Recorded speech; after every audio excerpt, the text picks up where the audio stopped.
you from? And what time are you watching? Now get comfortable and relax. The old house breathed differently after 11:11. I first noticed it during my third night staying at my grandparents' place, when the familiar creak of settling wood transformed into something else entirely. A wheeze, a rattle, as if the walls themselves were struggling for air. The digital clock on the nightstand glowed an accusatory red, 23:11. Every room beyond this bedroom door had become a lung slowly collapsing. My grandfather had mentioned it once, years ago, in passing. Something about how the house got temperamental at night, how it was best to stay put once you'd settled in for the evening. I dismissed it as the eccentric rambling of an old man grown too attached to his routines. Now, 3 weeks after his funeral, alone in this place I'd inherited along with my grief, I understood why he'd spoken of the house as if it were alive. The air conditioning unit hummed its familiar tune, but something felt wrong. The temperature hadn't changed, yet my skin prickled with a different kind of cold, the kind that seeped from the inside out. My throat tightened as I lay in the narrow bed, staring at the water stain on the ceiling that resembled a grasping hand. The stain had been there since childhood, but tonight it seemed to pulse with each beat of my heart. I'd been staying here for 3 weeks now, sorting through decades of accumulated memories, deciding what to keep and what to let go. During the day, the house felt normal, worn but welcoming, filled with the gentle mustiness of old books and lavender sachets. But every night at exactly 11:11, something shifted. The air grew thick and syrupy, making each breath a conscious effort. The familiar sounds of the house, the settling beams, the humming refrigerator, the distant traffic, all became muffled, as if heard through water. My pulse quickened as I remembered the first night I'd experienced it. I'd been in the kitchen making myself a late snack, when the feeling hit like a physical weight pressing down on my chest. The simple act of walking from the kitchen to the bedroom had become a marathon, each step requiring tremendous effort, my lungs working overtime to extract oxygen from air that seemed to have lost its substance. I'd barely made it to the bedroom before collapsing onto the bed, gasping like a drowning man who'd finally broken the surface. The second night, I'd been more prepared.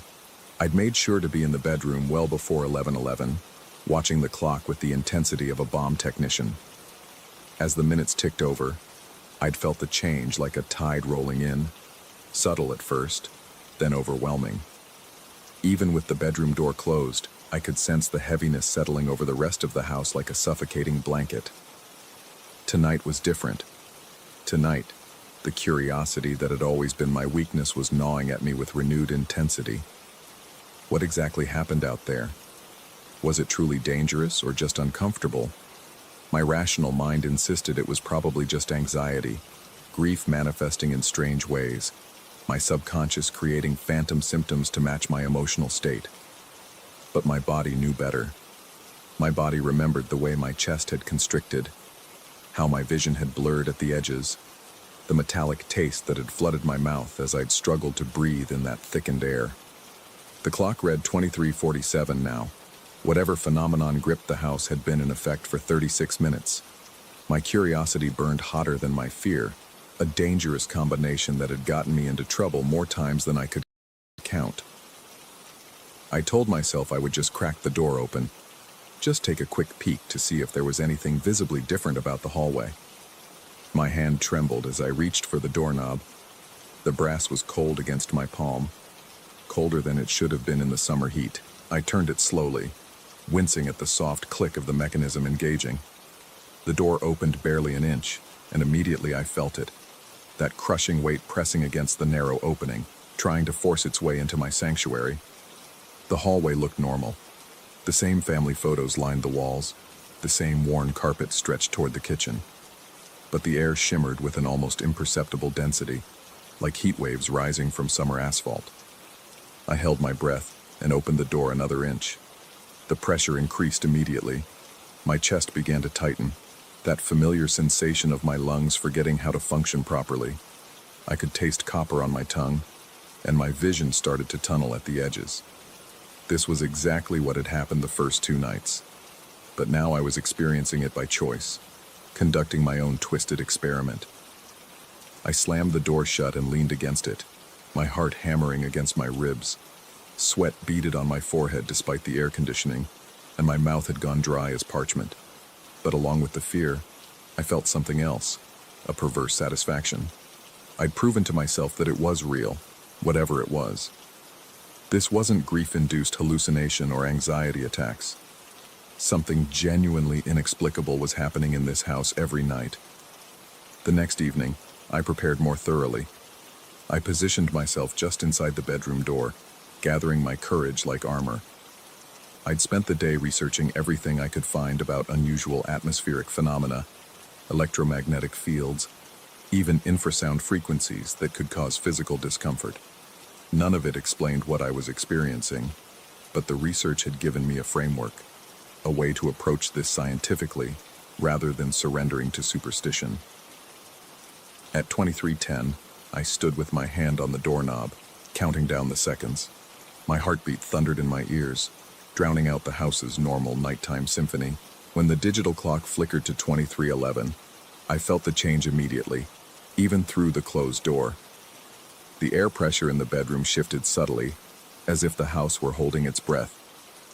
I opened the door and stepped into the hallway. The sensation hit me like diving into deep water. My ears popped, and that crushing weight settled over my chest with renewed intensity. But this time, I was ready for it. I forced myself to take slow, measured breaths, fighting against my body's instinct to panic. Each inhalation required conscious effort, like trying to breathe through wet concrete, but I managed to stay upright. The hallway stretched before me, looking deceptively normal. I took one step forward, then another.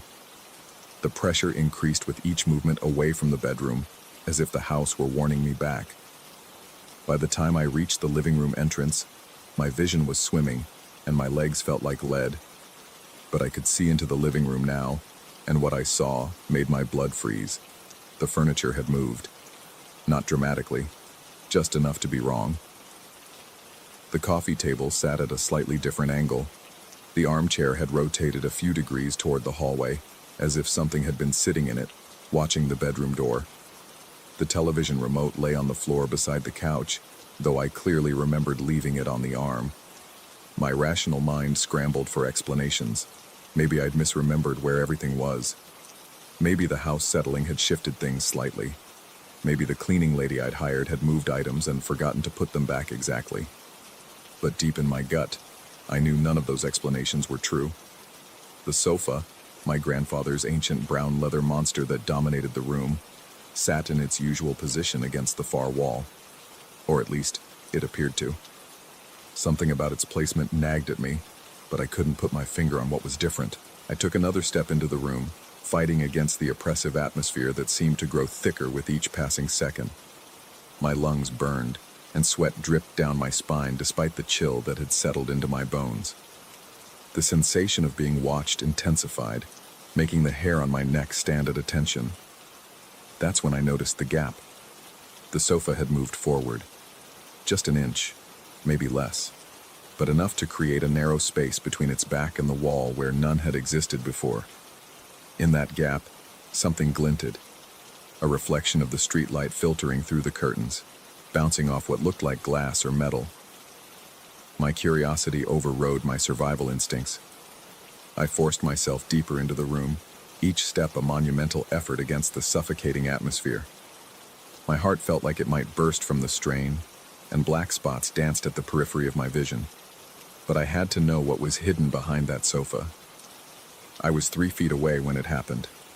The sofa slid. Not slowly, not gradually, but with a deliberate fluid motion that spoke of intent rather than accident. It moved exactly one hand's width forward, the sound of leather against hardwood echoing through the oppressive silence. The gap I'd been approaching vanished completely, the sofa now pressed firmly against the wall. But that wasn't the worst part. The worst part was that it had blocked my path back to the hallway. The sofa now sat at an angle that hadn't existed moments before, its bulk creating a barrier between me and the bedroom door. The space that had been wide enough for comfortable passage was now narrowed to barely the width of my shoulders. And as I stared at it in growing horror, I could swear the sofa shifted again. Just a millimeter, just enough to make the passage even tighter. My breath came in short, panicked gasps. The oppressive atmosphere seemed to thicken further, if that was possible, and my vision began to tunnel. I was trapped in this room with air that felt like syrup and furniture that moved with malevolent purpose. I stumbled toward the narrowed passage, pressing myself against the wall to squeeze through. But as I approached, the sofa shifted again. Another millimeter, then another. Each movement was subtle, almost imperceptible, but the cumulative effect was undeniable. The passage was closing. Terror flooded my system, sending adrenaline coursing through my veins. My hands shook uncontrollably, and my mouth had gone so dry I could barely swallow. The metallic taste was back, stronger now, coating my tongue with the flavor of fear. My legs felt like they might give out at any moment. I tried to push past the sofa, to force my way through the narrowing gap, but my oxygen-deprived muscles couldn't generate enough strength. The passage continued to close with each attempt, the sofa responding to my efforts by moving incrementally inward. It was like being trapped in a slowly contracting vice, the walls of my prison closing with inexorable patience. That's when I heard my grandfather's voice in my memory. Not the words he'd spoken about the house being temperamental, but something else. A story he'd told me once when I was very young. Something about respecting the house, about acknowledging its moods, about the importance of asking permission rather than taking liberties. The realization hit me like a physical blow. I wasn't dealing with a malfunction or a phenomenon. I was dealing with something that required appeasement, something that demanded acknowledgement. My pride warred with my desperation. The rational part of my mind rebelled against what I was considering, but as the sofa moved another millimeter and my vision began to fade around the edges, survival instinct won. I cleared my throat, though the sound came out as barely more than a croak. The words felt ridiculous, insane, but I forced them out anyway. "I'm sorry," I whispered to the room. "I shouldn't have come out here. I should have respected the rules." Nothing happened for a long moment. The oppressive atmosphere remained, and the sofa stayed in its blocking position. My heart sank, and I wondered if I'd misunderstood, if I was truly losing my mind in the worst possible way. Then, slowly, almost grudgingly, the sofa began to slide backward. The movement was gradual but unmistakable, creating space for me to pass. The passage widened to its original dimensions, and I felt the crushing pressure on my chest ease slightly. Not completely, the suffocating atmosphere remained, but enough for me to draw a deeper breath. I didn't wait to see if the reprieve was temporary. I squeezed through the passage and stumbled down the hallway, my legs barely supporting my weight. Behind me, I heard the soft whisper of leather against wood as the sofa resumed its original position. I collapsed onto the bedroom floor, just as the clock turned to midnight. Immediately, the oppressive atmosphere lifted. The air returned to normal, breathable and light. The crushing weight disappeared from my chest, and my vision cleared. It was as if someone had flipped a switch, transforming the house back into the benign structure I knew during daylight hours. I lay on the carpet for a long time, my heart gradually slowing to normal rhythm. My clothes were soaked with sweat, and my hands still trembled from the adrenaline crash. But I was alive, and I was safe, and I had learned something important about this house I'd inherited. It wasn't malevolent exactly. It was territorial. It had rules, boundaries that needed to be respected.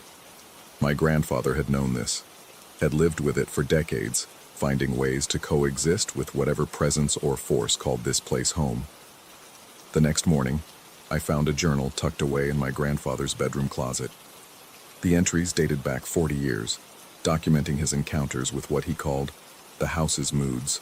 He'd discovered the 11/11 phenomenon shortly after moving in, and over time had learned to work with it rather than against it. The house, he wrote, demanded respect but offered protection in return. It was a guardian as much as a prisoner, keeping watch over those who belonged while warning away those who didn't. The final entry, dated just 2 weeks before his death, contained a message clearly meant for whoever would inherit the house. It will test you once, maybe twice. Answer with humility, not arrogance. Acknowledge its authority, and it will accept you. Fight it, and you'll never find peace here. I closed the journal and looked around the bedroom that would be mine for the foreseeable future.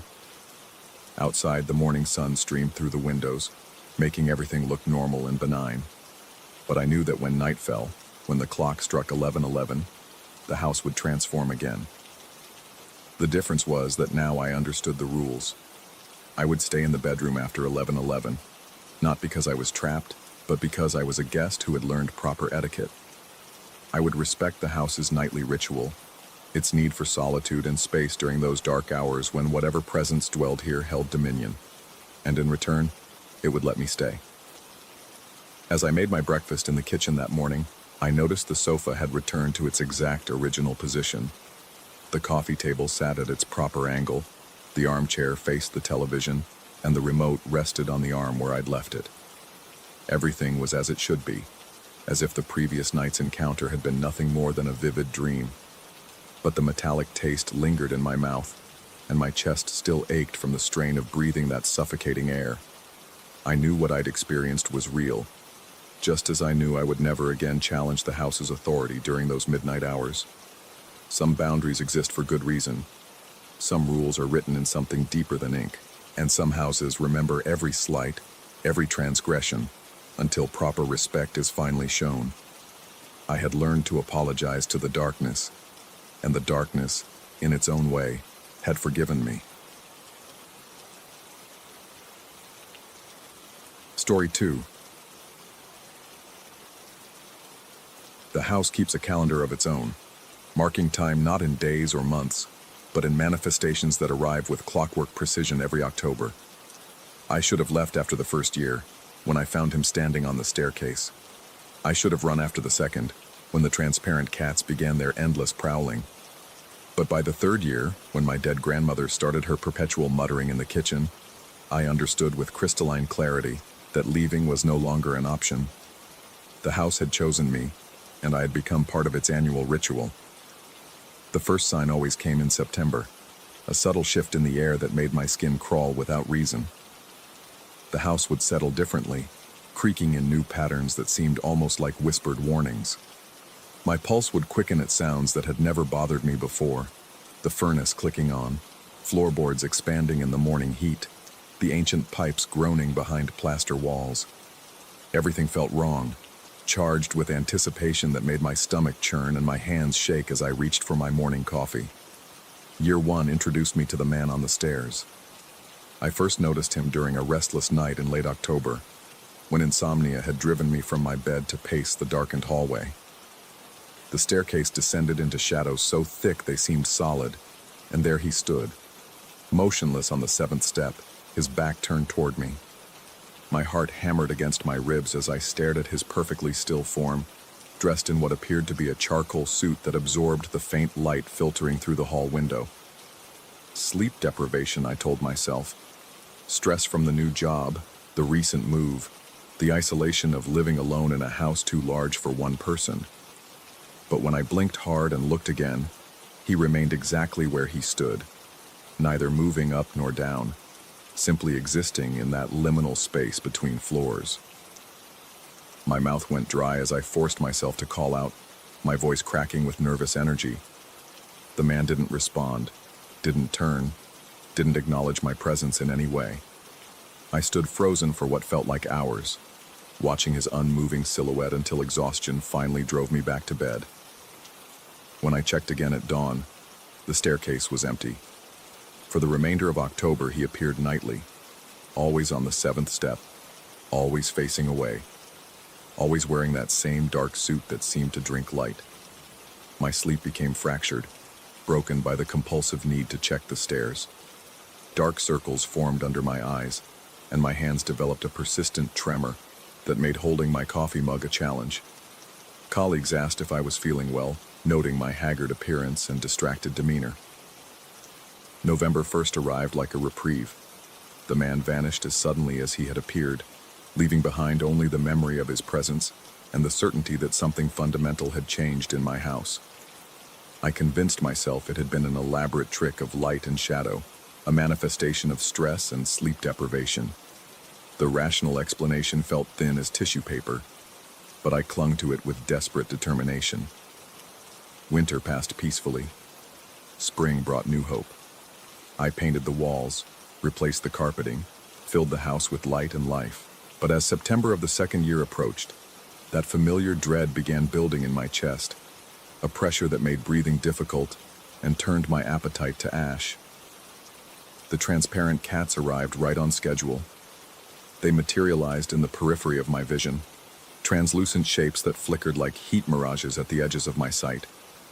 When I turned to look directly, they would fade to nothing, leaving only the impression of feline movement and the sound of phantom paws padding across hardwood floors. My skin crawled with constant awareness of being watched, studied, evaluated by creatures that existed somewhere between reality and imagination. Unlike the static man on the stairs, these spectral cats were mobile, restless entities that prowled through every room of the house.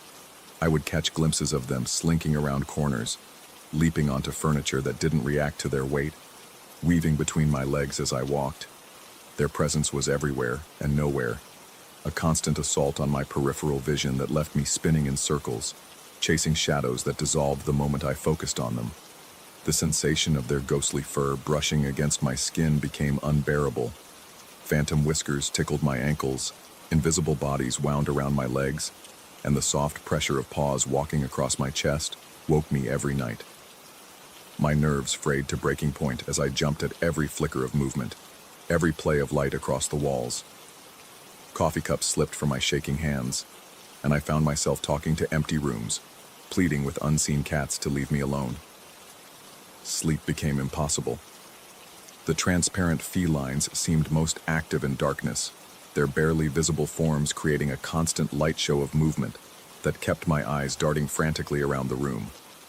I installed motion sensor lights, but they triggered randomly throughout the night, responding to presences I couldn't see but somehow detected. The house filled with the mechanical clicking of sensors and the harsh glare of LED bulbs that revealed nothing but empty spaces where I was certain I had seen cat-shaped shadows. By mid-November, I was a wreck. My hands shook constantly, my weight had dropped 20 pounds, and my eyes had developed a wild, hunted look that made strangers cross the street to avoid me. But November brought the same relief as the previous year. The cats faded away, leaving behind only the memory of their ghostly touch and the growing certainty that my house operated on a schedule I didn't understand. I spent the winter researching the property's history, digging through public records and newspaper archives with the desperate hope of finding rational explanations. The house had been built in 1923, had changed hands 7 times, and had no recorded incidents of violent death or tragedy. Previous owners had simply moved away, selling quickly and quietly, leaving no forwarding addresses or explanations. Year 3 brought my grandmother back from the dead. She appeared in the kitchen on October 1st, standing at the counter where she had spent countless hours during my childhood visits. Her familiar form hunched over the sink, muttering in the low, continuous stream of Portuguese complaints that had been the soundtrack of her life. My grandmother had been dead for 15 years, buried in the cemetery across town after a quiet funeral that I had attended with mixed feelings of grief and relief. Yet there she stood, solid and real, wearing the same faded house dress and torn slippers that had been her uniform during her final years. Her gray hair was pulled back in the tight bun I remembered, and her gnarled hands moved constantly as she spoke to invisible listeners in rapid, angry Portuguese. The words were too quick and slurred for me to understand, but the tone was unmistakable. The same bitter complaints about ungrateful children, rising prices, and the general decline of everything she had voiced throughout my childhood. My chest constricted with panic as I watched her familiar movements, the way she wiped the same section of counter over and over, her mouth moving in the endless stream of grievances that death apparently hadn't silenced. When I tried to speak to her, she continued her monologue without pause, as if I didn't exist, or couldn't be heard over the volume of her eternal complaints. The smell of her presence filled the kitchen, a mixture of garlic, mothballs, and the particular mustiness that had clung to her apartment in her final years. The scent triggered memories I had tried to forget. Long, uncomfortable visits where she had criticized my appearance, my life choices, my failure to visit more often. Her voice carried the same accusatory tone that had made me avoid her calls and postpone visits until guilt finally drove me to her doorstep. Night after night, she maintained her vigil in the kitchen, muttering her endless litany of complaints while wiping the same spotless counter. The sound of her voice carried through the house, a constant background noise that made concentration impossible. I found myself straining to understand her words, to decipher whether her complaints were general grievances or specific accusations directed at me from beyond the grave. Sleep became impossible with her voice echoing through the house. I tried closing bedroom doors, wearing earplugs, even camping in the backyard, but her muttering seemed to penetrate every barrier I constructed. The sound followed me everywhere, a persistent reminder of family obligations unfulfilled and conversations we would never have. My hands shook as I poured morning coffee, the cup rattling against its saucer while my grandmother's voice provided unwelcome commentary from the kitchen. Work became impossible as her complaints echoed in my head during meetings and phone calls. Colleagues noticed my distraction, my inability to focus on simple tasks, the way I flinched at sudden sounds and jumped when people approached from behind. The familiar pattern held. November 1st brought silence as my grandmother vanished as suddenly as she had appeared. But the relief felt hollow now, tainted by the growing certainty that the house was building toward something, that each annual manifestation was preparation for a final, terrible revelation. I spent year 4 in a state of constant anxiety, dreading October's arrival, while obsessively trying to predict what new horror would join the growing catalog of annual visitations. The man on the stairs, the transparent cats, my grandmother's endless complaints. Each manifestation had been more invasive than the last, more personal, more impossible to ignore or rationalize away. When October came again, I was already a nervous wreck, jumping at every sound and constantly checking over my shoulder. My pulse raced whenever I approached the staircase, expecting to see the man in his charcoal suit. My peripheral vision betrayed me constantly, conjuring cat-shaped shadows that dissolved when I looked directly. The kitchen had become a minefield of memory, every glance triggering the expectation of my grandmother's familiar form hunched over the sink. But this year was different. This year, the house held its breath, waiting. The doorbell rang at 11:47 p.m. on October 15th. The sound cut through the house like a blade, sharp and insistent in the midnight stillness. My heart nearly stopped as I bolted upright in bed, every nerve ending screaming with sudden terror. The brass bell mounted beside the front door had an antique, penetrating tone that seemed to vibrate through the walls and settle in my bones. I lay frozen, staring at the ceiling while my pulse hammered in my ears. The doorbell had been broken since I moved in, a corroded mechanism that hadn't functioned in decades. Yet the sound had been unmistakable, real, impossible to dismiss as imagination or stress-induced hallucination. Silence stretched for long minutes before I forced myself to investigate. My bare feet hit the cold hardwood as I crept through the darkened house, avoiding the 7th step where the man had stood, checking corners for transparent cats, listening for the sound of my grandmother's complaints from the kitchen. Everything was quiet, exactly as it should be in a normal house at nearly midnight. The front door stood solid and unchanged, its deadbolt secure, its brass bell hanging motionless beside the frame. I pressed my face to the window, peering through lace curtains at the empty front porch and the dark street beyond. Nothing moved in the pale glow of street lamps. No cars were parked at the curb. No figures stood waiting in the shadows. But as I turned away from the window, my blood turned to ice water in my veins. Wet footprints led from the front door to the center of the entryway, where they simply stopped. Not shoe prints or boot marks, but the bare human impressions of feet that had walked through water or mud. The prints were perfectly clear in the dim light filtering through the front window. 5 toes, heel, arch, all rendered in what looked like dark, viscous liquid that reflected the faint illumination. My hands shook violently as I reached for the light switch, my fingers fumbling against the wall while my eyes remained fixed on those impossible footprints. The overhead light revealed them in horrible detail. Not water or mud, but something darker, thicker, that seemed to absorb light rather than reflect it. The prints were fresh, still glistening, and they led directly to the spot where I was standing. The doorbell rang again. This time I watched it happen. The brass bell swayed gently on its mounting, producing that sharp, penetrating tone, while no hand touched it.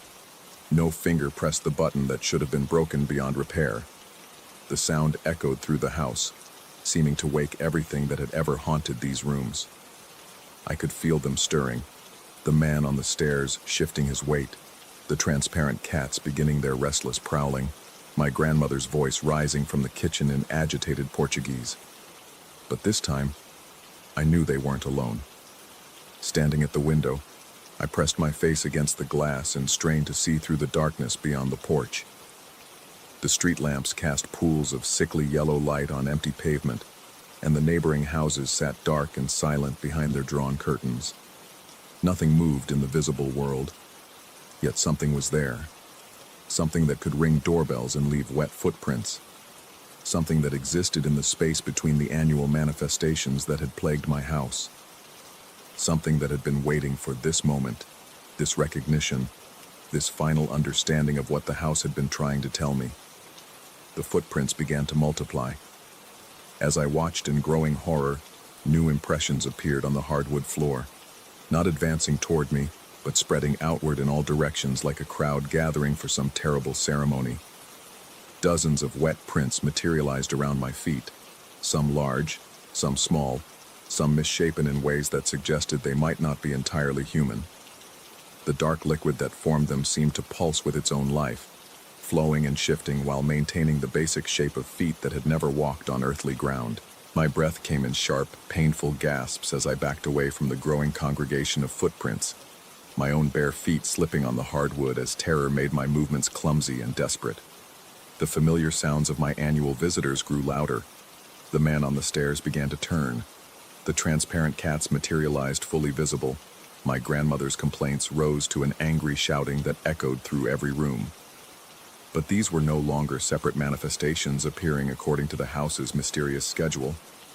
They were gathering, responding to the call of whatever stood beyond my front door. Whatever had rung the broken bell and left those wet prints as calling cards for the living. I understood then, with a clarity that felt like ice water in my veins, that the previous years had been preparation. The man on the stairs had been testing my perception, training me to see what shouldn't exist. The transparent cats had accustomed me to presence without substance, teaching me to accept impossibility as routine. My grandmother's endless complaints had been conditioning, preparing me to hear voices that had no living source. All of it had been leading to this moment, this gathering, this convergence of every horror the house had collected over the decades of its existence. I was not the first person to experience these annual manifestations, nor would I be the last. The house kept its own calendar, its own schedule of visitations, and I had become part of its permanent collection.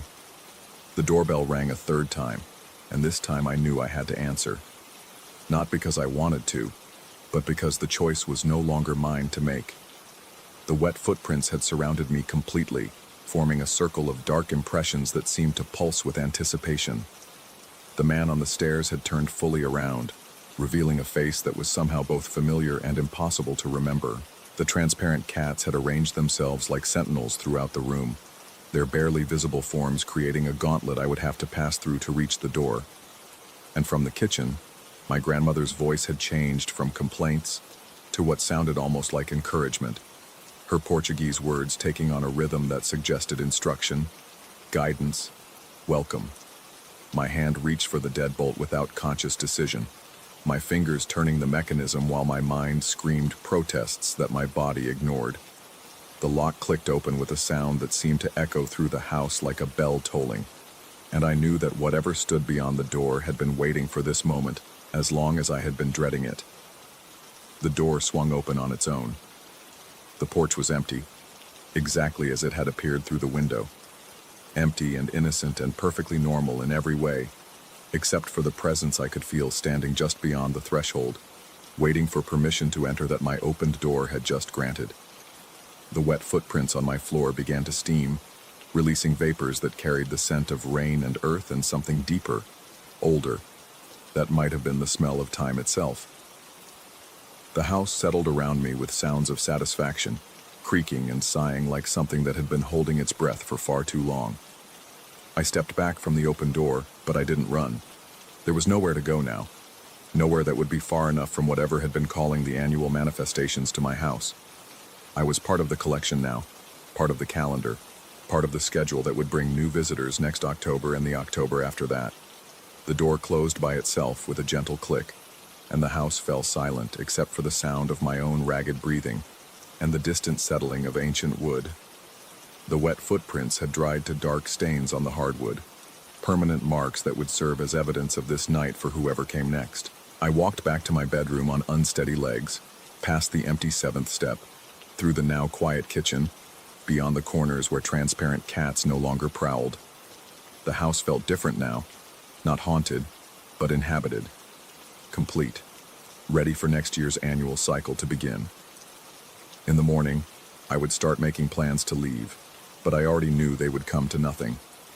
The house had what it wanted now, what it had been gathering piece by piece through each October's visitation. I was no longer a temporary resident, but a permanent fixture, another manifestation to greet next year's chosen occupant.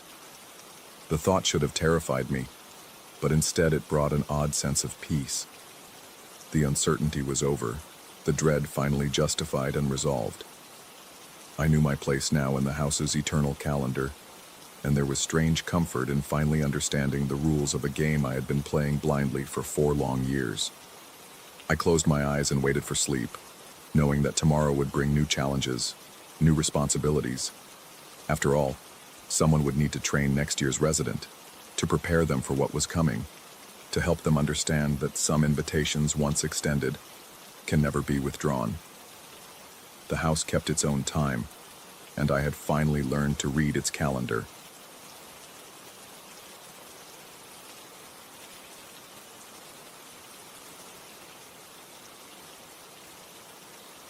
Story 3.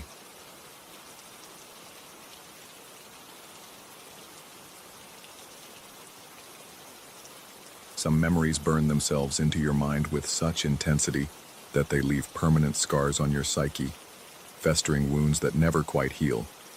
They lurk in the shadows of your consciousness, waiting for the perfect moment to resurface and remind you that some things cannot be explained, cannot be rationalized, and certainly cannot be forgotten.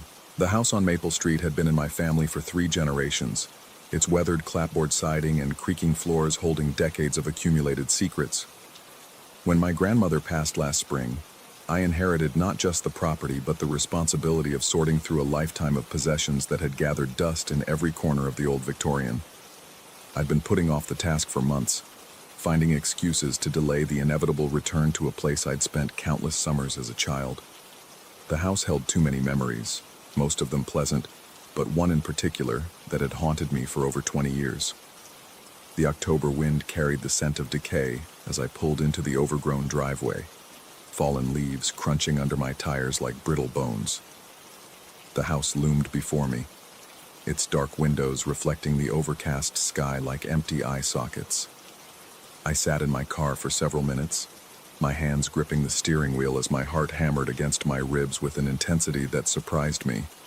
My mouth felt dry as cotton, and I found myself staring at the side of the house where the laundry room was located. Even from this distance, even after all these years, I could see the glass door that led from the kitchen to the small enclosed porch, where my grandmother had done her washing. The door that had changed everything when I was 8 years old. I forced myself to get out of the car, my legs unsteady as I approached the front steps. The key turned easily in the lock, as if the house was eager to welcome me back. The musty smell hit me immediately, a combination of old wood, mothballs, and something else I couldn't quite identify. Something that made the hair on the back of my neck stand up. The interior was exactly as I remembered it, frozen in time like a museum dedicated to my childhood. Doilies draped over worn furniture, family photographs covering every available surface, and the persistent tick of the grandfather clock in the hallway, marking the seconds with metronomic precision. Each footstep on the hardwood floors sent echoes through the empty rooms, as if the house was announcing my presence to unseen occupants. I started in the attic, working my way through boxes of documents and keepsakes, but my attention kept drifting to the sounds below. The house creaked and settled in ways I didn't remember, and more than once I found myself pausing to listen for footsteps that never came. My palms grew slick with perspiration, and I had to wipe them repeatedly on my jeans as I sorted through decades of accumulated belongings. It was while examining a box of old photographs that I first felt the familiar chill creeping up my spine. The images were typical family snapshots spanning several decades, birthday parties and holidays captured in fading color.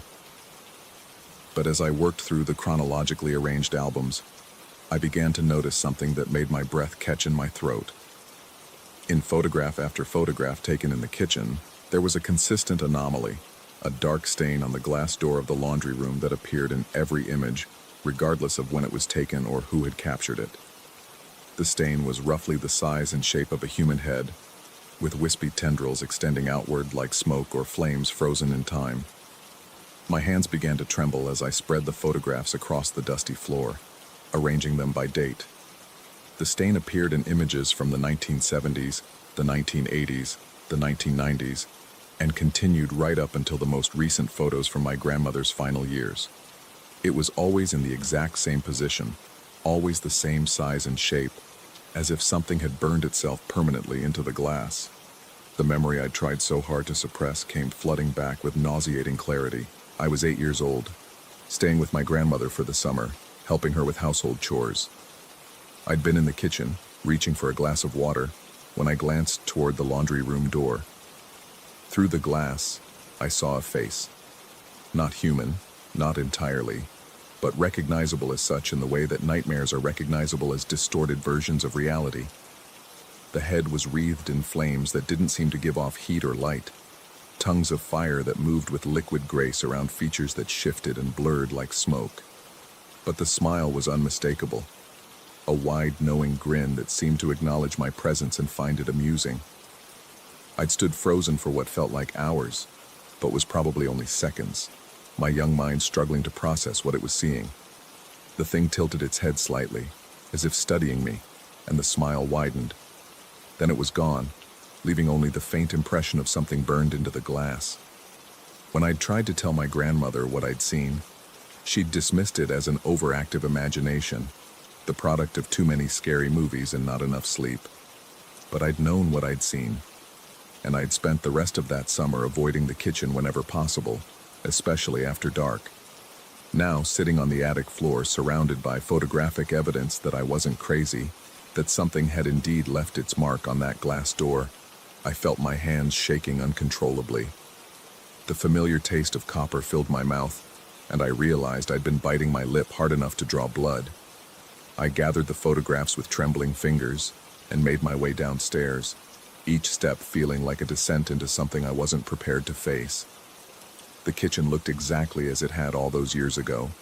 The same yellow wallpaper with tiny flowers, the same linoleum floor with its pattern of worn spots where generations of my family had walked, and there was the door, its glass panels reflecting the afternoon light filtering through the kitchen windows. I approached it slowly, my heart pounding so hard I could hear it echoing in my ears. My breathing had become shallow and rapid, and I had to lean against the counter to steady myself as I examined the glass. The stain was there, exactly as it appeared in the photographs. A dark, sooty mark that seemed to have been etched into the glass itself, immune to decades of cleaning attempts. I could see scratch marks around its edges where someone, probably my grandmother, had tried to scrub it away. But the stain remained, as permanent as a scar. I reached out to touch it, then pulled my hand back as if I'd been burned. The glass felt cold against my fingertips, but the area around the stain seemed to radiate a subtle warmth that made my skin crawl. I pressed my palm flat against the door, trying to convince myself that I was imagining things, but the sensation was undeniable. That night, I stayed in my old room upstairs, telling myself I was just tired and letting my imagination run wild. But sleep proved elusive, and every creak of the house sent adrenaline shooting through my system. I lay in bed listening to the sounds of the old Victorian settling, but beneath the familiar groans and sighs of aging wood, I thought I heard something else. Footsteps in the kitchen below. I sat up in bed, my heart hammering against my ribs as I strained to listen. The sounds were subtle, barely perceptible above the ambient noise of the house, but they followed a pattern too regular to be random settling. Soft, measured steps moving back and forth across the linoleum floor.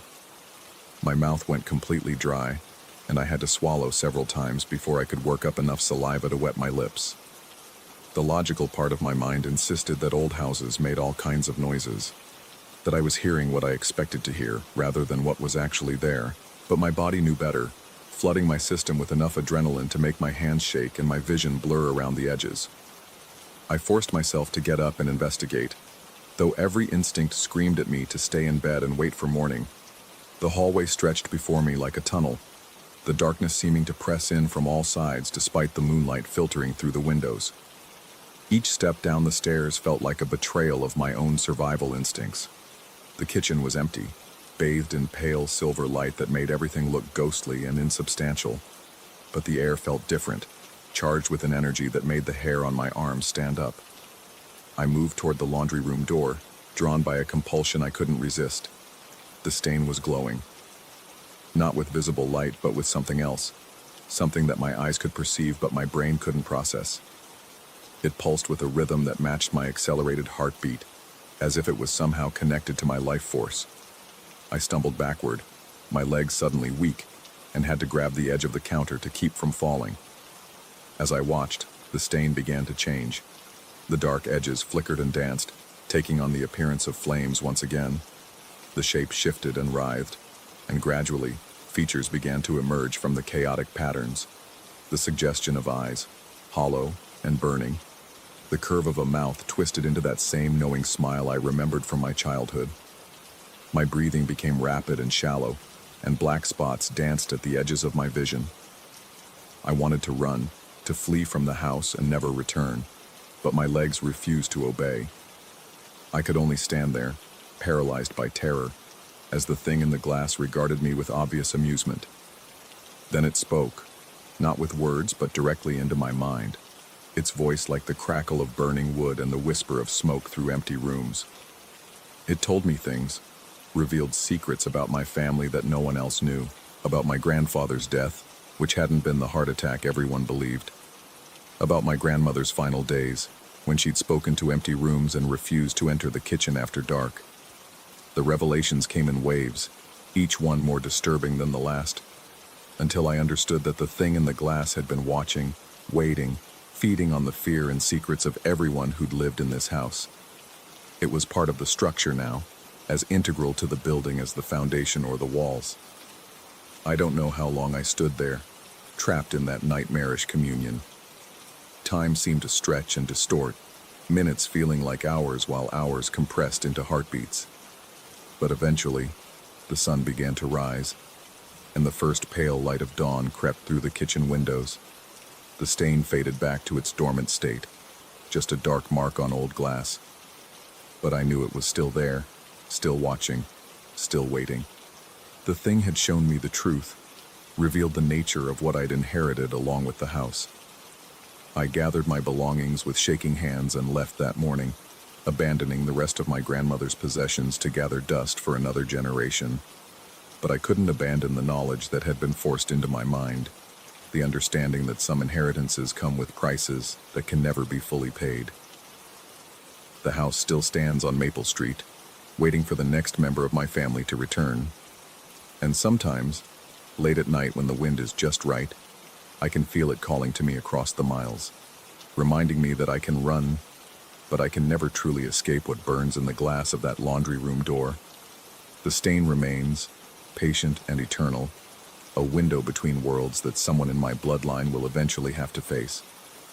Because some debts pass from generation to generation, and some doors, once opened, can never be fully closed. I've moved across the country, changed my name, tried to build a new life free from the shadow of that house. But every reflection in glass makes my heart race. Every flicker of flame in my peripheral vision sends ice through my veins. because I know the truth now. Understand the terrible inheritance that waits for me in that small town where my roots run deep and dark. The thing in the glass isn't gone. It's just waiting, growing stronger with each passing year, feeding on the fear it senses across the miles. And someday, whether I want to or not, I'll have to go back. Because blood calls to blood, and debts must eventually be paid. Until then, I avoid mirrors after dark, and never look too closely at reflections in windows. Because sometimes, if the light hits the glass just right, I can see that familiar smile looking back at me, patient and eternal, reminding me that some stains can never be washed away.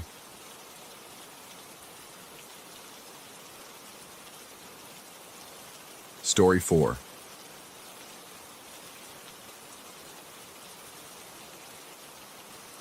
Sleep had never been my sanctuary. Even as a child, the transition between consciousness and dreams felt like crossing into enemy territory, vulnerable, exposed, defenseless. But nothing had prepared me for that weekend at the old rental house, where sleep became something far worse than restless. It became a hunting ground. The farmhouse sat 3 hours outside the city, its weathered clapboard siding and sagging porch promising the kind of rustic charm that city dwellers romanticize in weekend getaways. Marcus had found it on some obscure rental site, boasting about the steal of a price and the authentic experience we'd get. Looking back, I should have questioned why a place that large was so cheap, why the photos only showed certain angles, why the owner had been so eager to rent to a group of 20-somethings with minimal questions asked. But we were young and stupid and desperate for an escape from our cramped apartments and suffocating routines.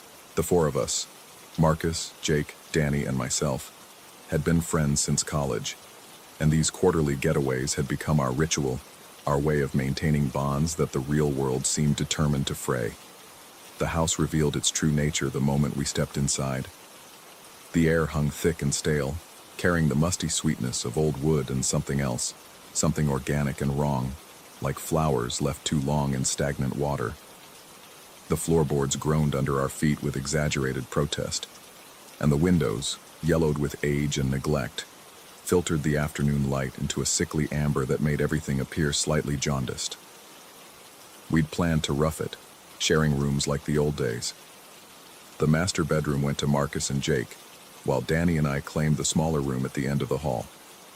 Twin beds separated by a narrow strip of worn carpet, a single window facing the dense woods that pressed against the house like curious animals. The walls bore the ghosts of old wallpaper, peeling strips hanging like dead skin, revealing patches of discolored plaster underneath. That first night, exhausted from the drive and several beers, I fell asleep easily despite the unfamiliar surroundings. But sleep in that house was different, heavier somehow, like sinking into thick mud that threatened to hold you under. My dreams were fragmented and strange, filled with the sound of footsteps that didn't belong to any of us, and voices speaking in languages I couldn't identify. I woke to Danny muttering something about the cold. The room had indeed grown frigid, our breath visible in small puffs despite the September warmth we'd left behind in the city. When I mentioned it to the others over breakfast, Marcus blamed the old heating system, and Jake suggested we'd simply left a window cracked. But I knew we'd checked everything before bed. I always checked everything. The second day brought small disturbances that nibbled at the edges of my comfort. Objects seemed to shift positions when we weren't looking. Car keys that I was certain I'd left on the kitchen counter appearing on the windowsill, Danny's phone migrating from the nightstand to the floor. When I pointed these things out, my friends offered rational explanations with the patience of people humoring a paranoid friend. We were tired, they said. Unfamiliar surroundings played tricks on the mind. But it wasn't just the objects. It was the sounds that came from within the walls. Soft scratching noises like fingernails against wood, occurring in patterns too deliberate to be settling timber or rodent activity. It was the way shadows seemed to move independently of their sources, sliding across surfaces with liquid fluidity. It was the persistent feeling of being watched, of eyes tracking our movements from places where no eyes should exist. Danny noticed it too, though he tried to hide his unease behind increasingly forced laughter and overly casual observations about how creepy old houses always had their quirks. I caught him checking locks obsessively and jumping at sounds that hadn't been there moments before. The others seemed genuinely unaffected, treating our growing paranoia as entertainment, making jokes about ghost hunters and suggesting we document everything for social media. The second night brought more vivid dreams. I found myself walking through the house in darkness, but the layout had changed.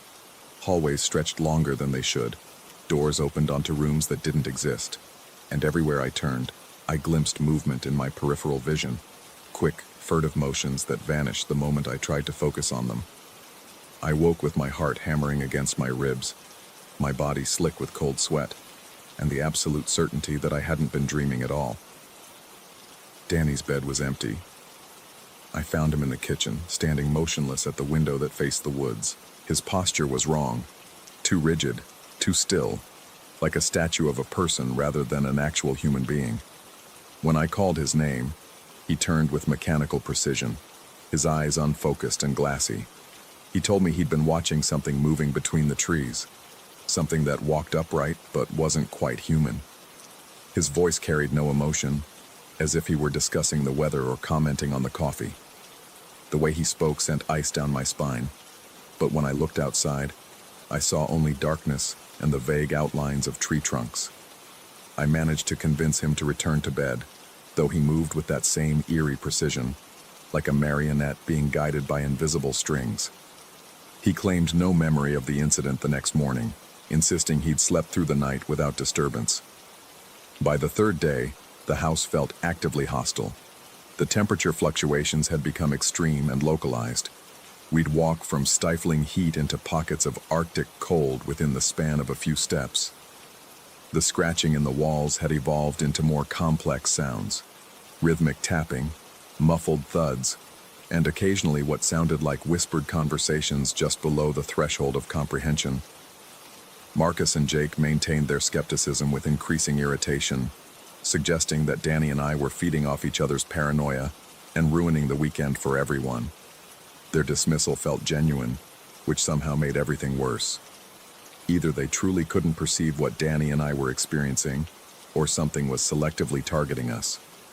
I began documenting everything obsessively, taking photos of objects before and after their mysterious relocations, recording the strange sounds with my phone, measuring temperature variations. The evidence was always inconclusive. Shadows that looked normal in photographs, recordings that captured only silence or ordinary house noises, temperature readings that showed minimal variation. The disconnect between experience and evidence felt like gaslighting by reality itself. Sleep became increasingly elusive. I'd lie awake listening to the house breathe around us, convinced that something was moving through the walls, learning our patterns, studying our vulnerabilities. When exhaustion finally claimed me, my dreams were invaded by a presence that felt both ancient and malevolent, something that had been waiting in that house far longer than we'd been alive. It was on the fourth night that everything changed. I woke not to sound but to sensation, a slow, deliberate pressure around my ankle, cold and firm like fingers made of ice and steel. My eyes snapped open, and in the dim light filtering through the grimy window, I saw it. The creature stood at the foot of my bed, its skeletal hand wrapped around my ankle with possessive certainty. It was impossibly thin, as if constructed from shadows and spider webs. Its gray skin stretched tight over a frame that suggested starvation, taken to its logical extreme. Its limbs were too long, jointed in places that defied anatomy. And its face. God. Its face was the worst part. It had eyes like black holes, absorbing light rather than reflecting it. And when it smiled, its mouth opened far wider than any human mouth should, revealing rows of needle-sharp teeth that gleamed wetly in the darkness. But it was the expression that paralyzed me. Pure malicious joy, like a child who'd just discovered a new toy to break. The thing began to retreat toward the door, but not in fear or haste. It moved with deliberate showmanship, like a performer taking a bow. As it reached the doorway, it began striking its back against the wooden frame in a rhythmic celebration, its too wide mouth stretched in that horrible grin, those lightless eyes never leaving mine. Thump, thump, thump. Each impact against the doorframe was measured and intentional, a victory dance performed by something that had successfully completed its hunt. The sound echoed through the house with the finality of a death knell, and I understood with crystalline clarity that whatever had been stalking us through our stay had finally made its move. My body refused to obey my desperate commands to move, to scream, to do anything beyond lie there and watch as this nightmare congratulated itself on my terror. The paralysis felt complete and absolute, as if every muscle had been severed from my nervous system. I could only observe as the creature's celebration continued, its skeletal frame contorting in ways that hurt to witness. Then, as suddenly as it had appeared, it was gone. The doorway stood empty, but the echoes of its celebration seemed to reverberate through the walls themselves, absorbed into the very structure of the house like a stain that would never fade. I don't know how long I lay there, waiting for my body to remember how to function. When sensation finally returned to my limbs, I scrambled across the room to Danny's bed, but found it empty and cold, as if it hadn't been occupied for hours. The sheets were pulled tight and undisturbed, hospital corner perfect, which made no sense because I'd watched him get into bed just hours earlier. The house around me felt different now, charged with an energy that made my skin crawl. Every shadow seemed deeper, every sound more pronounced, every breath of air thick with malevolent presence. I made my way to Marcus and Jake's room, my bare feet silent on the cold floorboards, and found their door standing wide open. Their beds were empty too, sheets pulled tight in that same disturbing perfection. The entire house echoed with silence so complete it felt like being inside a tomb. I called out their names, but my voice seemed to be absorbed by the walls before it could travel more than a few feet. I searched every room, every closet, every possible hiding place, but found no trace of my friends. Their belongings remained untouched, their car keys still on the kitchen counter, their phones charging by their beds. It was as if they had simply ceased to exist, leaving behind only the artifacts of their presence like archaeological evidence of a vanished civilization. The rational part of my mind offered explanations. They'd gone for an early morning walk. They'd driven to town for supplies. They were playing an elaborate prank. But my body knew better. My hands shook with fine tremors that I couldn't control. My breath came in short, sharp gasps that never seemed to provide enough oxygen, and my heart hammered against my ribs like a caged animal desperate for escape. I tried to leave, but the car wouldn't start. The engine turned over but caught nothing, as if some essential component had been removed or damaged. My phone showed no signal, the screen flickering with static whenever I tried to make a call.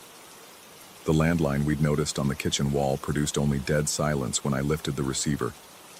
The house had become a prison, and I was its sole remaining occupant. Or so I thought. As the day wore on, I began to notice signs that I wasn't alone. Sounds came from rooms I'd just searched. Footsteps on the floor above, doors closing in distant parts of the house. The soft murmur of voices just below the threshold of understanding. When I investigated, I found nothing, but the sounds continued, always just out of reach, always suggesting presence without providing proof. I barricaded myself in the living room as evening approached, pushing furniture against the doors and windows with desperate strength I didn't know I possessed. But barriers meant nothing to whatever lived in that house. The sounds grew closer, more distinct, and I began to recognize voices among the whispers. Marcus laughing at something just beyond my hearing, Jake discussing plans for tomorrow, Danny commenting on the strange dreams he'd been having. They were there, somewhere in the house with me, but changed somehow, transformed into something that retained their voices but had lost their essence. The realization hit me like physical blow. The creature I'd seen hadn't been hunting us. It had been recruiting us. As night fell and the familiar sounds of the house's nocturnal awakening began, I understood that my choice was simple. I could resist and slowly lose my sanity as reality bent and twisted around me, or I could surrender and join whatever my friends had become. The gray creature appeared in the doorway as if summoned by my thoughts, its skeletal frame outlined against the darkness of the hallway. It didn't approach this time, didn't try to touch me or threaten me.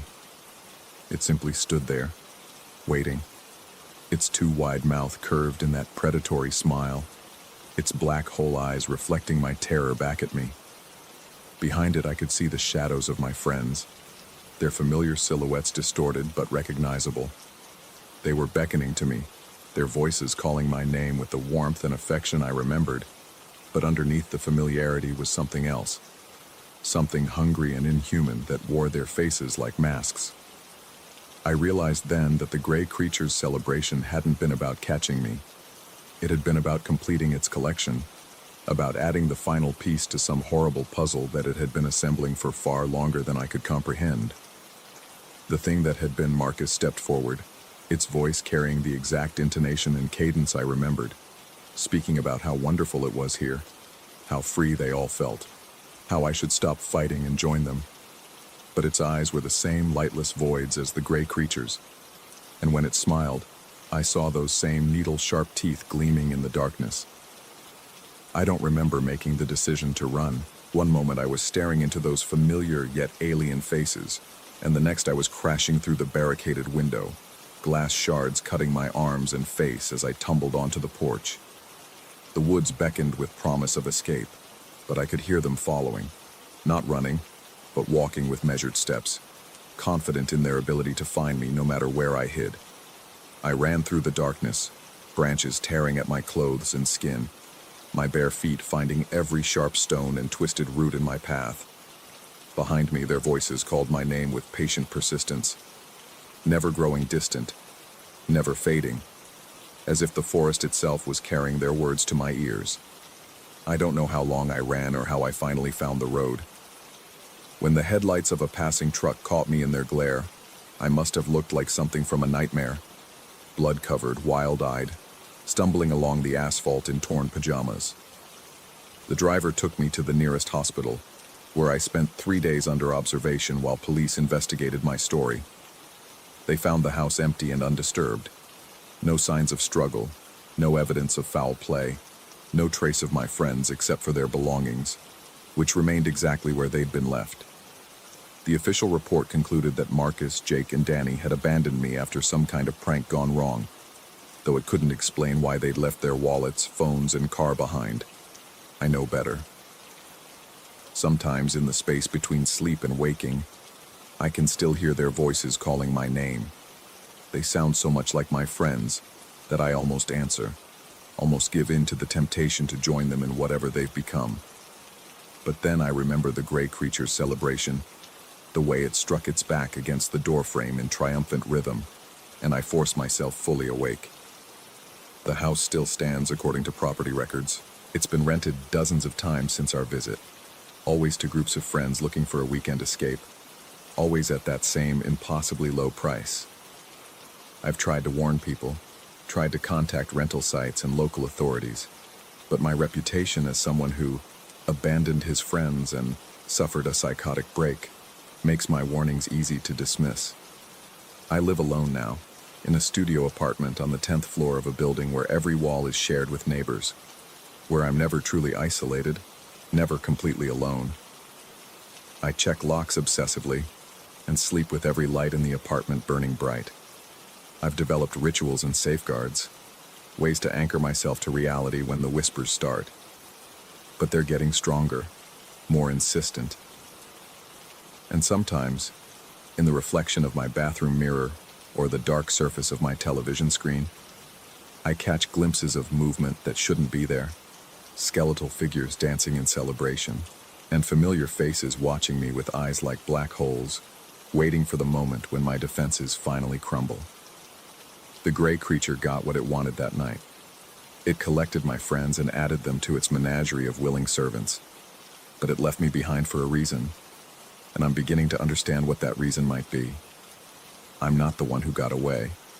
I'm the bait for the next group.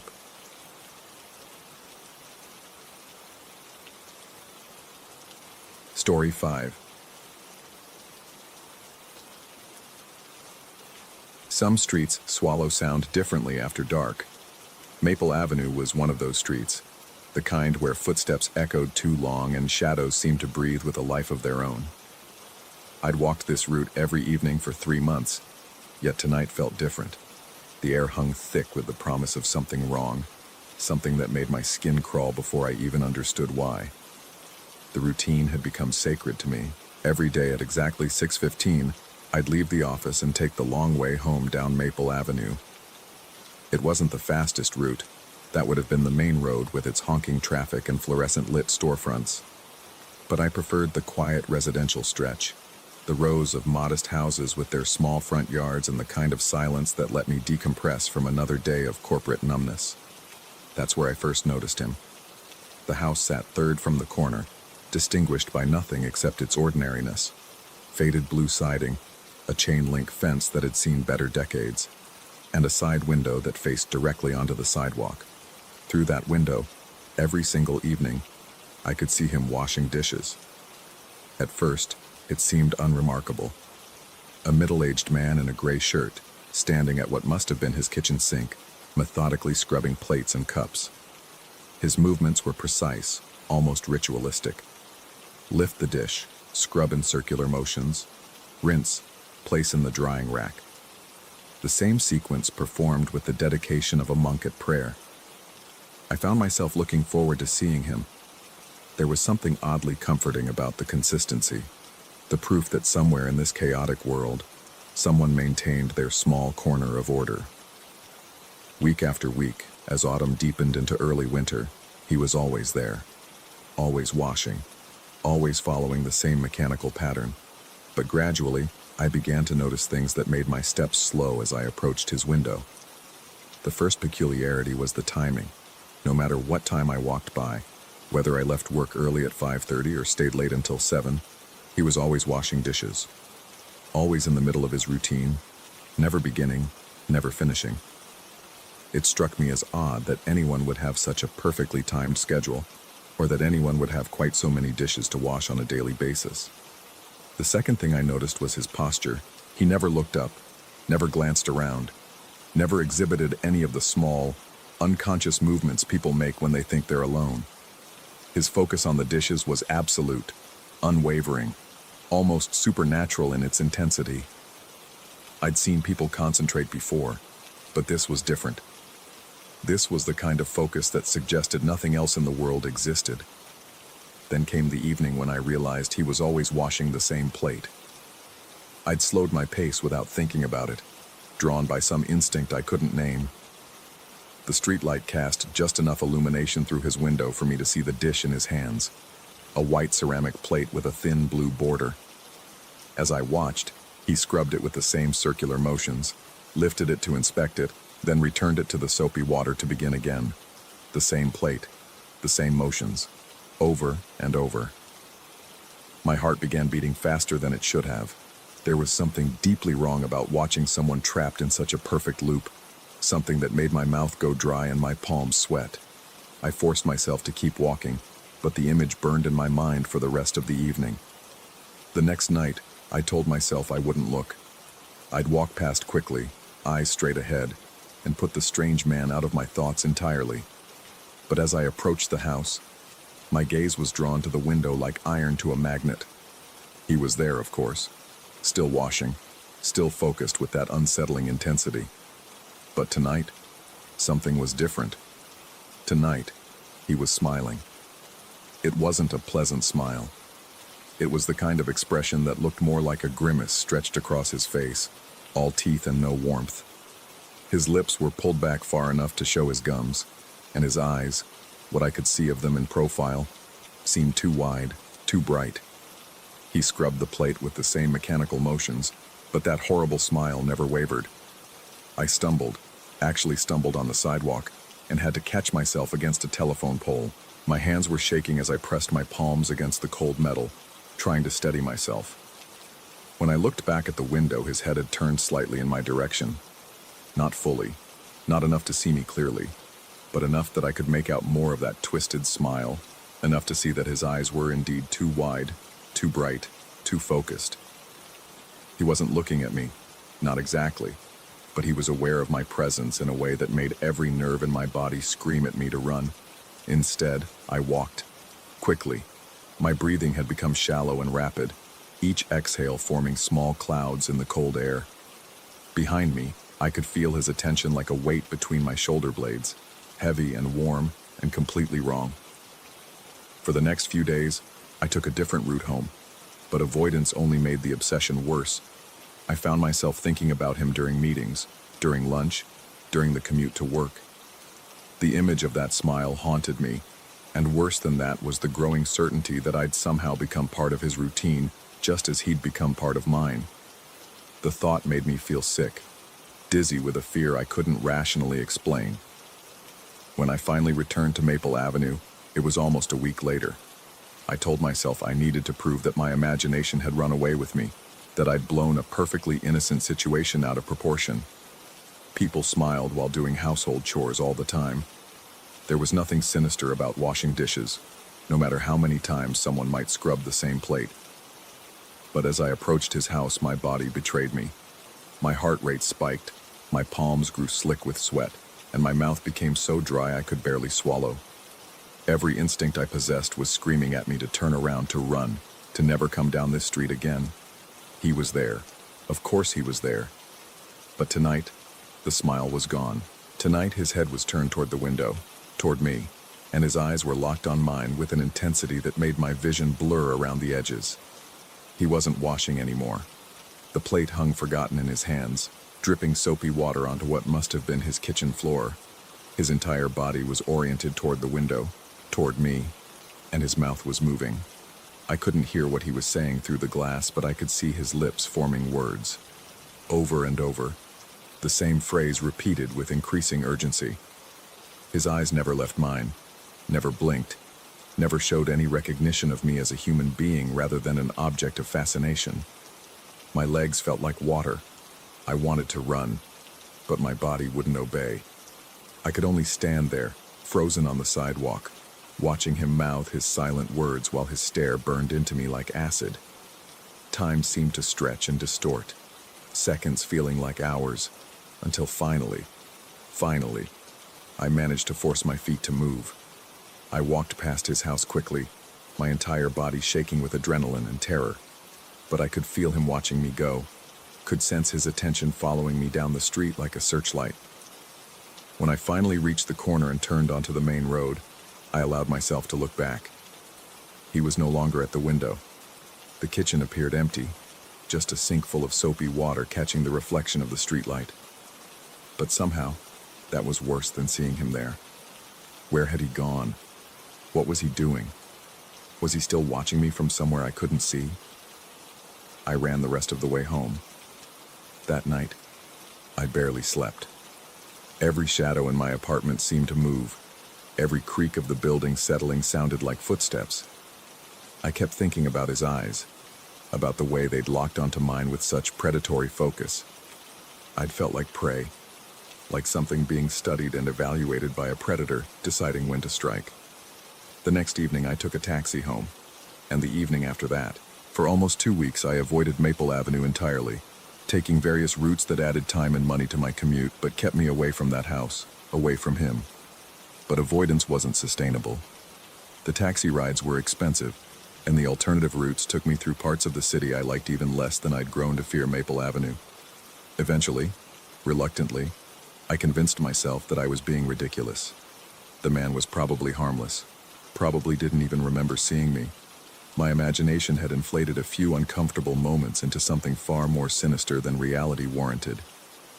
So on a Thursday evening in late November, as the sun was beginning its early winter descent toward the horizon, I found myself walking down Maple Avenue again. The streetlights had just flickered on, casting their harsh yellow glow across the pavement. The air was cold enough to make my breath visible, and dead leaves crunched under my feet with each step. Everything felt normal, almost anticlimactically so. Just a quiet residential street in the early evening, nothing more threatening than the approach of winter. His house came into view, and I steeled myself to look at the window as I passed. I would glance quickly, confirm that he was just a normal person doing normal things, and put this entire episode behind me once and for all. But the window was dark. No light from the kitchen, no figure at the sink. Just blackness beyond the glass, empty and somehow ominous. I slowed my pace without meaning to, trying to peer more carefully into the darkness. Had he moved? Changed his routine? Was he even still living there? As I drew closer, I could make out shapes in the dim interior. The sink was there, and what looked like a drying rack beside it. But no dishes, no soap, no sign that anyone had washed anything in that kitchen for a very long time. I was almost directly in front of the house when I saw him. Not in the kitchen window. In the front yard. He was standing beside the chain-link fence, maybe 10 feet from the sidewalk, perfectly still in the gathering darkness. How long had he been there? How had I not seen him until this moment? The streetlight cast strange shadows across his face, making his features difficult to read, but I could see his eyes. Those same wide, bright eyes, fixed on me with unwavering intensity. My blood turned to ice water in my veins. He was holding something in his hands, something white and round. The plate. The same plate I'd watched him wash obsessively for months. But he wasn't washing it now. He was just holding it, gripping it with both hands like it was precious, like it was the most important thing in the world. We stared at each other across the small distance between us. Him standing motionless in his yard, me frozen on the sidewalk like a deer caught in headlights. The silence stretched between us, thick and oppressive, filled with a tension that made my skin crawl and my heart hammer against my ribs. Then, slowly, deliberately, he raised the plate above his head. Time seemed to slow to a crawl. I watched him hold the dish high for a moment that felt like eternity, his eyes never leaving mine. Then, with sudden violent motion, he hurled it down onto the ground. The sound of ceramic shattering was impossibly loud in the quiet evening air. The plate exploded into fragments that scattered across the dead grass of his yard, white shards catching the streetlight like broken teeth. But even as the echoes of the crash faded, he didn't look down at the destruction. He kept staring at me, and now he was smiling again. That same horrible smile, all teeth and no warmth. That's when he started moving toward me. Not running, not walking. Something in between, a strange loping gait that covered ground faster than it should have. His arms swung at his sides with mechanical precision, and his smile never wavered, never changed. He moved with the inexorable purpose of a machine, and his eyes stayed locked on mine with every step. "Boys don't smile at strangers," he called out, his voice carrying clearly across the distance between us. The words were spoken in a sing-song tone, like a nursery rhyme or a children's game. "Boys don't smile at strangers. Boys don't smile at strangers." Terror hit me like a physical blow. My entire body convulsed with adrenaline, my vision tunneling until all I could see was him approaching. All I could hear was that horrible chant repeated over and over. My legs finally remembered how to work, and I ran, but he followed. I could hear his footsteps behind me, maintaining that same unnatural rhythm. Not quite running, but covering ground with frightening efficiency. His voice continued to carry through the night air, that sing-song chant growing louder as he pursued me. "Boys don't smile at strangers. Boys don't smile at strangers." I ran harder than I'd ever run in my life. My lungs burned, my legs ached, but terror drove me forward with inhuman energy. The sound of his pursuit seemed to come from everywhere at once, echoing off the houses around us, filling the night with menace. I didn't dare look back, didn't dare slow down, didn't dare do anything but run toward the lights and safety of the main avenue. Behind me, his chanting grew more frenzied, more urgent. The words began to blur together into a stream of sound that was barely human, a noise that belonged in nightmares rather than reality. I could hear his breathing now, harsh and rhythmic, seeming to gain on me with every step. The intersection with the main avenue appeared ahead, blessed with traffic lights and passing cars and all the wonderful normalcy of urban life. I sprinted toward it with the last of my strength, my body screaming in protest, but my mind focused only on reaching safety, on escaping whatever madness had been unleashed behind me. I burst onto the main avenue and immediately began waving at passing cars, my voice hoarse as I tried to call for help. Several vehicles slowed, their drivers looking concerned, and finally a taxi pulled over. I threw myself into the back seat, gasping instructions to the driver to take me anywhere but here. As we pulled away from the curb, I finally allowed myself to look back. Maple Avenue was empty. No sign of pursuit, no figure chasing after me. Just a quiet residential street bathed in the yellow glow of streetlights, as peaceful and ordinary as any other. But I knew what I'd experienced. I knew what I'd heard. Boys don't smile at strangers. The words echoed in my mind during the taxi ride, during the sleepless night that followed, during every quiet moment for weeks afterward. I never returned to Maple Avenue. I found a new route home that added 20 minutes to my commute, and I stuck to well-lit streets with plenty of pedestrian traffic. Sometimes late at night, I wonder if he's still there. Still in that house, standing in his yard, waiting for the next person to walk by. Still holding broken pieces of ceramic plates. Still smiling that horrible smile. Still chanting his strange warning about boys and strangers and the dangers of simple human acknowledgement. I wonder, too, about the meaning of his words. Had I smiled at him during those weeks of observation? Had some unconscious expression of interest or curiosity triggered his fixation? Or was his madness deeper than that, rooted in something that had nothing to do with me at all? The questions haunt me, but not as much as the certainty that I'd glimpsed something fundamentally wrong with the world that night. Something that lurked beneath the surface of ordinary life, waiting for the right moment to reveal itself. Something that could transform a simple evening walk into a nightmare that would follow me for the rest of my life. I don't walk down quiet residential streets anymore. I stick to main roads, to places with crowds and noise, and the comforting chaos of normal human activity. Because now I know that somewhere out there, in houses that look perfectly innocent from the outside, there are people washing the same plate over and over again, waiting for someone to notice, waiting for someone to care, waiting to remind us all that boys, men, should never, ever smile at strangers. Story 6. The sound of wood against wood had become the metronome of my sleepless nights, a rhythmic creaking that seemed to count down to something I couldn't name, but felt approaching with each passing hour.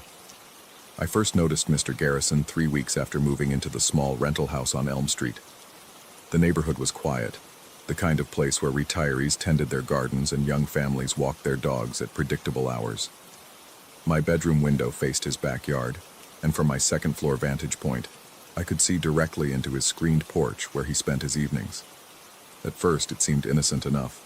An elderly man in his rocking chair, probably enjoying the cool evening air. But as the days passed, I began to realize that his chair faced my window with an uncomfortable precision. Even in the darkness, I could make out his silhouette, motionless except for that steady rocking motion that continued well past midnight. The first time I noticed him watching, my pulse quickened in that instinctive way that signals danger before the mind catches up. I was changing for bed when I felt eyes on me. When I glanced toward his porch, there he was, a dark figure in that chair, and though I couldn't see his face in the shadows, I knew with certainty that he was looking directly at me. My hands trembled as I quickly pulled the curtains closed, my heart hammering against my ribs. Sleep became elusive. Every night, I'd lie in bed listening to that rhythmic creaking, knowing he was out there in the darkness, watching my window even through the drawn curtains. The sound seemed to penetrate the walls, echoing in my skull until I'd press my pillow over my head, desperate for silence. But even then, I could feel his presence like a weight pressing down on my chest. I started timing his vigil. He'd appear around sunset and remain until the early hours of morning, never varying his routine. The rocking never stopped, not for bathroom breaks, not for meals, not for anything. It was as if he'd become part of the chair itself, fused into an eternal state of observation. During the day, I'd catch glimpses of him through my kitchen window as he tended his garden. He moved normally then, an ordinary old man with stooped shoulders and thin white hair. But something about his movement seemed calculated, performed. He'd glance up at my house frequently, as if checking to see if I was watching him watch me. My throat felt constantly dry, and I found myself checking the locks on my doors multiple times each night. The sensation of being observed had seeped into every corner of my existence. Even during daylight hours, when logic told me he couldn't possibly see through my walls. I felt exposed, vulnerable. I considered approaching him, asking him directly about his nighttime routine, but something primal in my gut warned against it. There was something wrong about the whole situation, something that made my skin crawl whenever I thought about walking up to his front door and confronting him. The first stone appeared on a Tuesday night in late October. I was lying awake, as had become my custom, listening to the incessant creaking when I heard a sharp tap against my bedroom window. My entire body went rigid, every muscle tense with fight or flight response. The sound came again, tap, tap, tap, like fingers drumming against the glass. My mouth went dry as cotton. I forced myself to get up, my legs unsteady, and peer through a gap in the curtains. The porch was empty. The rocking chair sat motionless for the first time in weeks. At my feet, I found a smooth river stone, about the size of a golf ball. Scratched into its surface in crude, jagged letters were the words, "I see you." My hands shook so violently I nearly dropped the stone. The scratches looked fresh, made with something sharp and deliberate. I stood there in my darkened bedroom, holding this message from my watcher, and felt my reality shift slightly off its axis. I barely slept that night, jumping at every sound, convinced I could hear footsteps in my yard. Every shadow seemed to move. Every creak of the old house's settling felt like an intrusion. The second stone came 3 nights later. This time I was ready, having spent the intervening days in a state of hypervigilance that left me exhausted and jittery. When I heard the tap against the window, I was already dressed and waiting. I rushed to look outside, but again, the porch was empty. The message on this stone read, "Watching you sleep." My stomach lurched. The idea that he could see me sleeping, vulnerable and unaware, made bile rise in my throat. I installed blackout curtains the next day, heavy fabric that blocked every trace of light. But the stones kept coming. "You smell like fear. Your heart beats loud. Dreams taste sweet." Each message became more personal, more invasive. The scratches on the stones looked deeper, more violent. I started sleeping on the couch downstairs, as far from that window as possible. But it didn't matter. He knew exactly where I was. The messages began appearing during the day. I'd find stones in my mailbox, tucked under my car's windshield wipers, even balanced on my front door handle. How he managed this without me seeing him, I couldn't fathom. I'd taken to watching his house obsessively, but he maintained his normal daytime routine of gardening and puttering around his yard. Skin looked soft, want to touch. Soon. I called the police after the 10th stone. The officer who responded was young and looked skeptical as I explained the situation. He examined a few of the stones, took notes with obvious reluctance, and told me there wasn't much they could do unless I caught the person in the act. When I insisted it was my neighbor, he promised to drive by and check on things, but his tone suggested he thought I was dealing with teenage pranksters, or worse, my own imagination. That night, I positioned myself by the living room window with a view of Garrison's porch. I was determined to catch him in the act, to have proof of what was happening. I sat there for hours, watching that empty rocking chair, my eyes burning from strain. Around 2 in the morning I saw movement, but it wasn't Garrison getting up from his chair. The chair itself began to rock, slowly at first, then with increasing momentum, as if someone invisible was sitting in it. The creaking resumed its familiar rhythm, but the chair appeared completely empty. My blood turned to ice water in my veins. I rubbed my eyes, convinced I was hallucinating from exhaustion. But when I looked again, the chair continued its ghostly rocking. And somehow, impossibly, I could feel eyes watching me through my living room window. I stumbled backward, my breathing coming in sharp, painful gasps. The rational part of my mind screamed that this was impossible, that I was losing my grip on reality. But my body knew better. Every primal instinct told me I was in the presence of something deeply wrong. That's when I heard the footsteps. Slow, deliberate steps on the gravel path between our houses. I pressed myself against the wall, heart pounding so hard I was sure it would burst. The footsteps circled my house once, twice, 3 times. Then they stopped directly beneath my bedroom window. A new stone struck the glass above me with enough force to make me flinch.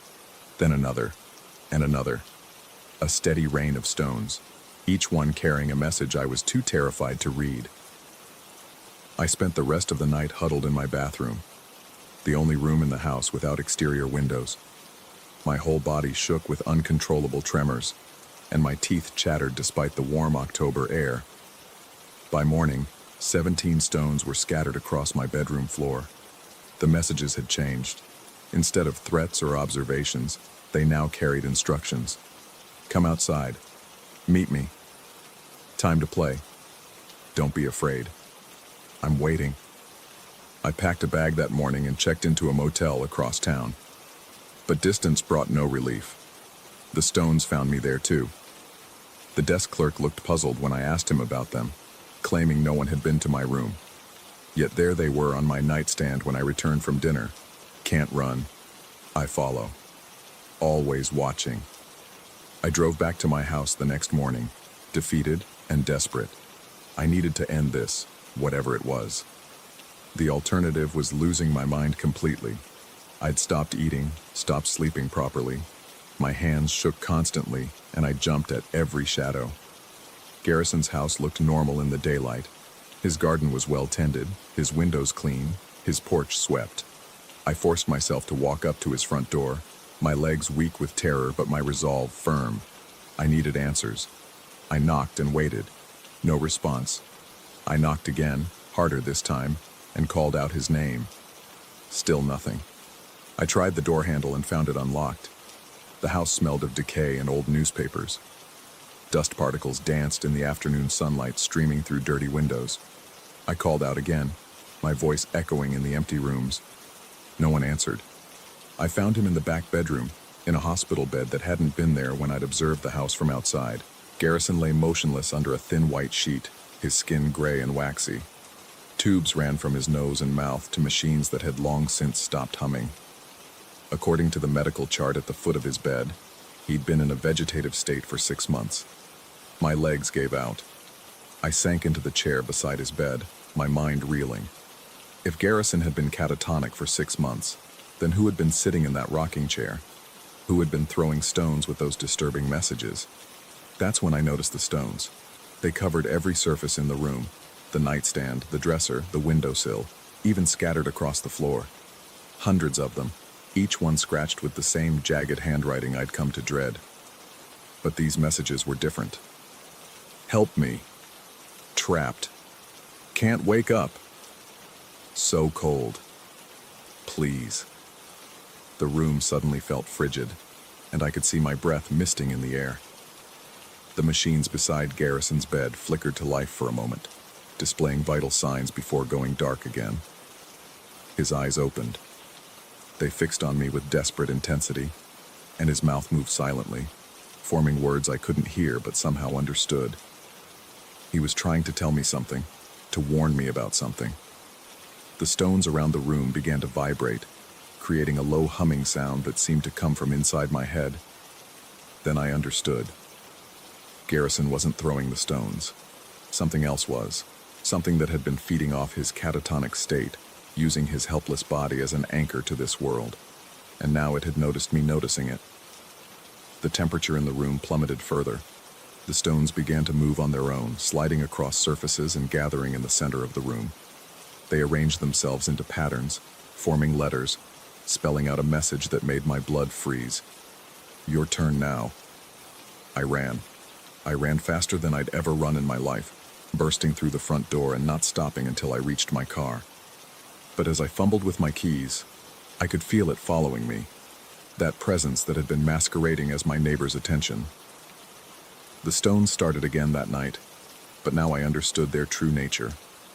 They weren't threats from a perverted old man.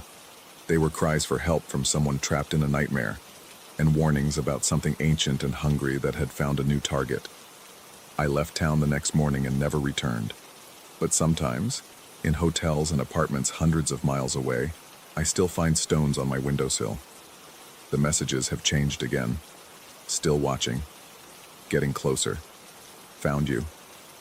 And sometimes, In the darkest hours before dawn, I can hear the distant sound of a rocking chair creaking with patient, eternal rhythm as something waits for me to finally stop running and come home.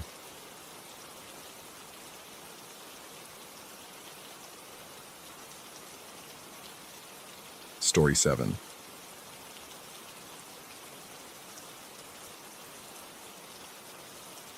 The red light blinked once in the darkness above my washing machine, and I knew my life would never feel safe again.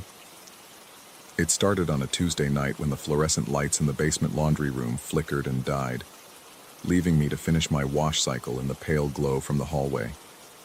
The building superintendent had promised to fix them weeks ago, but like everything else in this rundown complex, promises meant nothing. I was fumbling with my phone's flashlight, trying to transfer wet clothes to the dryer, when something caught my eye in the corner where the ceiling met the wall. A small rectangular device no bigger than a deck of cards sat perched on the exposed beam directly above my usual machine. A tiny red LED pulsed rhythmically in the gloom, casting an eerie crimson glow across the concrete walls. My hands froze mid-motion, a soaked t-shirt dripping steadily onto my shoes. The device was pointed directly down at my washing machine. Machine number 7, the one I'd been using exclusively for the past 6 months since moving into apartment 3B. My throat constricted as I realized I'd been doing laundry in complete darkness for the better part of 20 minutes, and whatever that thing was, it had been watching me the entire time. My heart began hammering against my ribs as I backed slowly toward the door, my eyes never leaving that blinking red eye. The wet clothes in my arms suddenly felt impossibly heavy, and I could hear my own ragged breathing echoing off the bare walls. Every instinct screamed at me to run, but I forced myself to take a closer look. The device was sleek, black, and obviously expensive, nothing like the cheap security cameras scattered around the building's common areas. This was professional-grade equipment, mounted with precision and angled with deliberate intent. Moisture beaded on my forehead despite the basement's perpetual chill, and my mouth went dry as cotton. I managed to climb onto a folding chair and examine the device more closely. There was no visible brand marking, but I could make out what looked like an infrared lens alongside the main camera. Night vision. The realization hit me like ice water in my veins. This thing could see perfectly in complete darkness. How long had it been there? How many nights had I done laundry in the dark, completely unaware that something was recording my every movement? My skin crawled at the thought of being watched, studied, documented without my knowledge or consent. The next morning, I confronted the building's property manager, a thin, nervous man named Morris, who always seemed to be sweating regardless of the temperature. He claimed complete ignorance about any unauthorized surveillance equipment, insisting that only the management company had access to install cameras. His pale eyes darted away from mine as he spoke, and his fingers twitched constantly at his sides. When I described the device's exact location and appearance, he promised to investigate immediately. But when I returned to do laundry 2 days later, the camera was still there. This time I decided to stay and observe. I positioned myself at the far end of the laundry room and waited. For nearly an hour, nothing happened. Then I heard footsteps on the stairs, slow, deliberate steps that seemed to hesitate between each floor. The basement door creaked open, and a figure emerged from the stairwell. It was Harold Grimsley from apartment 4C, a man I'd seen only in passing during my months in the building. He was tall and gaunt, with pale skin that seemed almost translucent under the harsh fluorescent lights. His dark hair was perpetually greasy, hanging in stringy curtains around his hollow cheeks. What disturbed me most were his eyes. They were too large for his face, bulging slightly, with irises so dark they were almost black. Harold moved with an odd, jerky gait as he approached the machines. He wasn't carrying any laundry. Instead, he walked directly to machine number 7 and stood there for several long minutes, staring up at the camera with an expression of intense concentration. His lips moved silently, as if he were having a conversation with the device. Then he reached into his jacket pocket and withdrew what looked like a small tablet or control device. I pressed myself deeper into the shadows, my pulse racing as I watched him interact with the screen. The camera's red light blinked faster, and I could swear I heard a faint mechanical whirring sound, like a lens adjusting its focus. Harold's face was illuminated by the tablet's glow. and what I saw there made my blood run cold. He was smiling. It wasn't a normal smile. It was the expression of someone experiencing profound satisfaction, the kind of look I'd seen on documentaries about people with dangerous obsessions. His oversized eyes reflected the tablet's light, giving him an almost reptilian appearance. When Harold finally left, I waited another 20 minutes before approaching Machine 7. My legs felt unsteady as I walked across the concrete floor, and every shadow seemed to harbor potential threats. The camera tracked my movement with a barely audible servo whir, its red eye following me like the gaze of some mechanical predator. That night, I couldn't sleep. Every small sound in the building seemed amplified. Footsteps in the hallway, doors opening and closing, the building's ancient plumbing groaning through the walls. I found myself checking the locks on my door repeatedly, testing the deadbolt and security chain with trembling fingers. The next evening, I encountered Harold in the hallway outside my apartment. He was just standing there when I opened my door, as if he'd been waiting. Up close, his appearance was even more unsettling. His skin had an odd, waxy quality, and his oversized eyes seemed to take in every detail of my face with uncomfortable intensity. He informed me that he was conducting an important scientific study on paranormal phenomena, specifically the manifestation of orbs in enclosed spaces. The camera, he explained, was essential equipment for documenting these supernatural occurrences. His voice was soft and measured, but there was an underlying current of excitement that made my skin crawl. According to Harold, orbs were spiritual entities that appeared as glowing spheres in photographs, visible only through specialized equipment. The basement laundry room, he claimed, was a hotspot for such activity due to the electromagnetic fields generated by the washing machines and the space's concrete construction. What made my stomach lurch was what came next. Harold reached into his jacket and withdrew a manila folder thick with photographs. With obvious pride, he began showing me image after image of the laundry room taken in complete darkness. The infrared photography revealed every detail of the space in ghostly green and white tones. And there I was. Photo after photo showed me going about my laundry routine, completely unaware of being observed. There were images of me loading clothes into the machine, folding items on the table, even one where I was bent over, sorting through my laundry basket. In every single photograph, I was rendered in that eerie infrared palette that made me look like some kind of spectral figure. Harold pointed to various spots in the images where he claimed to see orbs, small, round anomalies that he insisted were supernatural manifestations. To me, they looked like dust particles or water droplets on the lens, but his enthusiasm was palpable as he described each supposed spirit encounter. The worst part was realizing that these photos had been taken over a period of months. Harold had documented my routines, my habits, my schedule with meticulous precision. He knew exactly when I did laundry, how long I typically stayed in the basement, even which machines I preferred to use. My hands shook as I handed the photos back to him, and I could barely form words to express my discomfort with the situation. Harold seemed genuinely puzzled by my reaction, insisting that his research was purely scientific and that my presence in the images was merely incidental to his orb documentation. But there was something in his eyes when he said this, a glimmer of deception that made my chest tighten with fear. The way he lingered over certain photographs, the slight smile that played at the corners of his mouth when showing me images where I was in vulnerable positions, the careful way he'd cataloged my activities, none of it felt scientific. It felt predatory. Over the following days, I became hyper-aware of Harold's presence in the building. I started noticing things I'd previously overlooked, how he always seemed to be coming or going whenever I left my apartment, the way he lingered in the lobby when I checked my mail, the soft sound of his door opening whenever I walked past his floor. My sleep became fitful and broken. I'd wake in the middle of the night with the absolute certainty that someone was watching my apartment, standing in the hallway just outside my door. The feeling was so strong that I'd creep to the peephole and peer out into the dimly lit corridor, expecting to see Harold's pale face staring back at me. During the day, paranoia crept into every aspect of my life. I found myself checking over my shoulder constantly, scanning windows and doorways for signs of surveillance. The knowledge that Harold had been documenting my activities without my consent made me question what else might be watching me. What other invisible eyes might be tracking my movements? I stopped using the building's laundry facilities entirely, instead hauling my clothes to a laundromat 6 blocks away. But even there, I felt exposed and vulnerable. Every person who entered seemed suspicious. Every security camera felt like a potential threat. The simple act of washing clothes had become a source of profound anxiety. One evening, while picking up takeout from the restaurant on the ground floor of my building, I overheard Harold talking to the delivery driver. He was describing his research again, but this time his language was different.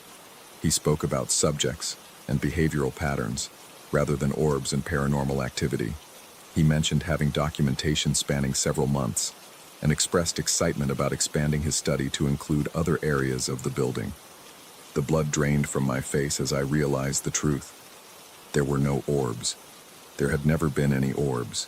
Harold's supernatural research was nothing more than an elaborate cover story for what was essentially voyeuristic surveillance. He was watching people, studying their routines, documenting their private moments, and using paranormal investigation as justification for his behavior. That night, I made the decision to confront him directly. My hands trembled as I knocked on his door, but I was determined to end this situation once and for all. When Harold answered, he seemed unsurprised to see me, as if he'd been expecting my visit. I told him that I knew his research wasn't really about paranormal phenomena, that I understood what he was actually doing with that camera. His reaction was immediate and disturbing. Rather than denying my accusations, Harold's eyes lit up with an intense, almost manic gleam. He invited me inside to see his real work. The interior of Harold's apartment was a shrine to surveillance. Every wall was covered with photographs, computer monitors, and what appeared to be floor plans of the building. Multiple cameras and electronic devices covered every available surface. There were photos of numerous residents going about their daily activities, checking mail, entering and leaving apartments, using the laundry facilities. But what made my legs nearly give out was an entire wall dedicated specifically to me. Hundreds of photographs chronicled my movements over the past several months. Images of me leaving for work, returning home, taking out garbage, checking my mailbox. Every aspect of my routine had been documented with obsessive thoroughness. Some photos appeared to have been taken from across the street, others from within the building itself. There were even what looked like telephoto shots taken through my apartment windows. Harold stood behind me as I stared at this collection, and I could hear his rapid, excited breathing. He began explaining his methodology, describing how he'd identified patterns in my behavior, predicted my schedule, even noted changes in my daily routine. His voice carried the same tone of scientific pride he'd used when discussing orbs, but now the facade was completely dropped. The room felt like it was spinning as the full scope of his surveillance became clear. This wasn't just casual observation. It was systematic stalking disguised as research. Harold had been studying me like a specimen, documenting my life with the dedication of a trained scientist. My throat constricted as I realized that Harold knew things about me that I'd never shared with anyone in the building. He knew my work schedule, my shopping habits, my social patterns. He probably knew when I slept, when I showered, when I was alone and vulnerable. As I backed toward the door, Harold continued talking, but his words became increasingly disturbing. He spoke about the importance of his work, about how people needed to be observed and understood. He mentioned other subjects he'd studied in previous buildings, other collections he'd compiled. The implication was chilling. I wasn't his first victim, and I likely wouldn't be his last. I managed to escape from Harold's apartment, but the damage was done.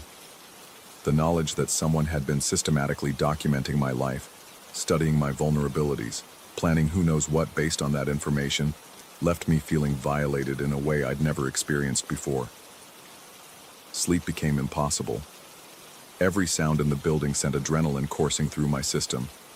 I installed additional locks on my door, covered my windows with heavy curtains, and started varying my schedule in random ways to disrupt any patterns Harold might be tracking. But the paranoia only grew worse. If Harold could watch me so extensively without my knowledge, what other threats might be lurking unseen?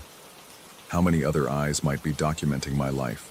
The world suddenly felt like a place where privacy was an illusion, and safety was constantly under threat. I contacted the police, but explaining the situation proved nearly impossible. Harold hadn't technically broken any laws. The camera was on his own property, and photographing someone in public areas wasn't illegal. The officers seemed more annoyed than concerned, treating my report as a neighborly dispute rather than a serious safety issue. The building management was equally unhelpful. They claimed that tenants were allowed to install security equipment as long as it didn't violate other residents' rights, and since the camera was positioned over Harold's assigned machine, they couldn't take action without more substantial evidence of wrongdoing. I was trapped, living in the same building as someone who had demonstrated a dangerous obsession with surveilling my life, with no legal recourse and no protection from authorities who didn't understand the psychological violation I'd experienced. The final straw came 2 weeks later, when I found a new envelope slipped under my door. Inside were recent photographs of me at the laundromat I'd been using, taken from across the street through the large front windows. Harold had followed me. His surveillance had expanded beyond the building, extending into the wider world. That night, I packed everything I could fit into my car and left the building permanently. I broke my lease, forfeited my security deposit, and moved across the city to a place where Harold couldn't find me. It was the only way I could regain any sense of safety. But even now, months later, I still check every corner for hidden cameras. I still scan crowds for familiar faces. I still wake up in the middle of the night with the absolute certainty that someone is watching me, documenting my movements, studying my patterns. The red light that had blinked above machine number 7 had revealed a truth more terrifying than any supernatural phenomenon. That the real monsters aren't ghosts or demons, but the people who live among us, hiding their predatory nature behind facades of normalcy and scientific curiosity. And somewhere out there, Harold is probably setting up another camera, watching another unsuspecting victim, adding new photographs to another wall of obsession. The orb watcher is still watching, still hunting for new subjects to study and document. The red light never really stops blinking. It just finds new places to hide.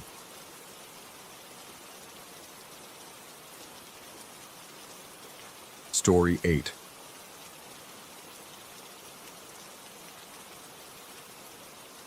The metallic stench hit me first. Copper pennies dissolved in ammonia, sharp enough to make my sinuses burn. I'd been living in this cramped apartment for 3 months, and nothing had ever smelled like that before. I found the source when I went to grab my work boots from beside the front door. A thin film of green slime coated the worn leather, glistening under the harsh fluorescent light like wet algae. My stomach lurched as I bent closer. The substance wasn't just sitting on the surface. It seemed to be growing from within the leather itself, seeping through invisible pores. My hands trembled as I reached for the boots, then jerked back. The smell intensified, metallic and organic, like blood mixed with pond scum. I forced myself to breathe through my mouth, but I could taste it now, bitter copper coating my tongue. I backed away from the boots, my heart already hammering against my ribs. That's when I noticed my bicycle propped against the far wall. The same green film covered the handlebars and seat, dripping slowly onto the linoleum floor in thick drops that made soft plopping sounds in the silence. My throat constricted. I spun around, scanning the small living space with growing panic.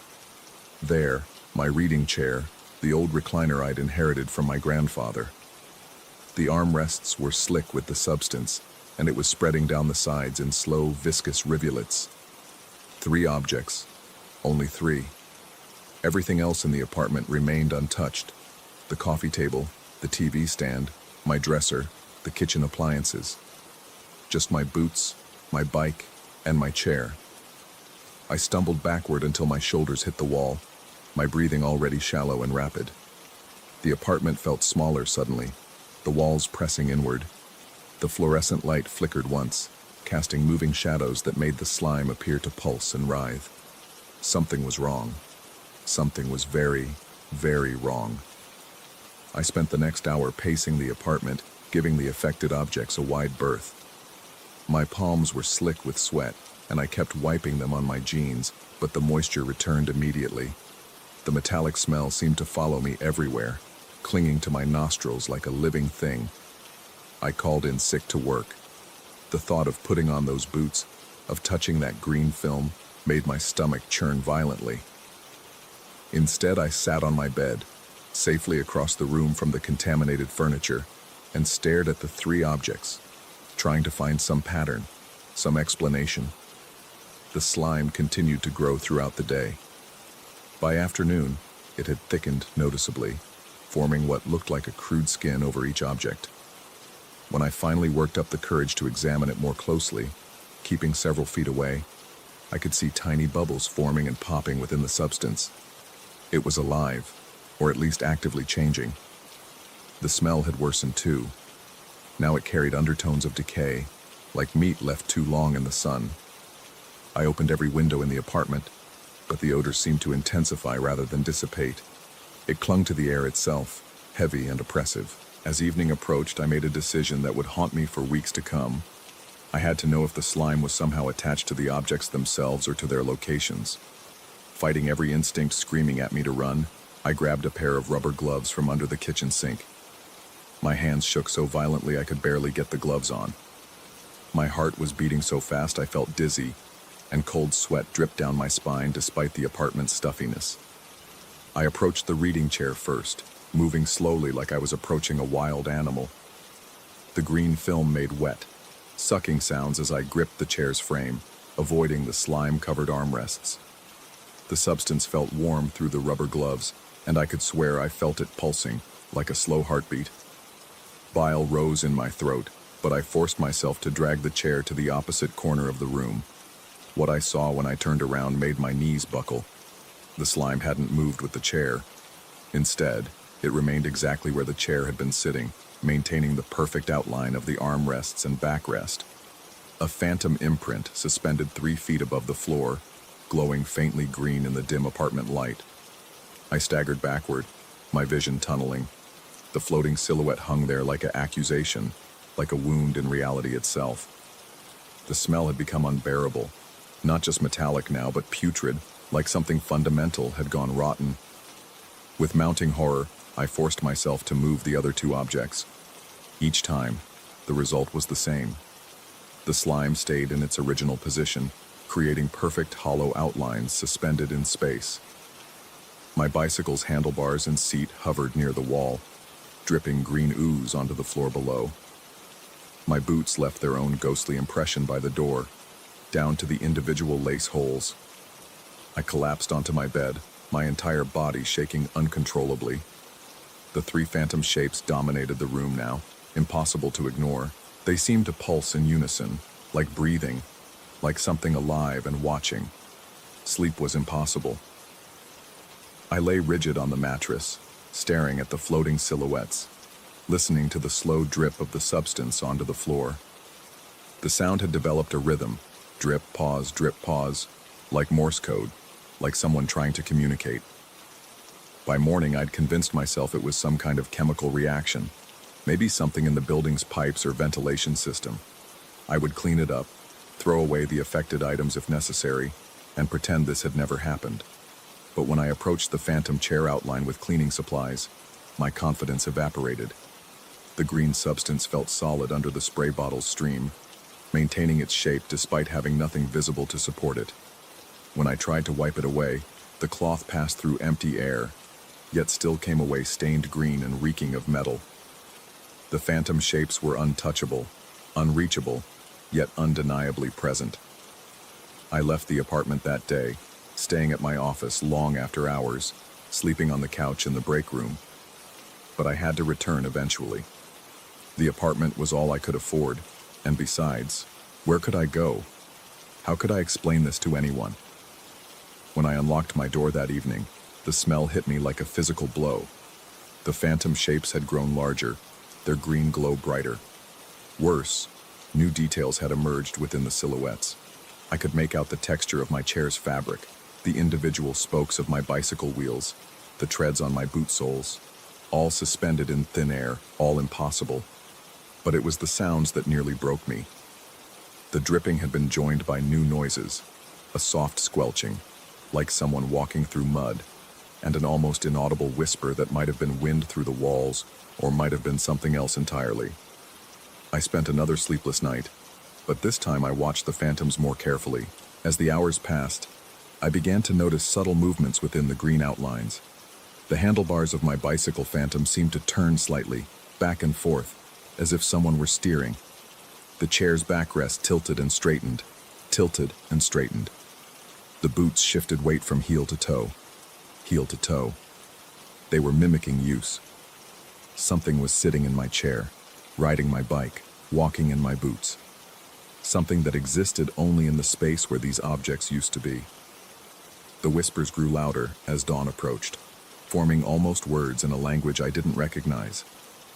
The metallic smell had evolved again, now carrying notes of ozone and burnt circuitry, like the air during an electrical storm. I began to understand, with growing terror, that I was witnessing some kind of claim being made. Something had marked these three objects as its own, and moving them had only revealed the true nature of that ownership. The green slime wasn't growing on my possessions. It was replacing them, creating perfect copies that existed independent of physical reality. Days blended together in a haze of sleeplessness and growing paranoia. I stopped going to work altogether. Food lost all taste except for the persistent copper flavor that coated my tongue. I found myself speaking to the phantom shapes, asking them what they wanted, begging them to leave me alone. The whispers began to respond. I couldn't make out words, but the tone changed based on my questions.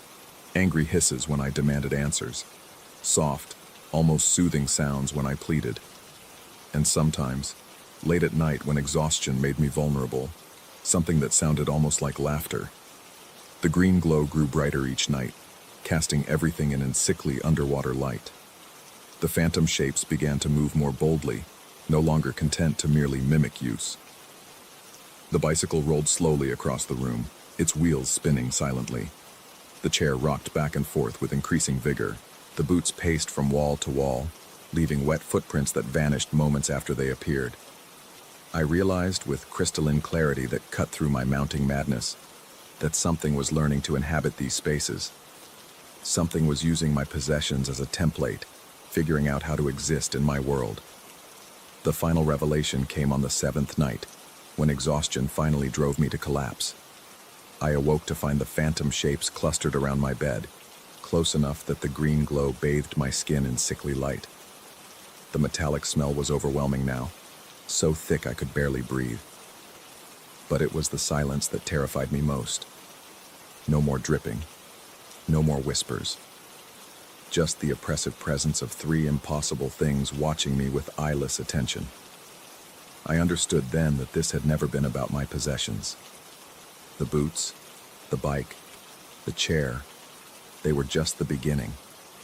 Something was mapping my life, learning my routines, studying the spaces I inhabited most. And now that it had finished its research, it was ready to expand. I left that night with nothing but the clothes on my back, abandoning the apartment and everything in it. I told myself I was running from madness, from stress-induced hallucinations brought on by too many late nights and too much caffeine.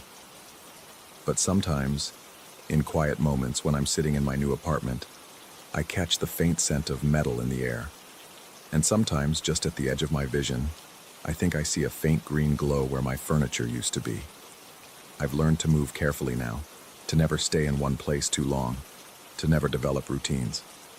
Because I know with bone-deep certainty that somewhere in an empty apartment across town, three phantom shapes are still glowing in the dark, still learning, still waiting.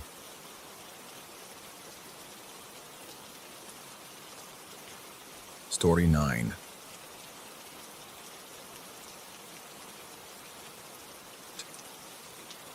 The fluorescent bulb above the bathroom mirror flickered with the dying gasps of something that should have been replaced weeks ago.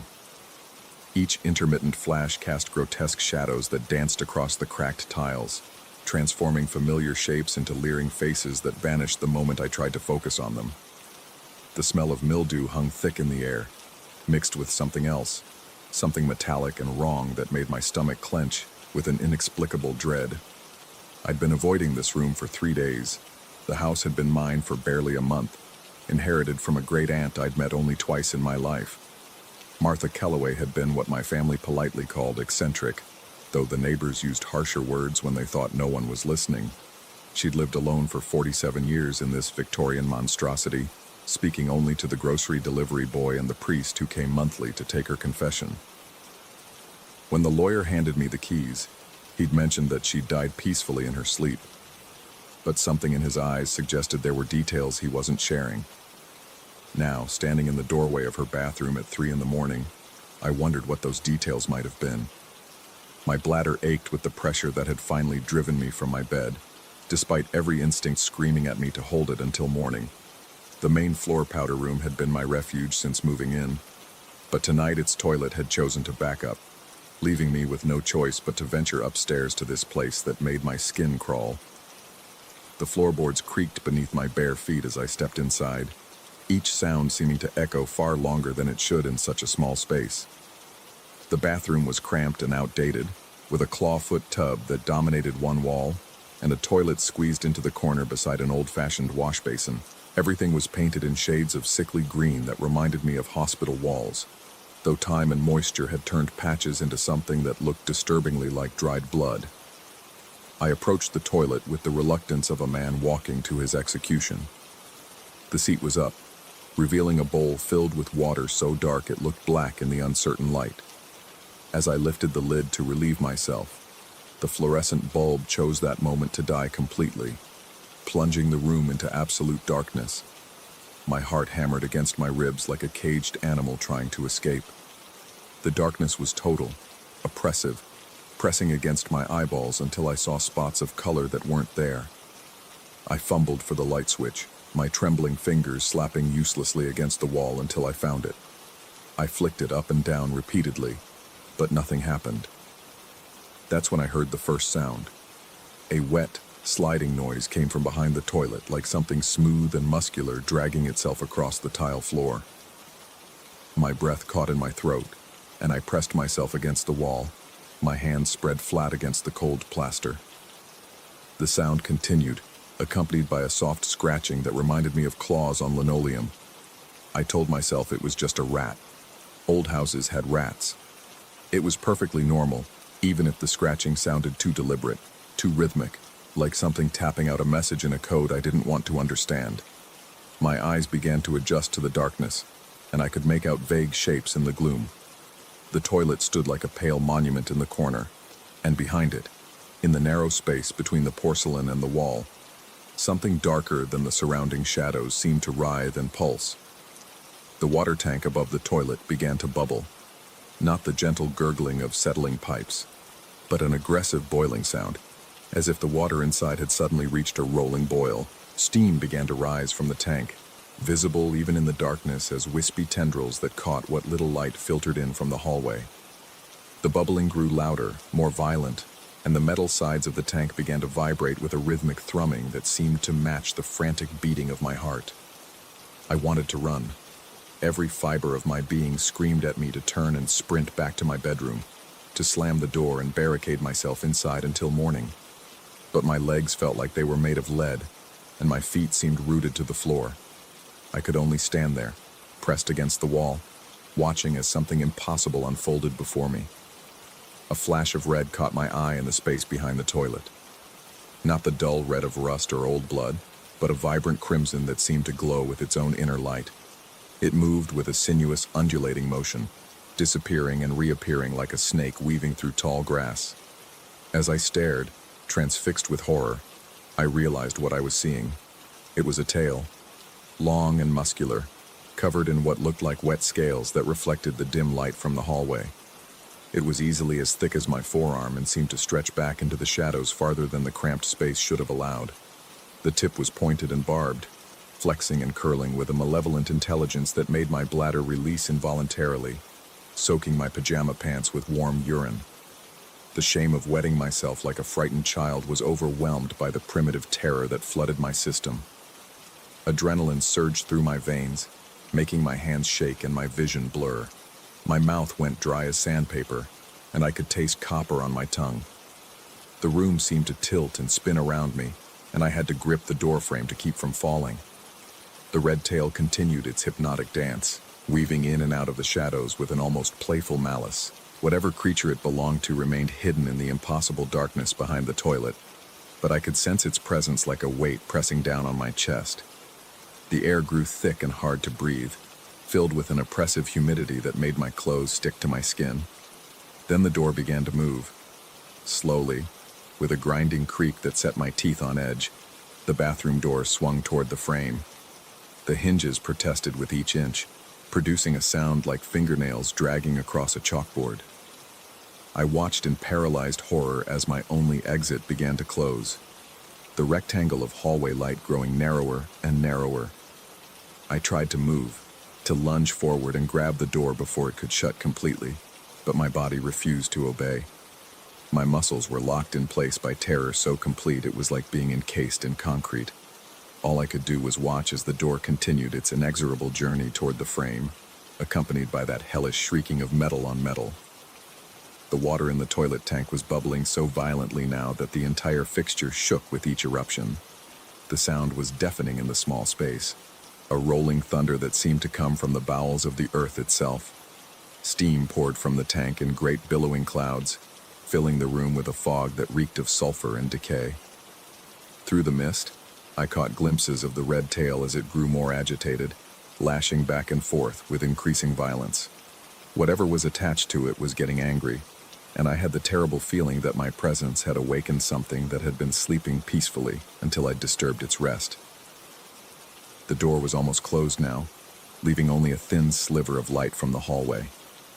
In desperation, I found my voice, though what came out was barely a whisper. "Please," I croaked, my throat raw and burning. "I'll do anything." The door stopped moving. The bubbling water fell silent. The red tail froze in mid-writhe, its barbed tip pointing directly at me like an accusing finger. In the sudden quiet, I could hear my own heartbeat thundering in my ears and the rasp of my labored breathing. Sweat poured down my face and back, despite the chill that had settled over the room. The silence stretched on for what felt like hours, though it could only have been seconds. Then, from the shadows behind the toilet, came a voice. It wasn't a voice in any conventional sense. It was more like thoughts being pressed directly into my brain, bypassing my ears entirely. The words formed themselves in my mind with a clarity that was somehow more terrifying than if I'd heard them spoken aloud. The voice told me what it wanted. A simple thing, really. A promise. A commitment to perform a small ritual each night before sleep, one that would acknowledge its presence and show proper respect for the ancient compact that had been made in this house long before I was born. My great-aunt had understood the terms. She'd honored them faithfully for nearly 5 decades, and in return, she'd been allowed to live in peace. The thing behind the toilet had been patient with my ignorance, but patience had its limits. It was time for me to take up the burden that came with inheriting this house. All I had to do was promise to pray before sleeping, not to any god I might have worshipped, but to the entity that dwelt in the spaces between the walls, in the shadows beneath the stairs, in the darkness behind the toilet where human eyes were not meant to look. A simple acknowledgement each night that I was not the true master of this house, merely its temporary caretaker. The words tumbled out of my mouth before I could stop them, a pledge spoken in desperate haste while my rational mind screamed at me to run instead. I promised to pray each night, to show proper reverence, to remember my place in the hierarchy of things that existed beyond human understanding. The moment the words left my lips, the red tail vanished into the shadows with a sound like silk sliding across glass. The water in the toilet tank settled into silence, and the oppressive weight in the air lifted just enough for me to draw a full breath. The door swung open with a gentle creak, revealing the blessed light of the hallway beyond. I stumbled out of the bathroom on unsteady legs, my clothes soaked with sweat and urine, my mind reeling from what I'd experienced. Part of me wanted to believe it had all been a hallucination brought on by stress and the unfamiliarity of a new home. But the smell of sulfur that clung to my hair and the taste of copper that coated my tongue told a different story. That was 6 months ago. True to my word, I pray each night before bed, not to the God of my childhood, but to the thing that watches from the shadows. I've learned its preferences over time. It likes the prayers spoken in Latin, though I don't know why. It prefers them offered at the stroke of midnight while facing the bathroom door. And it appreciates small offerings. Drops of wine poured down the drain, coins left on the windowsill, locks of hair burned in the fireplace. In return, it leaves me alone during the day.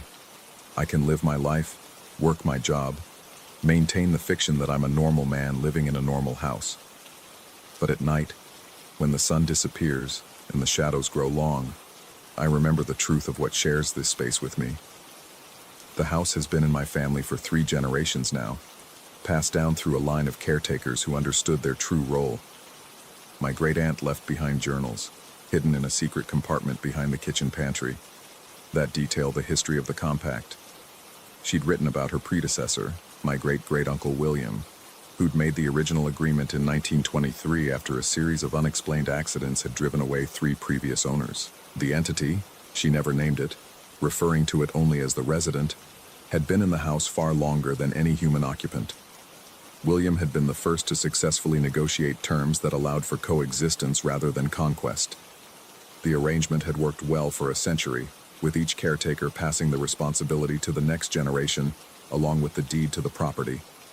But the journals also contained warnings, stories of caretakers who'd grown careless, who'd forgotten their nightly obligations or tried to break the compact. The consequences were never fatal. The residents seemed to prefer psychological torment to physical harm, but they were severe enough to drive grown men to madness or despair.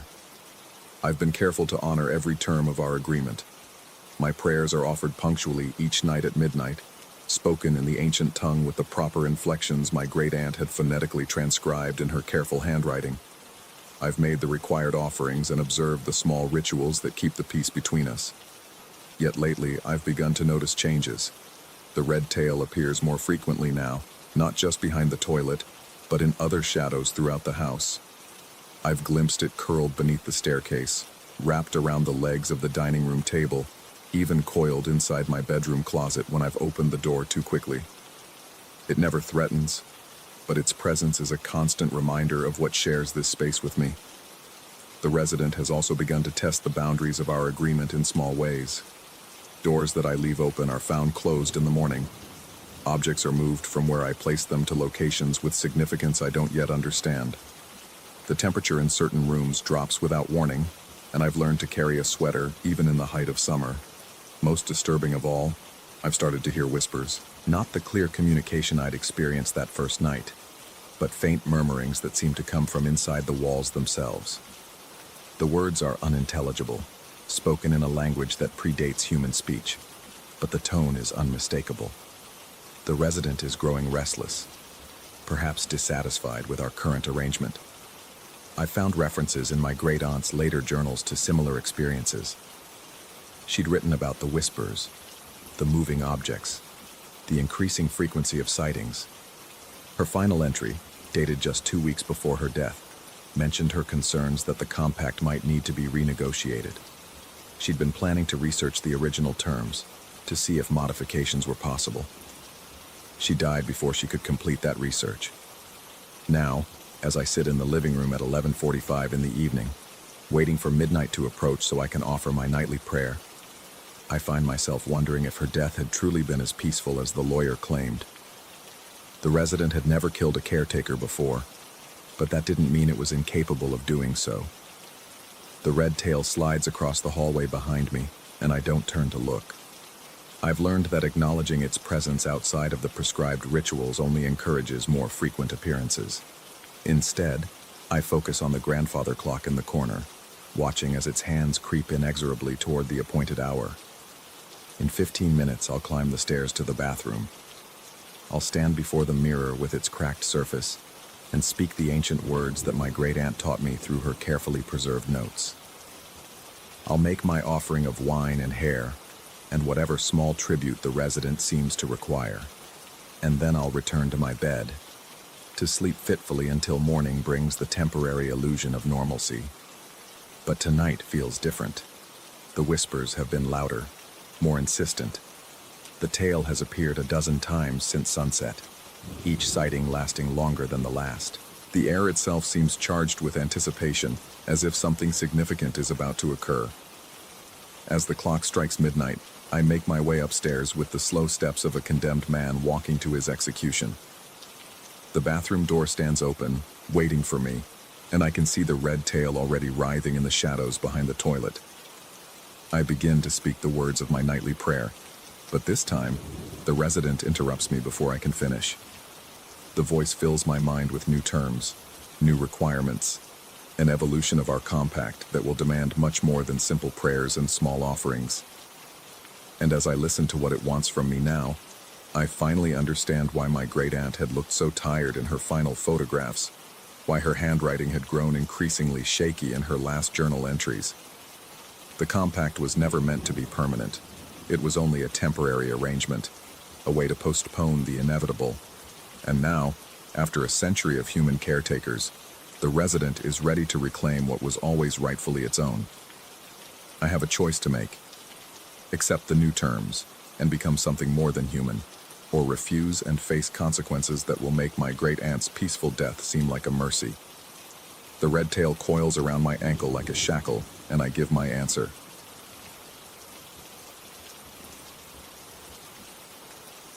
Story 10. Wait, the old Victorian house had been watching me for 3 weeks, and I was finally beginning to understand that some stains never wash away. They only grow darker with time. It started with the tea. Such an innocent ritual, something I'd done thousands of times before in countless other homes.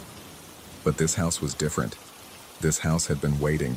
I'd moved into the rental property on Elm Street after my divorce was finalized, needing somewhere quiet to put the pieces of my life back together. The landlord, Mrs. Henley, had been eager to rent it out, almost suspiciously so.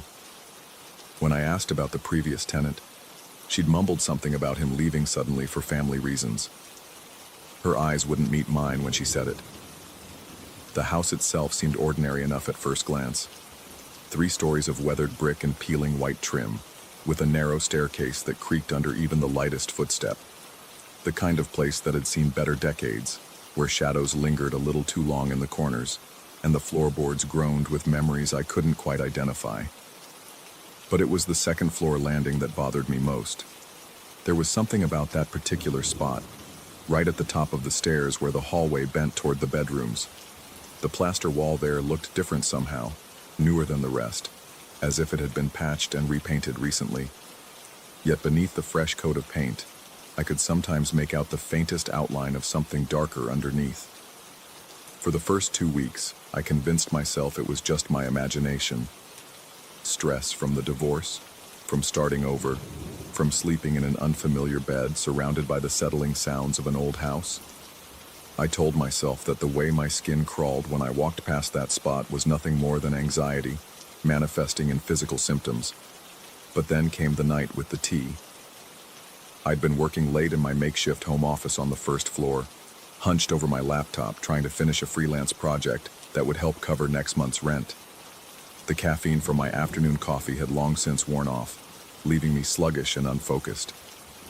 Around midnight, I decided to make myself some chamomile tea, something to calm my nerves before attempting to sleep in this place that never quite felt like home. The kitchen was at the back of the house, separated from the front rooms by a long, dim hallway. As I waited for the water to boil, I found myself staring out the window into the backyard, where the skeletal branches of an old oak tree scratched against the glass with each gust of wind. The sound was like fingernails on a chalkboard, setting my teeth on edge. When the kettle finally whistled, I poured the steaming water over the tea bag and cradled the warm mug in both hands.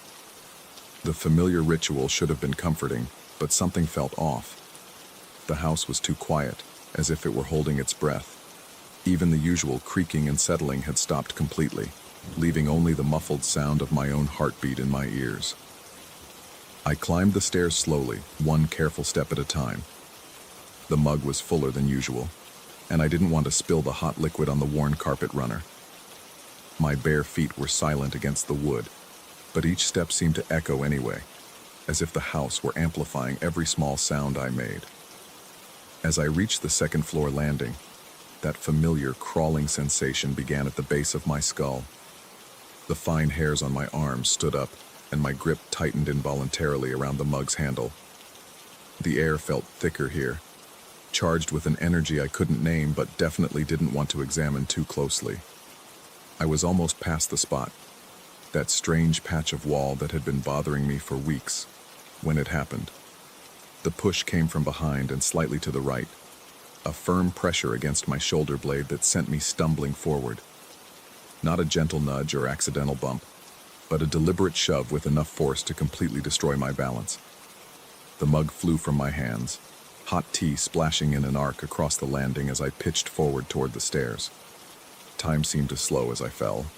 I remember the sensation of weightlessness, the sick feeling in my stomach as gravity took hold. My hands shot out instinctively, trying to find purchase on something, anything, to stop my tumble down the narrow staircase. My shoulder hit the wall, then my hip connected with the edge of a step, sending shockwaves of pain through my body. I rolled and bounced down what felt like every single one of those 17 steps, my body a collection of sharp angles and vulnerable joints colliding with unforgiving wood.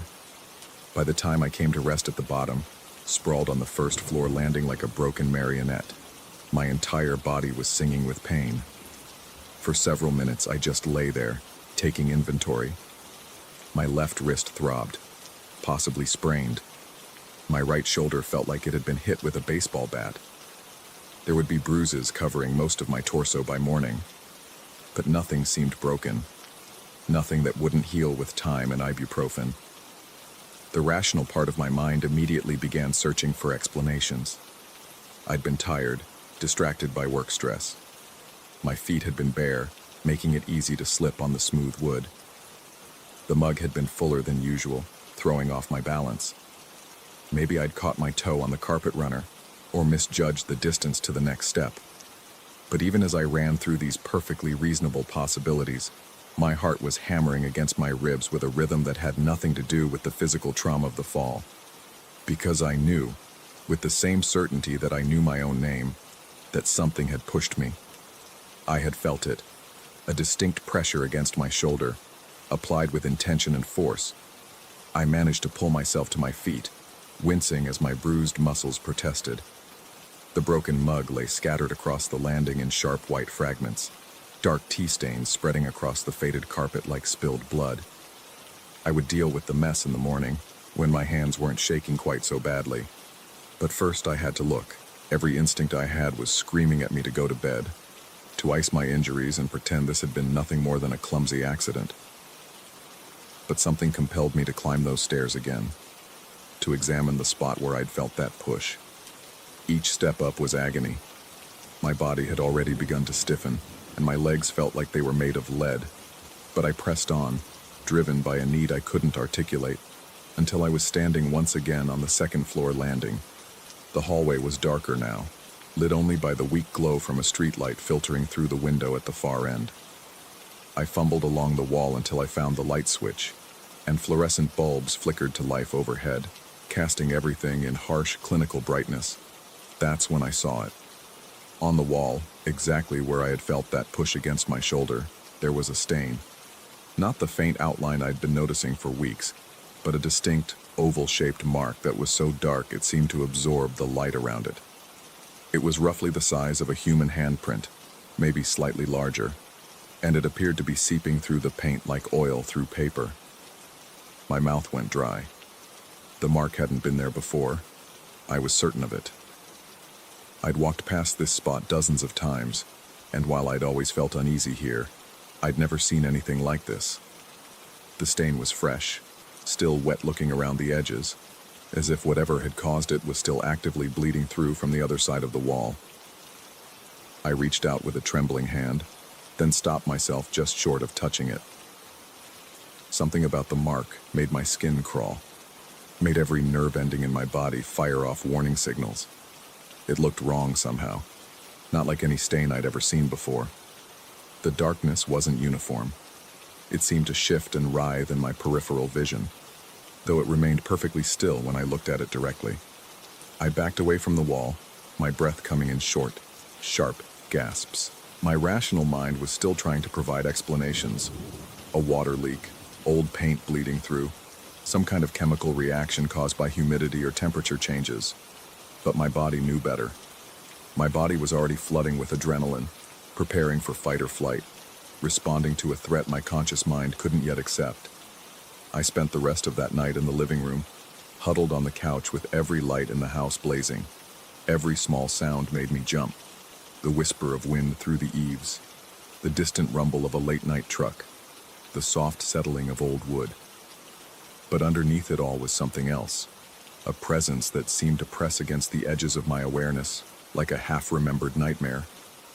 When morning finally came, I convinced myself that exhaustion and stress had made me see things that weren't there. In the harsh light of day, surely the wall would look normal again. The stain would reveal itself to be nothing more than a trick of shadows and fluorescent lighting. But it was still there. If anything, it looked worse in the daylight. The oval shape was more defined now, with crisp edges that seemed almost burned into the plaster. The color was wrong too, not brown or black like a water stain, but a deep, oily purple that seemed to have its own depth. Looking at it made my eyes water, as if my brain couldn't quite process what it was seeing. I called Mrs. Henley, trying to keep my voice steady as I described a water stain that had appeared overnight. She listened in silence, then promised to send someone to look at it later in the week. Her tone was carefully neutral, but I caught something underneath. Not surprise, but resignation, as if she'd been expecting this call. The handyman arrived 3 days later, a weathered man in his 60s who introduced himself only as Pete. He took one look at the stain and his face went pale. He ran his hands along the wall, checking for moisture, temperature changes, anything that might explain the mark. He found nothing. Pete told me he'd need to cut into the wall to see what was behind it, to check for pipe damage or structural issues. I gave him permission, desperate for any explanation that would make sense of what I was seeing. When his utility knife bit into the plaster around the stain, the smell hit us both immediately. It was like rotting vegetation mixed with something metallic and sharp, the smell of things that had been buried too long in wet earth. Pete jerked back, his hand over his nose and mouth, but it was what we saw inside the wall that made us both step back in horror. The space between the studs was filled with a dark, viscous substance that seemed to pulse with its own rhythm. It wasn't water damage or mold. It was something organic, something that moved with purpose. As we watched, frozen in shock, the substance began to seep through the opening Pete had made, oozing down the wall in thick, dark rivulets. Pete was already packing up his tools, his hands shaking as he threw everything into his toolbox. He mumbled something about calling Mrs. Henley, about needing to contact someone else, someone who dealt with this kind of thing. He wouldn't meet my eyes as he left, and I noticed he made the sign of the cross as he hurried down the front steps. I was alone with it now.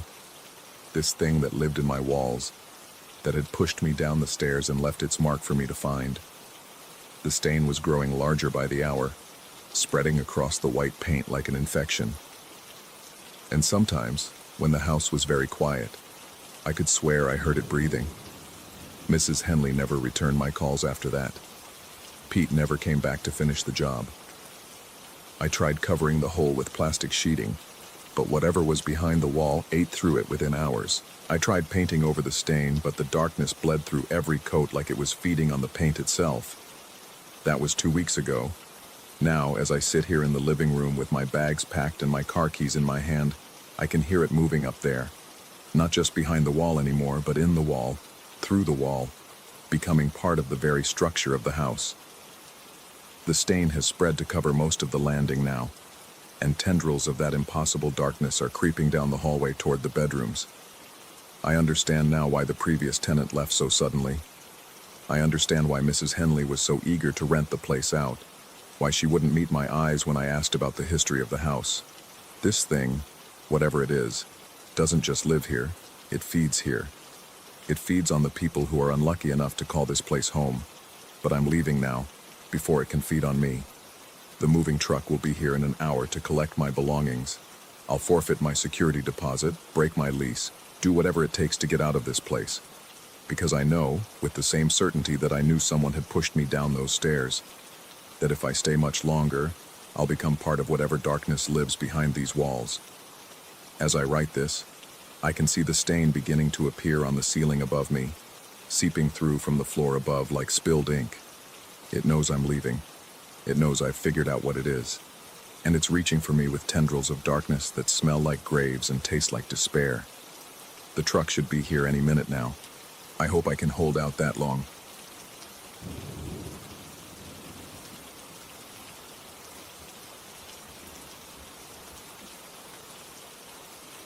Story 11.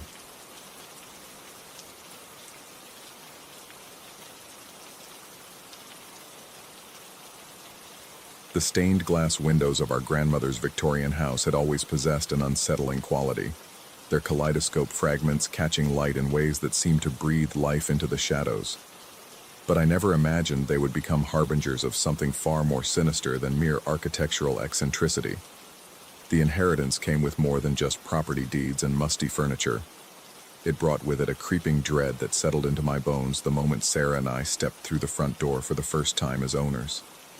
The house had been in our family for 3 generations, yet somehow it felt like foreign territory. Hostile, unwelcoming, watching. Sarah noticed it first, naturally. My sister had always been more perceptive than me, more attuned to the subtle wrongness that others might dismiss as imagination.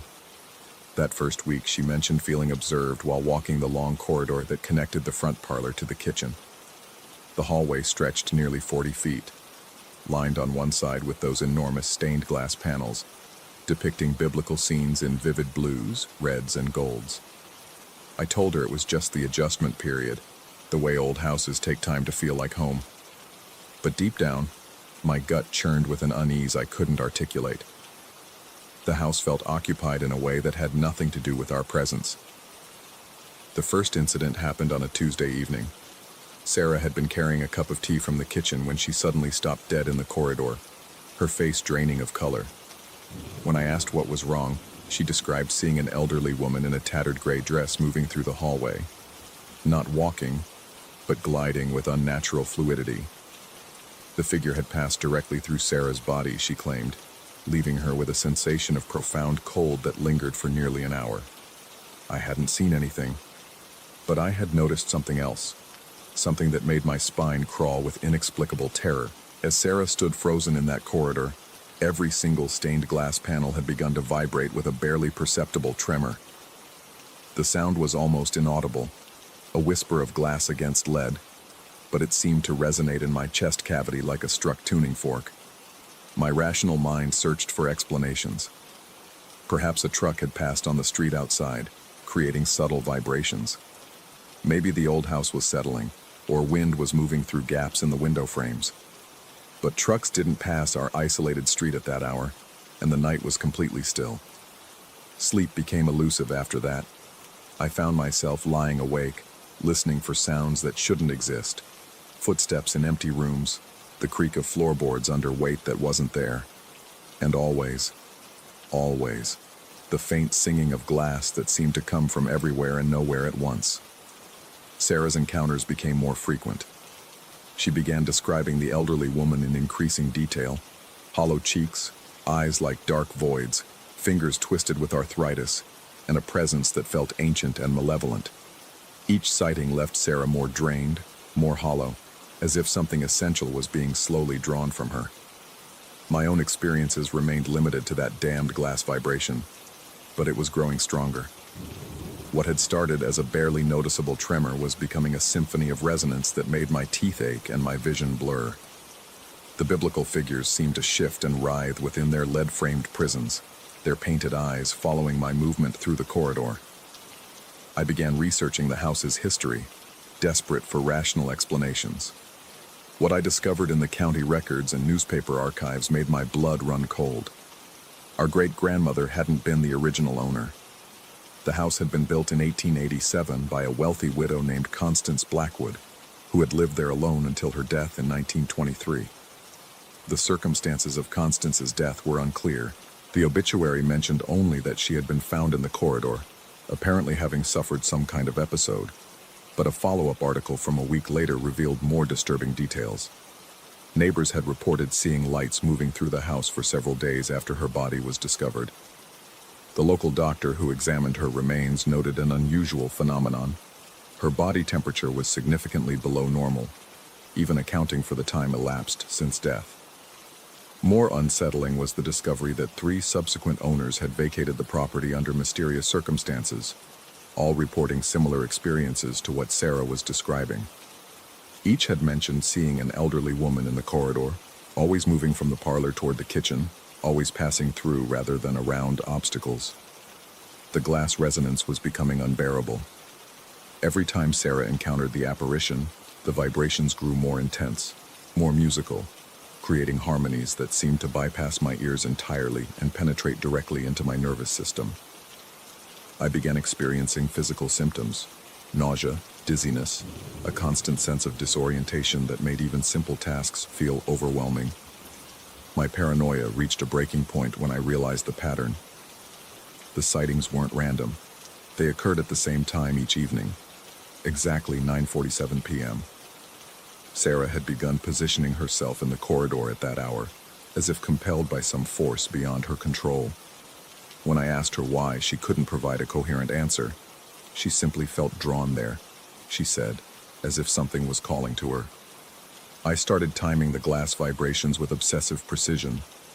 They began at 9:45 p.m. and reached their peak at exactly 9:47, continuing for precisely 3 minutes and 12 seconds before fading to silence.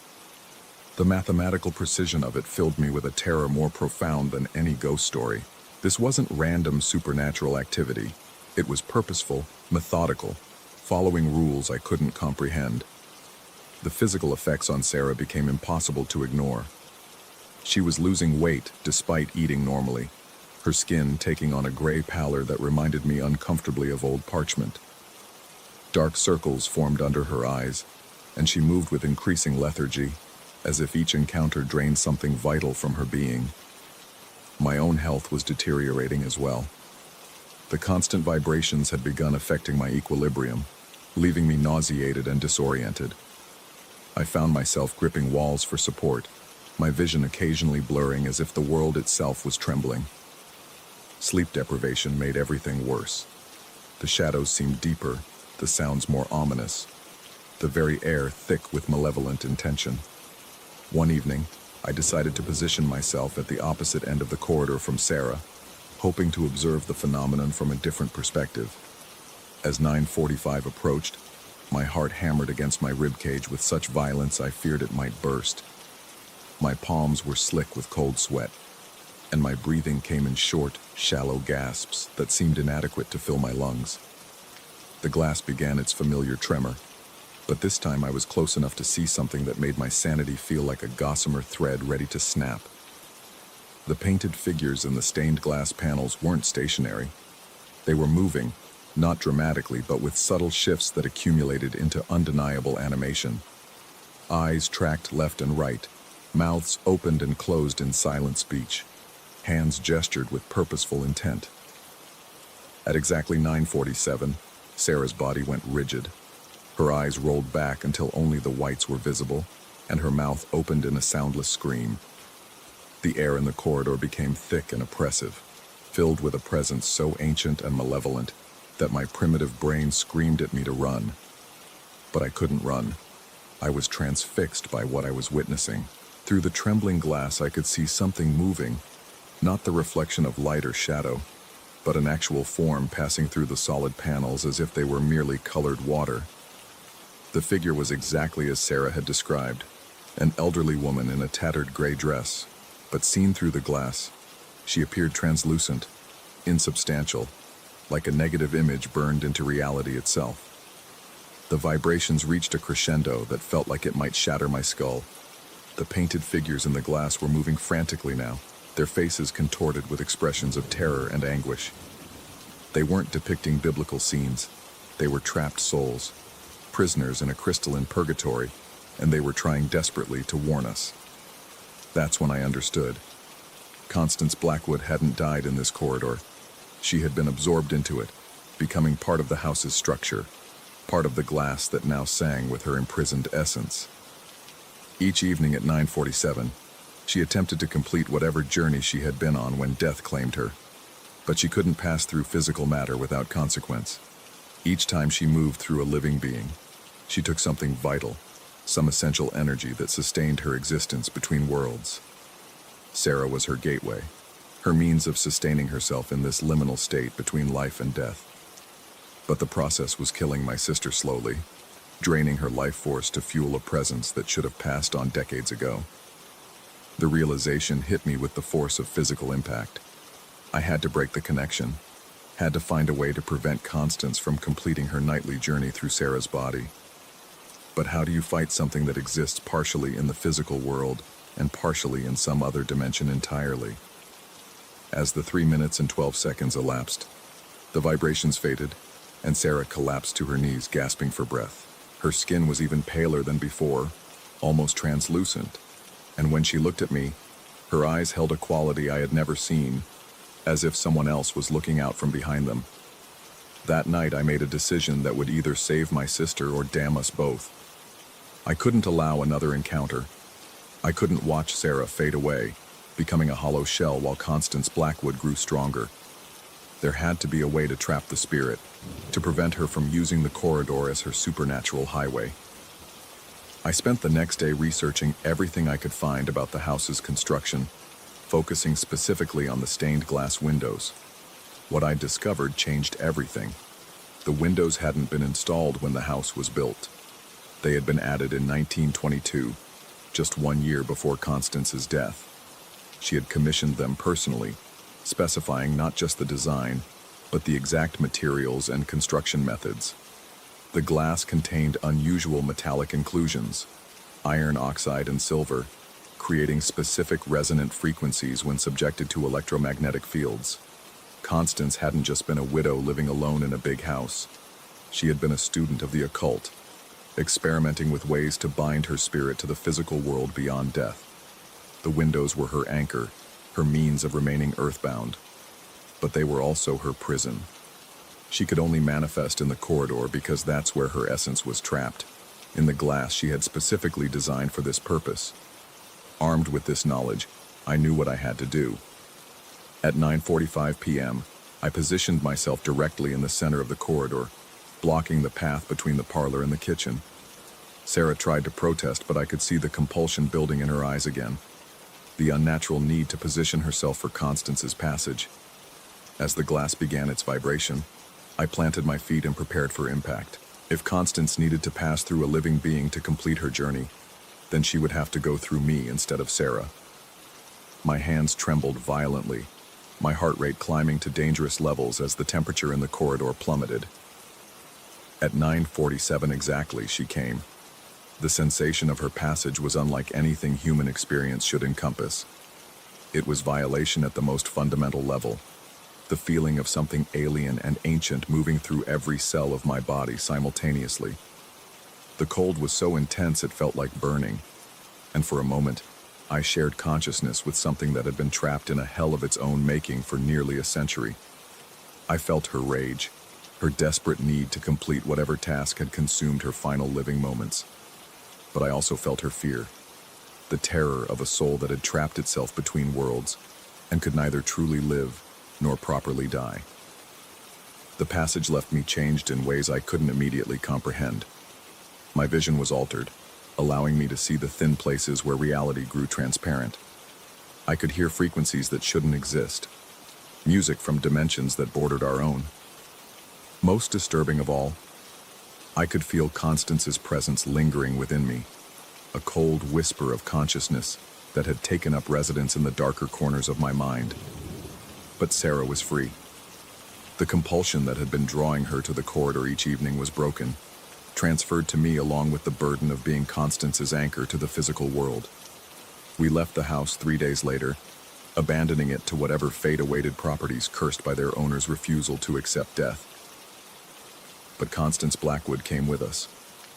She exists now in the spaces between my thoughts, in the reflection that doesn't quite match my movements, in the sound of glass singing in the wind. Some nights, I catch Sarah watching me with concern, noting the way I sometimes stop mid-sentence to listen to voices only I can hear. She knows something changed in that corridor, that the price of her freedom was my own spiritual autonomy. I tell myself it was worth it. I tell myself that protecting her justified the sacrifice. But in the darkest hours before dawn, when Constance whispers her ancient secrets in my ear, I wonder if I've simply prolonged the inevitable, because the dead, I've learned, are patient in ways the living cannot comprehend. And Constance Blackwood has all the time in the world to teach me the true meaning of eternity. Our story 12. The house breathed differently after midnight. Shallow, labored gasps that seemed to emerge from the very walls themselves. I'd noticed it the first night I moved in, but dismissed it as old wood settling, pipes expanding, the usual symphony of decay that accompanies century-old homes. How wrong I was. The inheritance came with strings attached, though I didn't realize it at the time. My great-aunt Marjorie had left me her Victorian house on Elm Street, complete with all furnishings and personal effects. The lawyer mentioned she'd been quite religious, but that hardly prepared me for what I found when I first walked through those creaking doors. Every room bore the weight of devotion. Crucifixes hung from door frames, religious paintings covered the walls in ornate frames, and small shrines occupied corners like silent sentinels. The dining room alone housed 14 different depictions of saints, their painted eyes following my movements with unsettling intensity. The living room featured an enormous wooden cross mounted above the fireplace, its dark surface worn smooth by generations of reverent hands. It was excessive, overwhelming. The house felt more like a chapel than a home, and I found myself holding my breath as I moved through the heavily shadowed rooms. My chest tightened with each step, as if the air itself had grown thick with centuries of whispered prayers and burning incense. The first week passed uneventfully enough. I busied myself with cataloging the contents, deciding what to keep and what to donate. The religious artifacts would definitely have to go. I wasn't particularly devout, and the constant presence of so many sacred images made me uncomfortable. They seemed to watch, to judge, creating an atmosphere of perpetual scrutiny that left my shoulders tense and my jaw clenched. I started with the smaller pieces: holy water fonts, prayer beads, miniature statues of angels and saints. Each removal felt like a small victory, a reclaiming of space that was rightfully mine. The house seemed to exhale with each departure, the oppressive weight lifting incrementally. My breathing became easier, my sleep more restful. But it was when I began taking down the paintings and crosses that things changed. The first sign came on a Tuesday evening. I'd spent the afternoon removing a series of faded lithographs depicting the Stations of the Cross from the hallway walls. The images had left pale rectangles against the darker wallpaper, ghost imprints of their former presence. As I carried the last one to the storage room, I could have sworn I heard something skittering across the floor above me. My heart jumped, pulse quickening as I froze mid-step. The sound was distinct, sharp clicks against hardwood, like fingernails tapping an urgent rhythm. I waited, listening, but heard only the house's usual sighs and creaks. Old houses made old noises, I reminded myself, though my hands trembled slightly as I set down the frame. The sounds became more frequent over the following days, always at night, always when I was alone, scratching in the walls, the soft patter of movement overhead, occasionally the distinct sound of something being dragged across the floor. My sleep grew fitful, my nerves frayed. I found myself jumping at every shadow, every unexpected noise. The house, which had felt oppressive before, now felt actively hostile. It was Thursday night when I decided to remove the large crucifix from my bedroom wall. The thing was massive, easily 3 feet tall, with a bronze Christ figure that seemed to glare down at me with accusatory eyes. I'd avoided it until now, but its presence made sleeping nearly impossible. Every time I closed my eyes, I felt watched, judged, found wanting. Standing on a chair, I worked to unfasten the heavy mounting hardware. The cross resisted my efforts, as if welded to the wall itself. Sweat beaded on my forehead as I struggled with the stubborn screws, my breathing growing labored from exertion and something else, a creeping dread that made my skin crawl. When it finally came free, I nearly dropped it, the sudden release sending me stumbling backward. The wall behind bore a pale cross-shaped shadow. The wallpaper faded everywhere except where the crucifix had hung. In the center of this ghostly outline, I noticed something that made my blood run cold. 4 small holes, dark and perfectly round, as if something had burrowed into the plaster itself. I stared at those holes for a long time, my heart hammering against my ribs. They seemed to pulse in the lamplight, expanding and contracting like tiny mouths gasping for air. My mouth went dry, and I had to grip the chair to steady myself as a wave of dizziness washed over me. That night, I placed the crucifix in the storage room with the other religious artifacts, though something inside me screamed against it. My hands shook as I closed the door, and I found myself checking the lock twice, 3 times, before finally retreating to my bedroom. I should have known better. The scratching started just after 3 a.m., jolting me from an uneasy sleep. This time it wasn't in the walls or overhead. It was right there in my room, a frantic scrabbling against the hardwood floor. My eyes snapped open, pupils dilating in the darkness as I tried to locate the source of the sound. The noise circled my bed in slow, deliberate arcs. Scritch, scritch, scritch, like claws or fingernails dragging across wood. My breathing became shallow, barely controlled gasps as terror flooded my system. Every muscle in my body tensed, prepared for flight, but I couldn't move. I was frozen, paralyzed by a fear so primal it bypassed rational thought entirely. The scratching grew more frantic, more urgent. It seemed to be searching for something, probing every corner of the room with increasing desperation. I pulled the covers over my head like a child, knowing it was futile, but unable to stop myself. The scratching continued, growing closer to the bed with each pass. Then abruptly, it stopped. The silence that followed was somehow worse than the noise. I lay there, heart pounding so hard I could feel it in my throat, waiting for whatever came next. Minutes crawled by. My body was slick with cold sweat, sheets clinging to my clammy skin. Every shadow seemed to writhe in my peripheral vision. When I finally worked up the courage to peek out from under the covers, the first pale light of dawn was filtering through the curtains. The room looked normal, peaceful even, but I could feel that something fundamental had changed. The house itself felt different, angry perhaps, or hungry. The very air seemed thicker, pressing down on me with malevolent weight. I spent the day researching the house's history, though what I found only deepened my unease.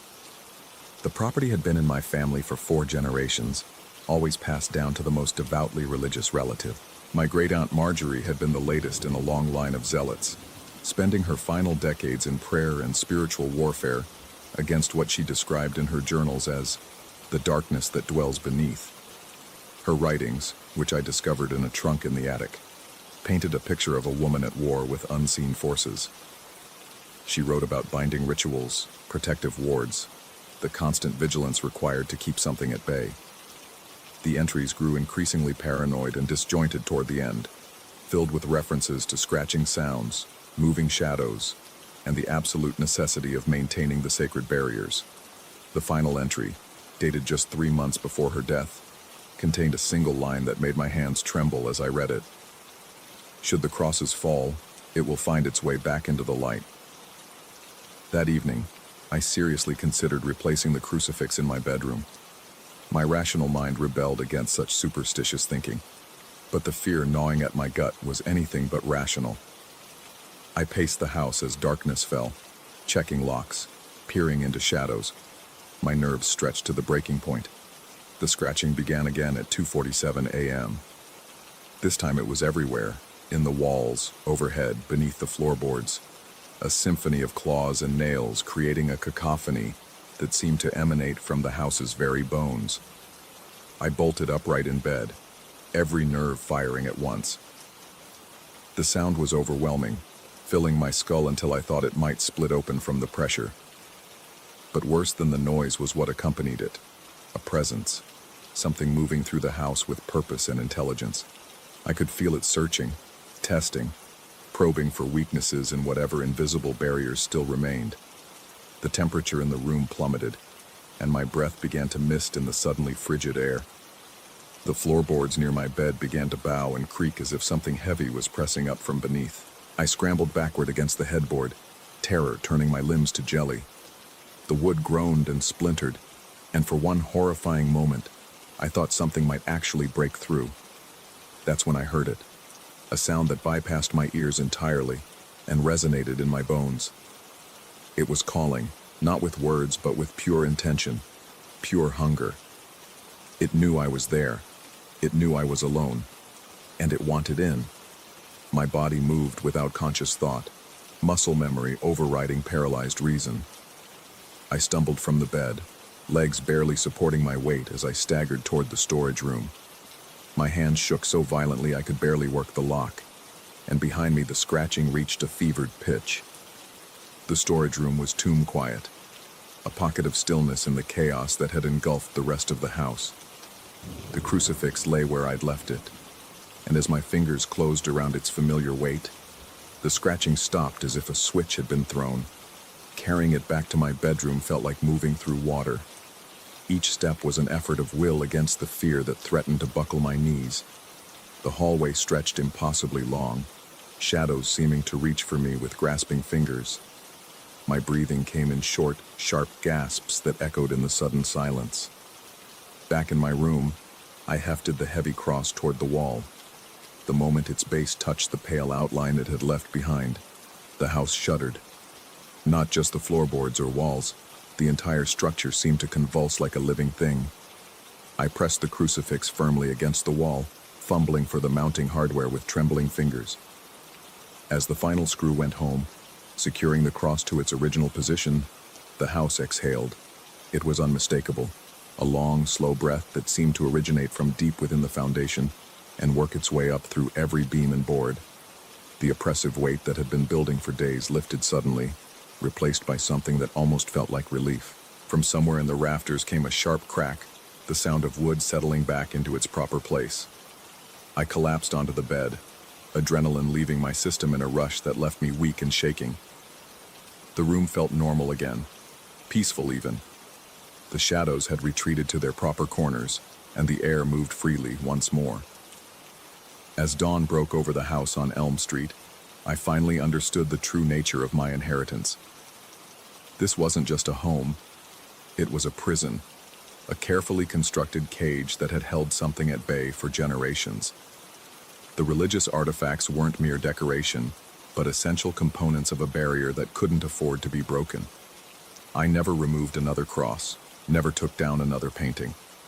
The house and I had reached an understanding of sorts. I would maintain the sacred ward, and it would keep the darkness beneath where it belonged. Some inheritances, I realized, come with responsibilities that can't be shirked. But sometimes late at night, when the house breathes its measured sighs, I catch the faintest echo of scratching from somewhere far below. A reminder that some hungers never truly fade, only wait for their chance to climb back toward the light. Story 13. The metallic clang that shattered the 3 a.m. silence wasn't thunder. It was something far worse. It was the sound of intent, cold and deliberate, striking the concrete threshold of my apartment door like a declaration of war. I bolted upright in bed, heart hammering against my ribs with such violence I could feel it in my temples. The darkness seemed to press against my eyes, thick and suffocating. My mouth had gone dry, that peculiar cotton-mouth sensation that comes with sudden primal fear. The sound echoed in my skull, replaying with crystalline clarity, metal on stone, sharp and final. For several minutes I remained frozen, every muscle in my body coiled tight as piano wire. My ears strained against the silence that followed, searching for any hint of movement in the hallway beyond my door. The building's old radiator system provided its usual symphony of creaks and groans, but underneath it all was something else, a quality of listening silence that made the hair on my forearms stand on end. When I finally worked up the courage to approach the door, my bare feet felt leaden against the cold hardwood. Each step seemed to echo through the building like gunshots. I pressed my eye to the peephole, but the hallway light had burned out weeks ago, leaving only an impenetrable black void on the other side of the lens. The deadbolt's mechanism felt stiff under my trembling fingers as I slowly, quietly, disengaged it. The door opened with the faintest whisper, and there it was, a professional lockpick set scattered across my threshold like metallic confetti. The tools gleamed dully in the emergency lighting from the stairwell, their presence both alien and menacing. My stomach dropped into free fall. Someone had been trying to break into my apartment. Someone had been right here, inches from where I slept, working on my lock in the dead of night. The violation felt almost physical, as if invisible hands had reached through the walls to touch me while I was at my most vulnerable. I gathered the tools with shaking hands, their weight surprising me. These weren't cheap novelty items, but professional-grade instruments, the kind used by locksmiths, or by people who had no business being inside other people's homes. The next morning brought no relief, only the harsh fluorescent reality of what had happened. I'd barely slept, every small sound in the building sending fresh jolts of adrenaline through my system. My coffee tasted like ash, and the familiar comfort of my apartment felt contaminated, as if the air itself had been poisoned by the intrusion. I decided to confront my upstairs neighbor about the lockpicks. Unit 201 had always been occupied by a man I'd seen only in passing. Tall, angular, with the kind of pale complexion that suggested he didn't spend much time outdoors. Our interactions had been limited to polite nods in the hallway, but something about him had always struck me as slightly off. Not threateningly so, just displaced, as if he existed slightly out of phase with the rest of the world. When I knocked on his door that afternoon, carrying the lockpicks in a small paper bag, he answered almost immediately, as if he'd been waiting. His eyes, a watery blue that reminded me of winter sky, flicked to the bag in my hands before meeting my gaze. I explained about finding the tools outside my door, about the sound that had woken me. His reaction was immediate and visceral. His face went through a series of micro-expressions: surprise, recognition, and then something that looked almost like embarrassment. He claimed they belonged to him, that he'd been returning from his workshop late at night when his ice pick set had slipped from his coat pocket. The explanation felt rehearsed, too smooth, but his apparent mortification seemed genuine enough. He apologized profusely, insisted that he'd been meaning to retrieve them all morning but hadn't wanted to disturb me so early. Ice picks, for his hobby of ice sculpting, he said. The explanation felt thin as tissue paper, but I found myself nodding along, desperate for any rational explanation that would restore some sense of normalcy to my world. But as I walked back down to my apartment, his words kept echoing in my mind with increasing dissonance. Ice picks didn't look like lockpicks. They were different tools entirely, with different purposes, different shapes. And what kind of ice sculptor worked at 3 a.m? The doubt began to eat at me like acid. I found myself replaying our conversation, analyzing every word, every gesture, every micro-expression. The more I thought about it, the more his explanation crumbled under scrutiny. That evening, as I stepped into my shower, I noticed something that made my blood turn to slush in my veins. A small, perfectly round hole in the ceiling directly above the shower head. Fresh plaster dust had fallen onto the tub's edge like snow. The hole was small, maybe half an inch in diameter, but it went all the way through to whatever lay beyond. My legs nearly gave out. I gripped the shower wall for support, my breathing becoming rapid and shallow. The hole was new. I showered every morning. I would have noticed it before. Someone had drilled through my ceiling. Someone had been watching. The realization hit me like a physical blow. The lockpicks hadn't been dropped accidentally. They'd been left behind after a successful entry. Someone had been in my apartment while I slept, drilling holes, installing surveillance equipment, violating every sanctuary I thought I had. I dressed with frantic, fumbling movements and examined the hole more closely. It had been drilled from above, the angle unmistakable. Tiny metal shavings clung to the edges, bright and new. I fetched a flashlight and aimed it upward through the opening. What I saw made my heart stop. The beam illuminated a small camera lens, no bigger than a button, staring down at me like a mechanical eye.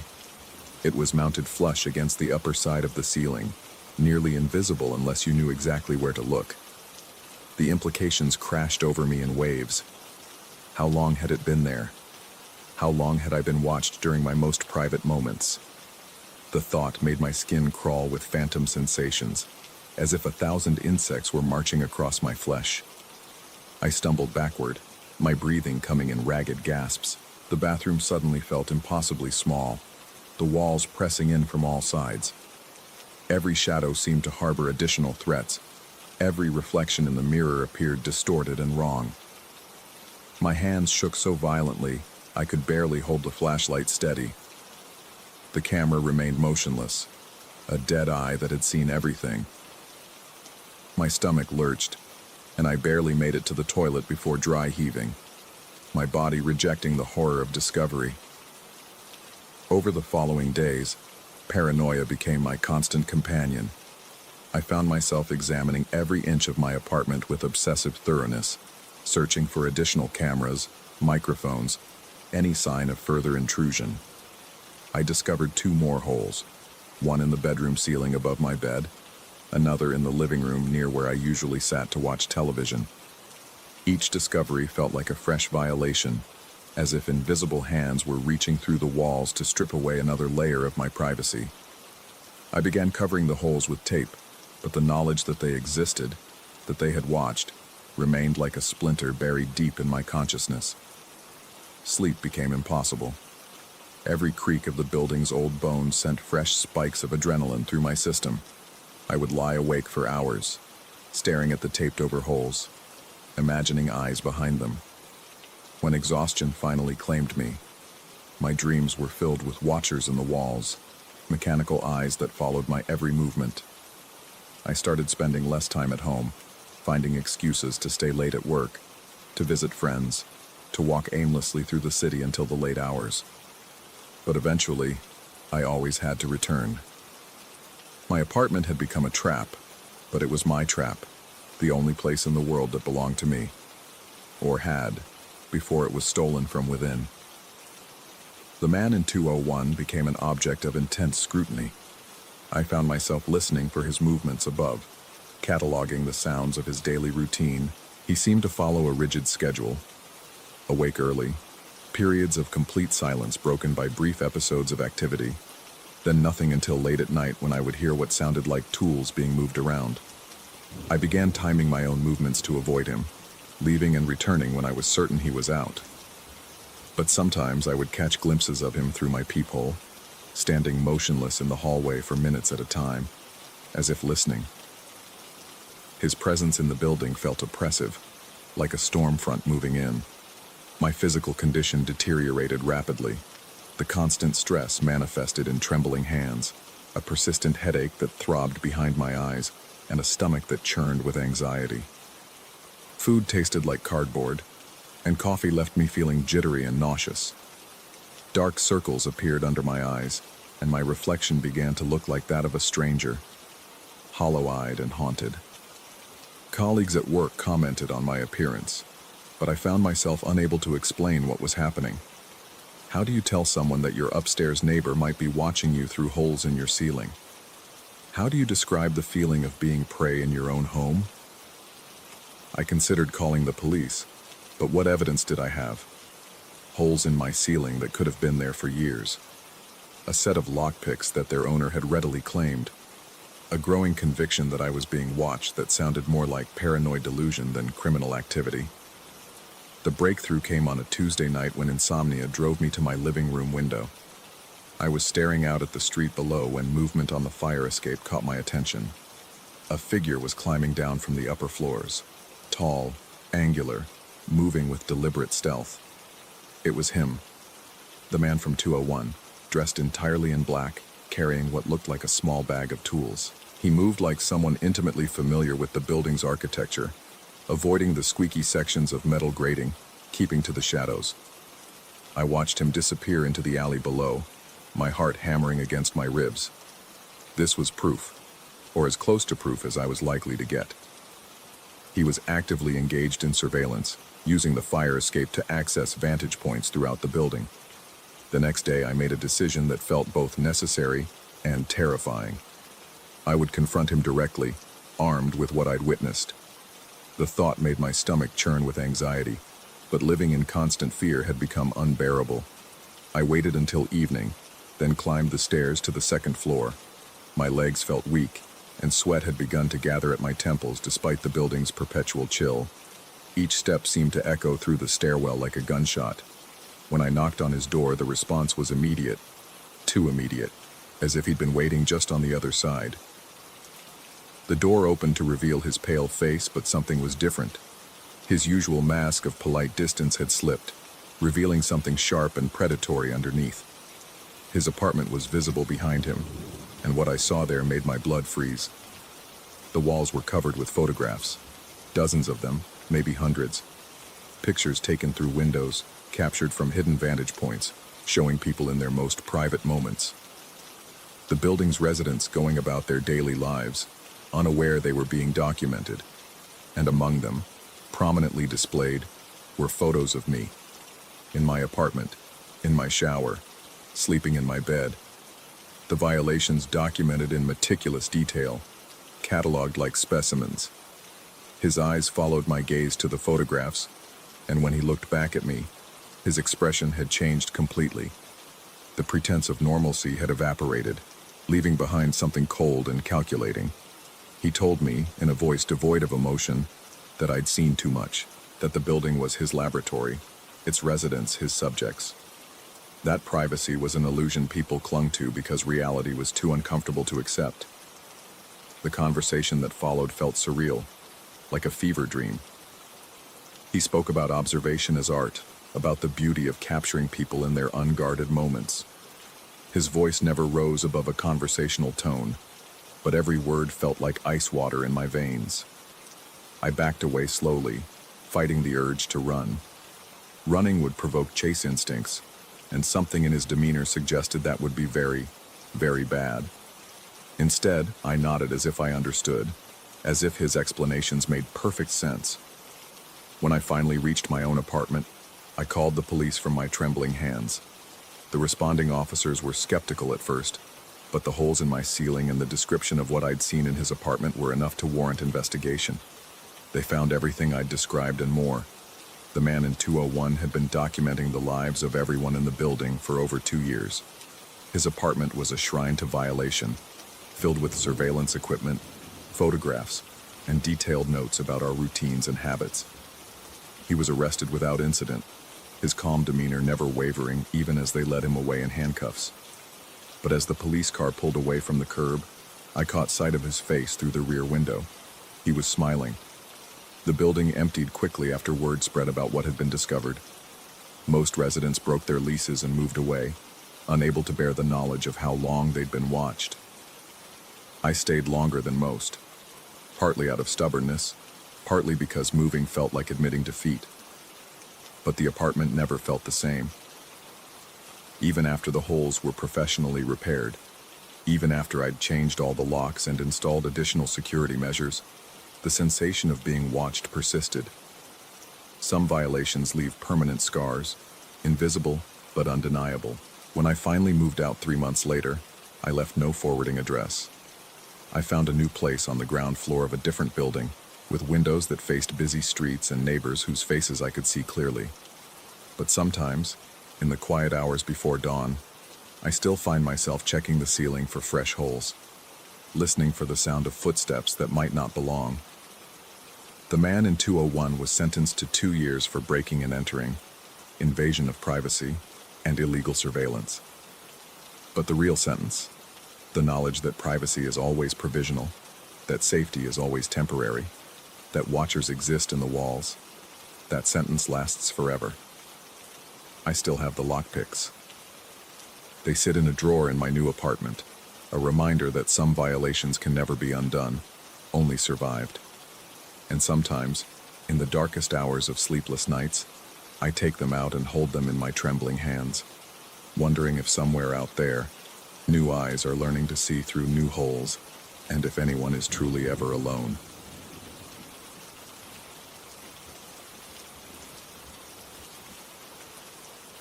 Story 14.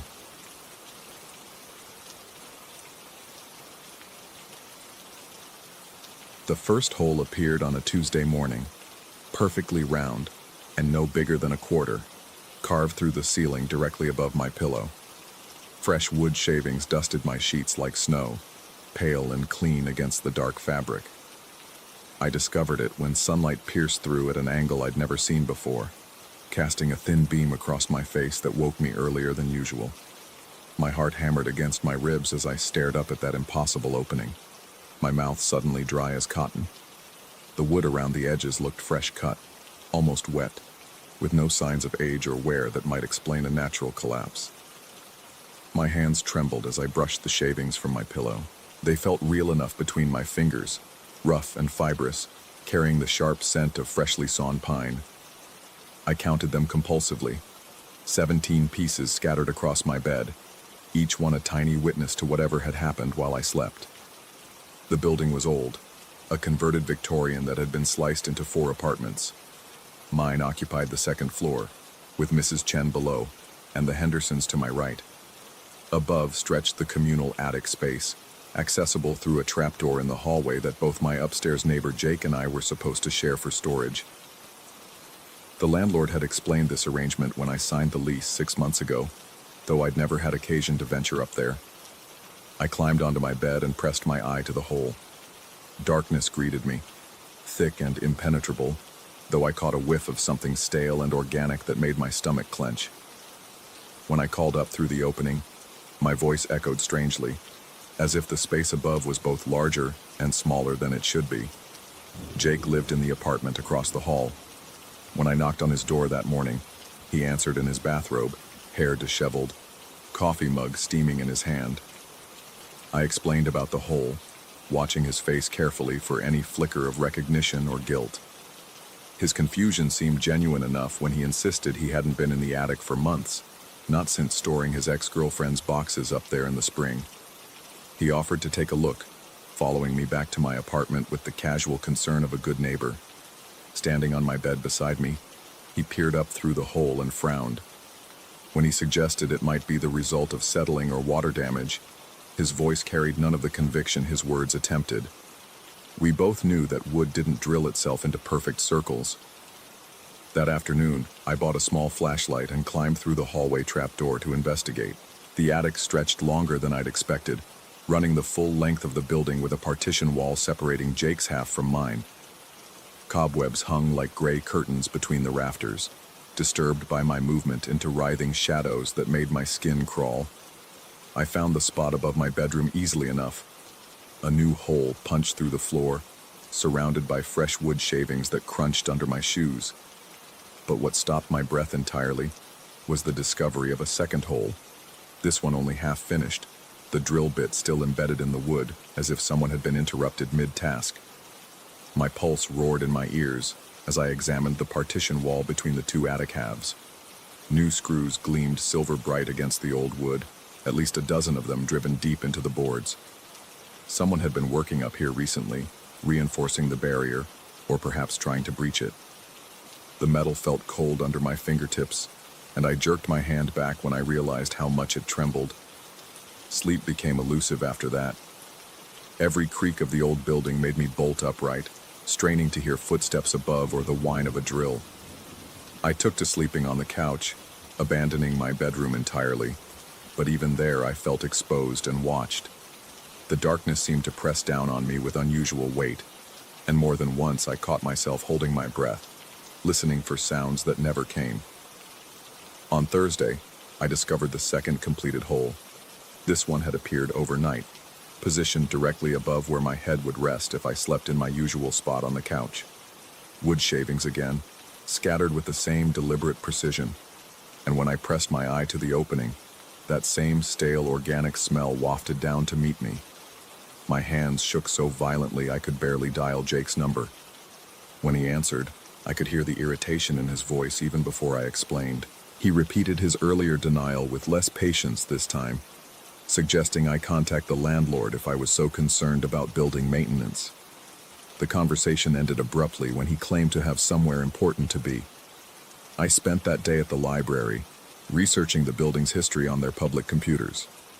The Victorian had been a single-family home until the 1970s, when it was converted into apartments. Public records showed no unusual incidents, no police reports or insurance claims that might explain my situation. But as I scrolled through old newspaper archives, a small item from 1982 caught my attention. A previous tenant had reported strange noises and the feeling of being watched, eventually breaking his lease early due to what he described as an uninhabitable living situation. The landlord at the time had dismissed his complaints as the product of an overactive imagination, but reading those words made my chest tighten with recognition. That night, I positioned myself on the floor of my living room with a clear view of both the bedroom and the couch. Armed with the flashlight and my phone's camera, I intended to stay awake and catch whoever was terrorizing me. The plan seemed solid in the harsh light of evening, but as darkness settled over the apartment, my resolve began to crumble. Every shadow seemed to shift and breathe. The familiar sounds of the building, pipes settling, wood expanding, the distant hum of appliances, transformed into a symphony of threat. My heartbeat thundered so loudly I was certain it could be heard through the walls, announcing my location to whatever presence lurked above. Around 2 a.m, I heard it. The sound came from directly overhead, a rhythmic scratching that spoke of metal against wood. My breath caught in my throat as I realized someone was up there, working in the darkness while I cowered below. The noise continued for perhaps 10 minutes, methodical and patient, before falling silent again. I waited another hour before mustering the courage to investigate, my legs weak and unsteady as I climbed back into the attic. The flashlight beam danced wildly as my hands trembled, casting moving shadows that seemed alive and malevolent. A third hole had been started above my makeshift bed on the floor, the drill bit buried halfway through the wood. But it was the sight of the partition wall that sent ice flooding through my veins. Someone had removed several of the new screws, creating a gap large enough for a person to squeeze through. Fresh scratches in the wood showed where metal tools had been used to pry the boards apart. I stumbled backward, my flashlight beam sweeping across the disturbed area, and that's when I saw them. Footprints in the dust, leading from the gap in the wall directly to the holes above my living spaces. But they weren't coming from Jake's side of the attic as I'd expected. Instead, they originated from somewhere deeper in the partition itself, as if someone had been living inside the walls. My scream caught in my throat as the full implications hit me. The holes weren't random vandalism or even stalking in any conventional sense. Someone had been watching me sleep for months, studying my habits from within the building's structure, learning when I was most vulnerable. The fresh screws hadn't been meant to reinforce the wall. They'd been installed to seal someone inside, to hide them from view while they carved their spy holes and planned whatever came next. The flashlight slipped from my nerveless fingers, rolling across the floor and casting wild shadows as it spun. In the chaos of moving light, I caught a glimpse of something pale withdrawing deeper into the partition, like a hand pulling back from view. I ran then, stumbling through the darkness toward the trapdoor, my breath coming in ragged gasps that burned my lungs. Behind me, I could hear movement in the walls themselves, a rustling and scratching that followed my retreat. The sound seemed to come from multiple directions at once, as if the entire structure had come alive around me. I didn't stop running until I reached my car, fumbling with the keys as panic overwhelmed rational thought. As I drove away, I caught sight of my apartment building in the rearview mirror. Every window was dark except for one, a faint glow emanating from what should have been solid wall between the second and third floors. I spent the remainder of the night in a 24-hour diner, staring at my phone and trying to decide who to call. The police would want evidence I didn't have, explanations for events that defied logic. Jake's number appeared in my recent calls, but something in his voice during our last conversation had shifted, becoming distant in a way that suggested he knew more than he'd admitted. As dawn broke over the city, I made my decision. I would return to collect my belongings and leave immediately, forfeiting my security deposit rather than spending another night under those watching eyes. But first, I needed to understand what I was dealing with, who had been living in my walls, and why they'd chosen me as their target. The building looked normal in daylight, almost cheerful with morning sun warming its faded brick facade. Other tenants moved about their routines, Mrs. Chen watering her window plants, a delivery truck idling at the curb. Everything appeared exactly as it should, which somehow made it more terrifying than if it had been obviously wrong. I climbed the stairs to my floor with leaden feet, my keys ready, but my hands still shaking from the previous night's discoveries. The hallway trapdoor hung open, a black square in the ceiling that I didn't remember leaving that way. As I stood beneath it, considering whether to investigate further, a folded piece of paper fluttered down to land at my feet. My name was written across the front in careful block letters, the handwriting eerily familiar, though I couldn't place where I'd seen it before. Inside, a single sentence had been written in the same precise script. The holes were for you to see me, but you weren't ready yet. The paper crumpled in my grip as understanding washed over me like ice water. This wasn't random stalking or malicious vandalism. Someone had been trying to communicate, to make contact through those carefully placed openings. The holes hadn't been meant to spy on me. They'd been windows, invitations to acknowledge a presence that had been waiting patiently for recognition. As I stood in that ordinary hallway, surrounded by the familiar sounds of urban morning life, I realized that leaving wouldn't solve anything. Whatever had been living in my walls knew where I worked, what car I drove, probably every detail of my routine. The holes would appear wherever I went next, growing more numerous and deliberate until I finally understood what was being asked of me. The note trembled in my hands as I read it again, searching for clues about what kind of response was expected. But even as rational thought urged me to flee, a deeper part of my mind whispered that perhaps it was time to stop running from whatever had been so patiently trying to reach me from the darkness above.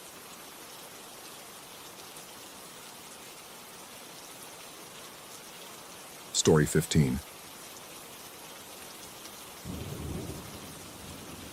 The December air held a sharpness that cut through the thin walls of my new apartment, carrying with it the scent of something long dead and forgotten.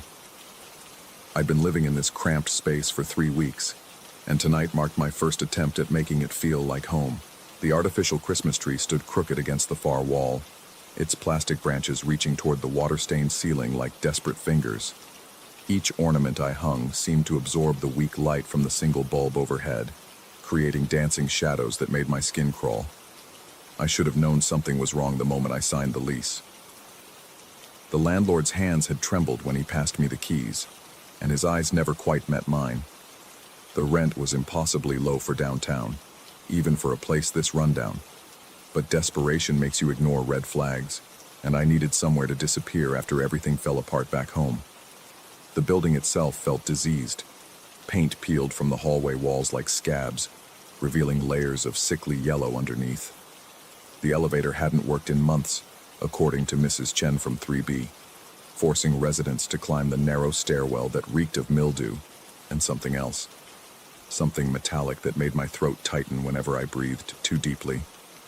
My apartment sat on the 4th floor, corner unit, isolated from the few other tenants who seemed to move through the building like ghosts. As I reached for another ornament, a small red bell that had belonged to my grandmother, the silence broke. A low murmur drifted into my left ear, so close I could feel the vibration against my eardrum. The sound was guttural, primordial, like words spoken in a language that predated civilization. My hand froze mid-reach, the bell trembling between my fingers. The murmur came again, longer this time, and I spun around expecting to find someone behind me. The apartment stretched empty. My heart hammered against my ribs with enough force to make my shirt flutter. I pressed my palm against my chest, trying to slow the frantic rhythm, but my pulse only accelerated. The silence returned, thick and oppressive, broken only by the distant hum of traffic 4 stories below.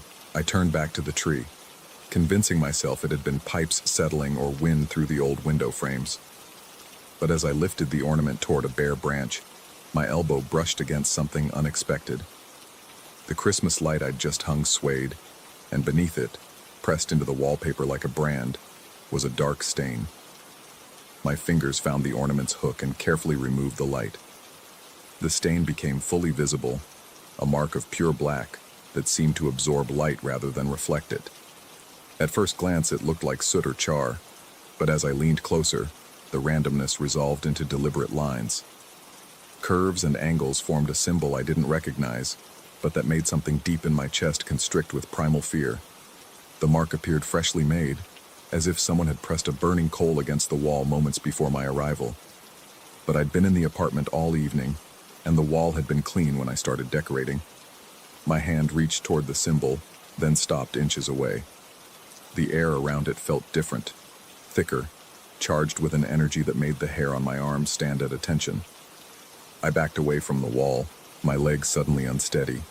The ornament slipped from my fingers and shattered against the hardwood floor, the sound sharp enough to make me flinch. Pieces of red glass scattered across the room like drops of blood, catching the overhead light and throwing crimson reflections onto the walls. Sleep eluded me that night. I lay in my narrow bed, staring at the ceiling while every creak and groan of the old building sent adrenaline shooting through my veins. The symbol burned in my mind's eye, its twisted lines seeming to shift and writhe even in memory. Twice I got up to check the wall, convinced I'd imagined the whole thing. But each time the mark remained, dark and definite against the faded wallpaper. The murmuring returned at 3:17 a.m. I know the exact time because I was watching the digital clock, using its green glow as an anchor to reality. The sound came from everywhere and nowhere, a low rumble that seemed to emanate from within the walls themselves. It lasted 37 seconds. I counted each one, then cut off so abruptly that the silence felt violent. Morning brought no relief. Exhaustion weighed on my shoulders like wet concrete, and my hands shook as I made coffee. The symbol remained unchanged, but something about the apartment felt different. Shadows lingered in corners where sunlight should have reached. The air tasted stale, metallic, like old pennies left in a closed jar. I spent the day researching. My laptop balanced on my kitchen table. I typed variations of what I'd seen into search engines. Ancient symbols, occult markings, ritualistic signs. Hours passed in a blur of websites and forum posts, most filled with conspiracy theories and amateur archaeology, but buried in an academic paper about pre-Columbian religious practices. I found something that made my blood freeze.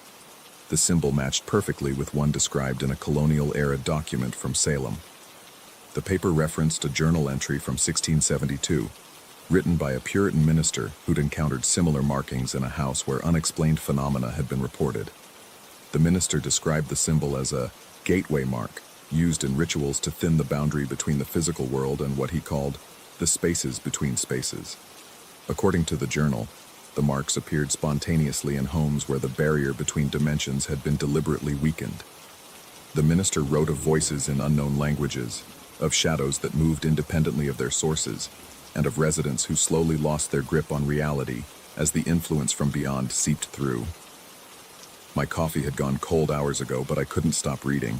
The minister's account grew increasingly frantic as he described the escalating phenomena. Furniture moving without explanation, temperature drops that left frost on windows in the middle of summer, and always, the marks appearing in new locations, spreading like an infection through the affected buildings. The journal ended abruptly. The final entry, dated 3 weeks after the first, consisted of only a single line repeated 127 times. It sees me, it sees me, it sees me. I slammed the laptop shut and pushed back from the table. My apartment felt smaller than before, the walls pressing inward like the chamber of a collapsing lung.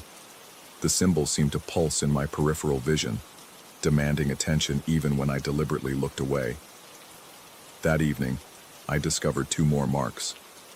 The first appeared behind my refrigerator, only visible when I moved the appliance to retrieve a dropped pen. This symbol was smaller, but more intricate, with spiraling lines that hurt to look at directly.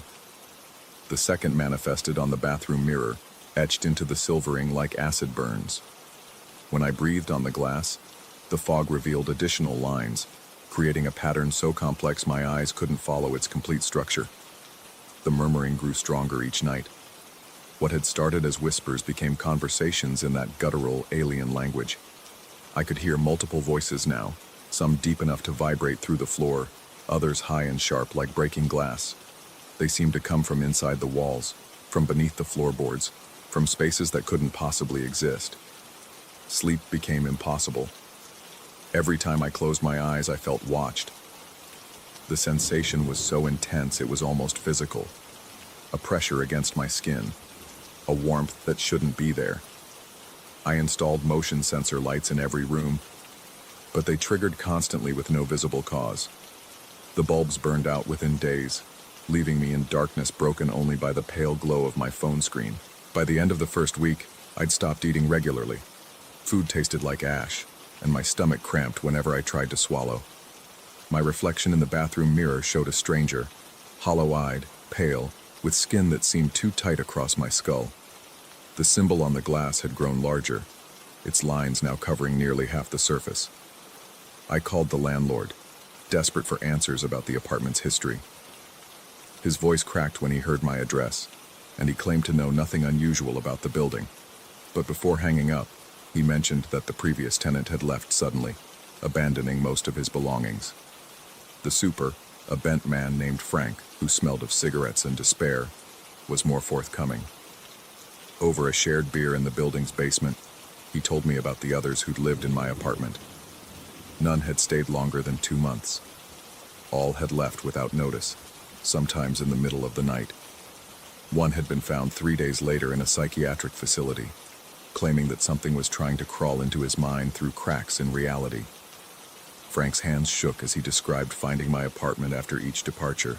Furniture overturned, windows painted black from the inside, and always those symbols carved or burned into every available surface. The building owner hired cleaning crews to scrub away the marks, but they always returned within days of a new tenant moving in. The basement conversation took place on a Thursday. By Saturday, symbols covered every wall in my apartment. They appeared faster now, materializing while I watched, lines burning themselves into paint and wallpaper and wood. The voices grew loud enough that I couldn't distinguish them from my own thoughts. Sometimes I caught myself responding to them, my lips moving around words in that impossible language. The boundaries of my perception began to blur. Shadows moved when nothing cast them. The temperature fluctuated wildly, ice forming on the windows one moment, sweat beating on my forehead the next.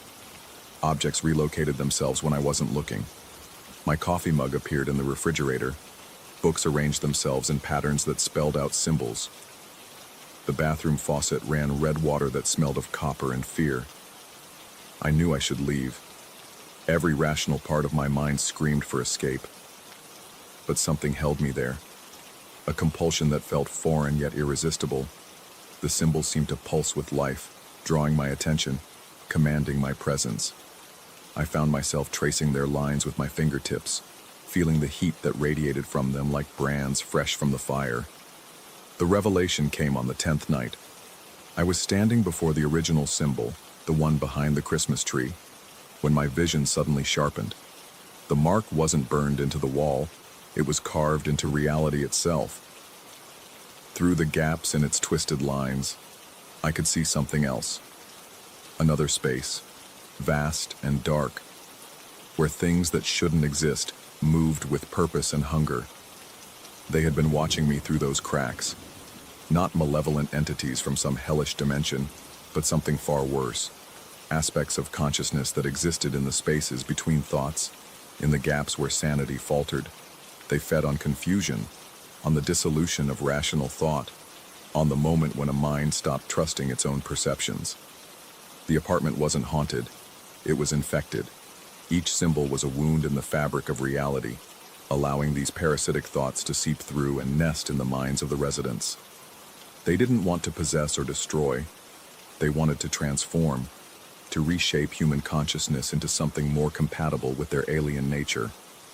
As understanding flooded through me, I felt my grip on reality loosening. The voices weren't speaking to me. They were speaking through me, using my vocal cords to form words in their impossible language. My hands moved without conscious direction, picking up a kitchen knife and beginning to carve new symbols into the wooden floor.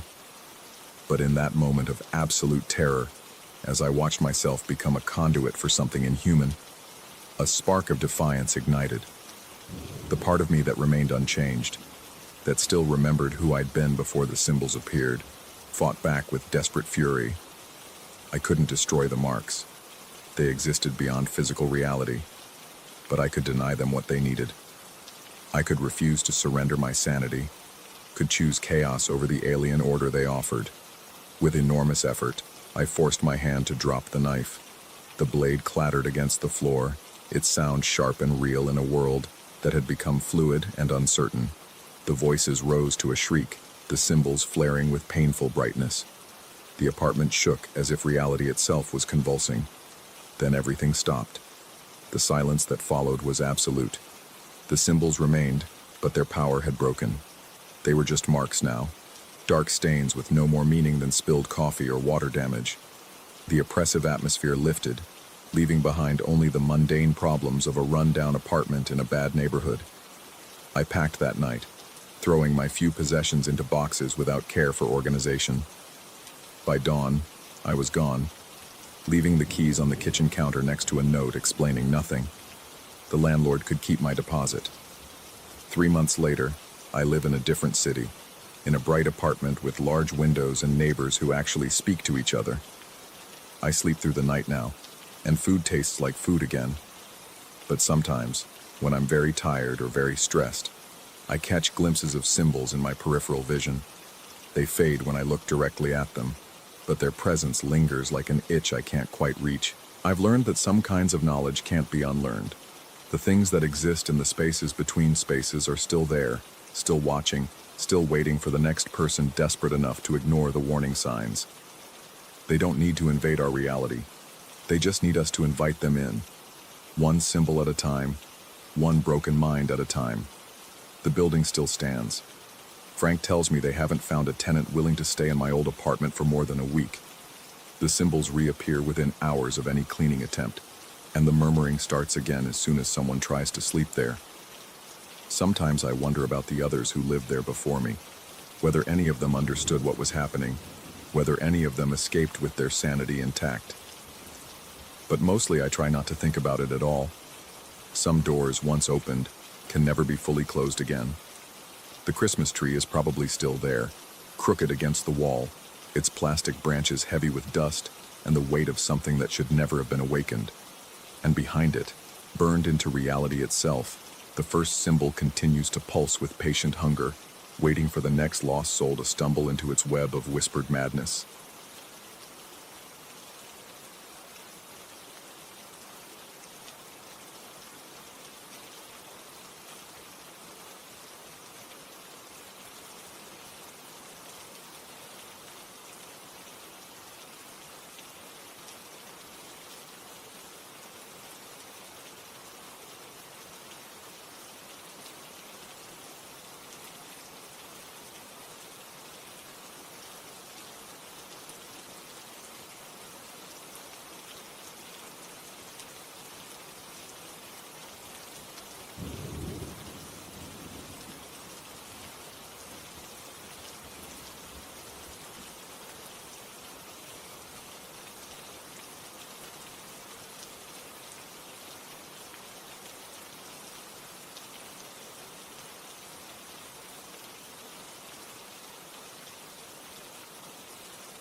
Hello everyone, I am the storyteller and I am here to help you today.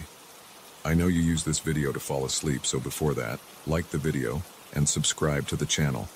Also, where are you from and what time are you watching? Now get comfortable and relax. The old house breathed differently after 11/11.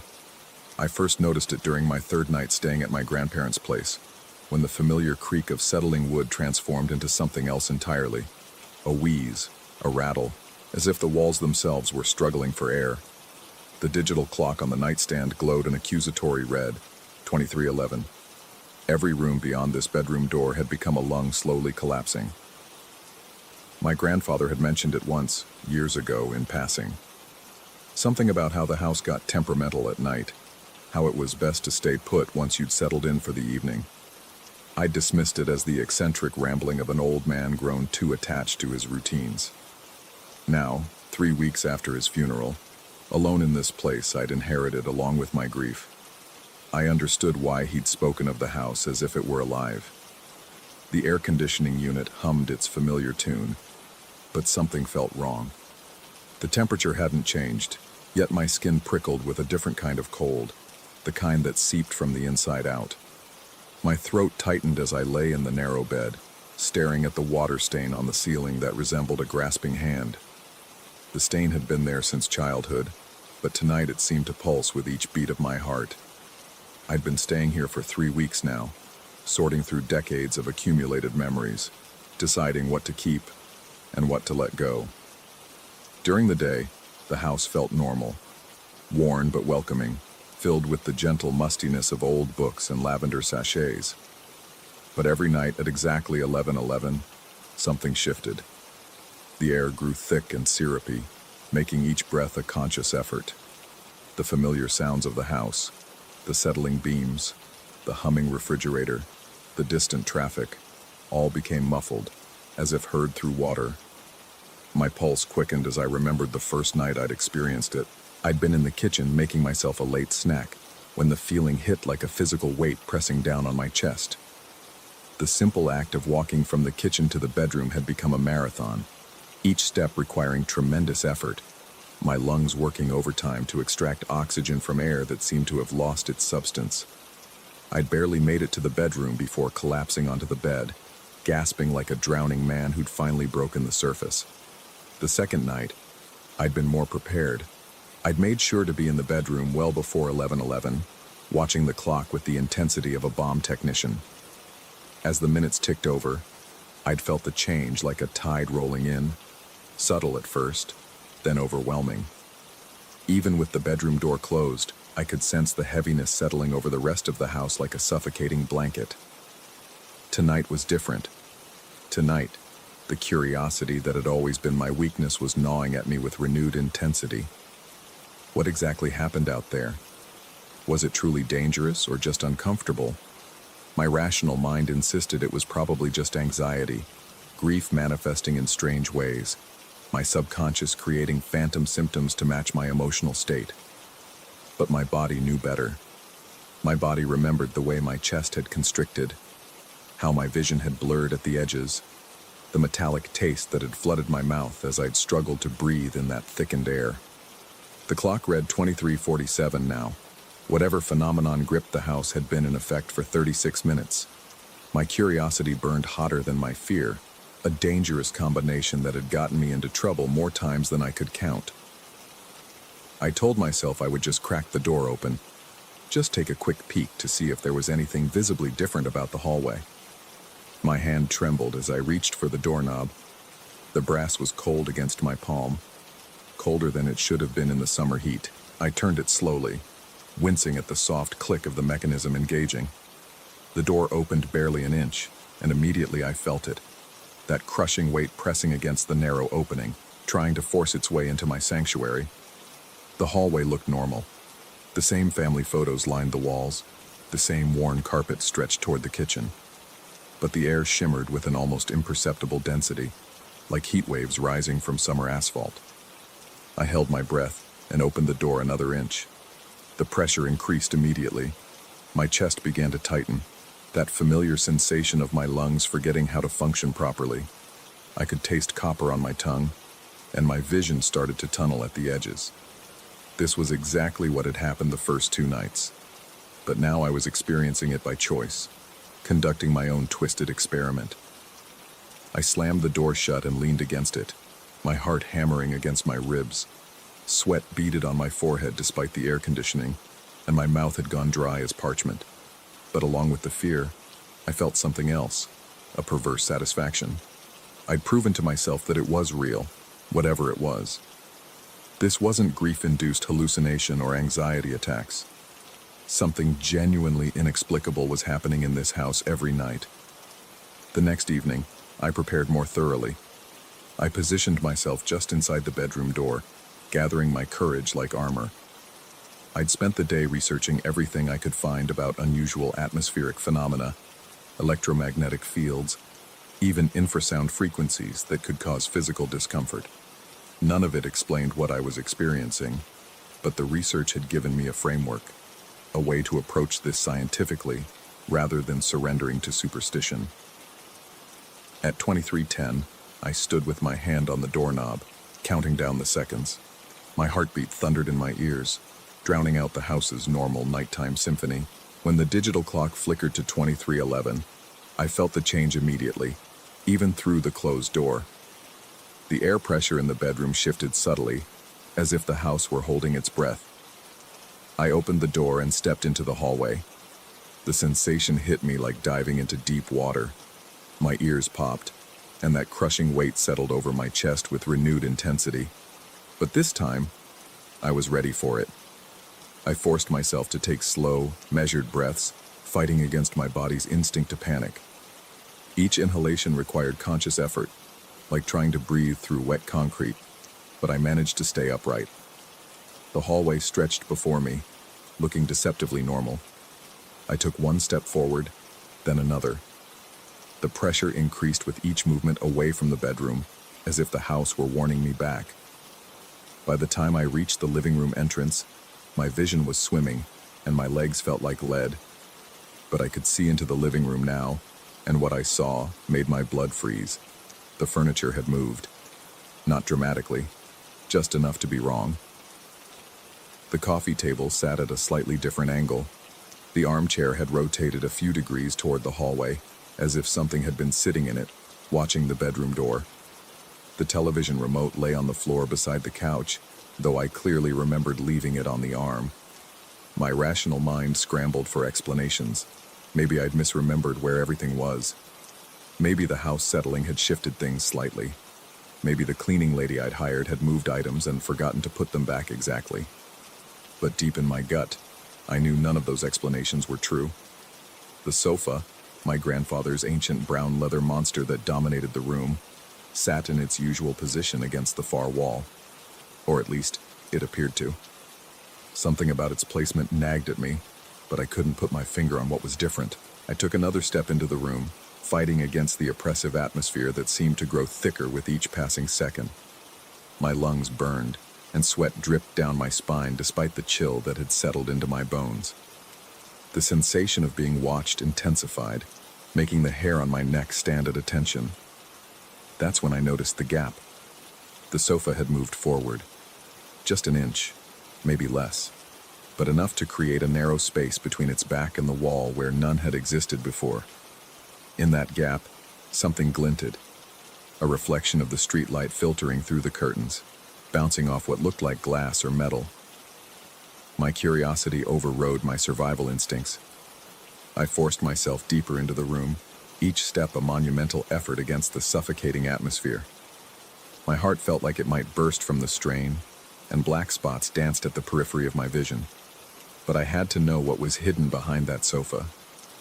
I was 3 feet away when it happened. The sofa slid.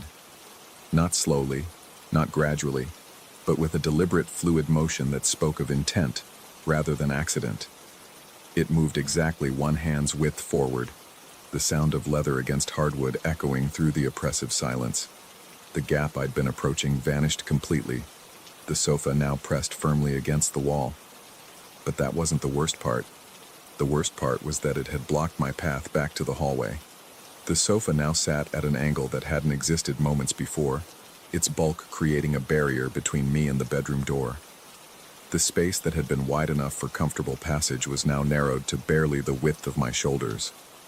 And as I stared at it in growing horror, I could swear the sofa shifted again. Just a millimeter, just enough to make the passage even tighter. My breath came in short, panicked gasps. The oppressive atmosphere seemed to thicken further, if that was possible, and my vision began to tunnel. I was trapped in this room with air that felt like syrup and furniture that moved with malevolent purpose. I stumbled toward the narrowed passage, pressing myself against the wall to squeeze through. But as I approached, the sofa shifted again. Another millimeter, then another. Each movement was subtle, almost imperceptible, but the cumulative effect was undeniable. The passage was closing. Terror flooded my system, sending adrenaline coursing through my veins. My hands shook uncontrollably, and my mouth had gone so dry I could barely swallow. The metallic taste was back, stronger now, coating my tongue with the flavor of fear. My legs felt like they might give out at any moment. I tried to push past the sofa, to force my way through the narrowing gap, but my oxygen-deprived muscles couldn't generate enough strength. The passage continued to close with each attempt, the sofa responding to my efforts by moving incrementally inward. It was like being trapped in a slowly contracting vice, the walls of my prison closing with inexorable patience. That's when I heard my grandfather's voice in my memory. Not the words he'd spoken about the house being temperamental, but something else. A story he'd told me once when I was very young. Something about respecting the house, about acknowledging its moods, about the importance of asking permission rather than taking liberties. The realization hit me like a physical blow. I wasn't dealing with a malfunction or a phenomenon. I was dealing with something that required appeasement, something that demanded acknowledgement. My pride warred with my desperation. The rational part of my mind rebelled against what I was considering, but as the sofa moved another millimeter and my vision began to fade around the edges, survival instinct won. I cleared my throat, though the sound came out as barely more than a croak. The words felt ridiculous, insane, but I forced them out anyway. "I'm sorry," I whispered to the room. "I shouldn't have come out here. I should have respected the rules." Nothing happened for a long moment. The oppressive atmosphere remained, and the sofa stayed in its blocking position. My heart sank, and I wondered if I'd misunderstood, if I was truly losing my mind in the worst possible way. Then, slowly, almost grudgingly, the sofa began to slide backward. The movement was gradual but unmistakable, creating space for me to pass. The passage widened to its original dimensions, and I felt the crushing pressure on my chest ease slightly. Not completely, the suffocating atmosphere remained, but enough for me to draw a deeper breath. I didn't wait to see if the reprieve was temporary. I squeezed through the passage and stumbled down the hallway, my legs barely supporting my weight. Behind me, I heard the soft whisper of leather against wood as the sofa resumed its original position. I collapsed onto the bedroom floor, just as the clock turned to midnight. Immediately, the oppressive atmosphere lifted. The air returned to normal, breathable and light. The crushing weight disappeared from my chest, and my vision cleared. It was as if someone had flipped a switch, transforming the house back into the benign structure I knew during daylight hours. I lay on the carpet for a long time, my heart gradually slowing to normal rhythm. My clothes were soaked with sweat, and my hands still trembled from the adrenaline crash. But I was alive, and I was safe, and I had learned something important about this house I'd inherited. It wasn't malevolent exactly. It was territorial. It had rules, boundaries that needed to be respected. My grandfather had known this, had lived with it for decades, finding ways to coexist with whatever presence or force called this place home. The next morning, I found a journal tucked away in my grandfather's bedroom closet. The entries dated back 40 years, documenting his encounters with what he called the house's moods. He'd discovered the 1111 phenomenon shortly after moving in, and over time had learned to work with it rather than against it. The house, he wrote, demanded respect, but offered protection in return. It was a guardian as much as a prisoner, keeping watch over those who belonged while warning away those who didn't. The final entry, dated just 2 weeks before his death, contained a message clearly meant for whoever would inherit the house. It will test you once, maybe twice. Answer with humility, not arrogance. Acknowledge its authority, and it will accept you. Fight it, and you'll never find peace here. I closed the journal and looked around the bedroom that would be mine for the foreseeable future. Outside, the morning sun streamed through the windows, making everything look normal and benign. But I knew that when night fell, when the clock struck 11:11, the house would transform again. The difference was that now I understood the rules. I would stay in the bedroom after 11:11, not because I was trapped, but because I was a guest who had learned proper etiquette. I would respect the house's nightly ritual, its need for solitude and space during those dark hours when whatever presence dwelled here held dominion. And in return, it would let me stay. As I made my breakfast in the kitchen that morning, I noticed the sofa had returned to its exact original position. The coffee table sat at its proper angle, the armchair faced the television, and the remote rested on the arm where I'd left it. Everything was as it should be, as if the previous night's encounter had been nothing more than a vivid dream. But the metallic taste lingered in my mouth, and my chest still ached from the strain of breathing that suffocating air. I knew what I'd experienced was real, just as I knew I would never again challenge the house's authority during those midnight hours. Some boundaries exist for good reason. Some rules are written in something deeper than ink, and some houses remember every slight, every transgression, until proper respect is finally shown. I had learned to apologize to the darkness, and the darkness, in its own way, had forgiven me. Story 2. The house keeps a calendar of its own, marking time not in days or months, but in manifestations that arrive with clockwork precision every October. I should have left after the first year, when I found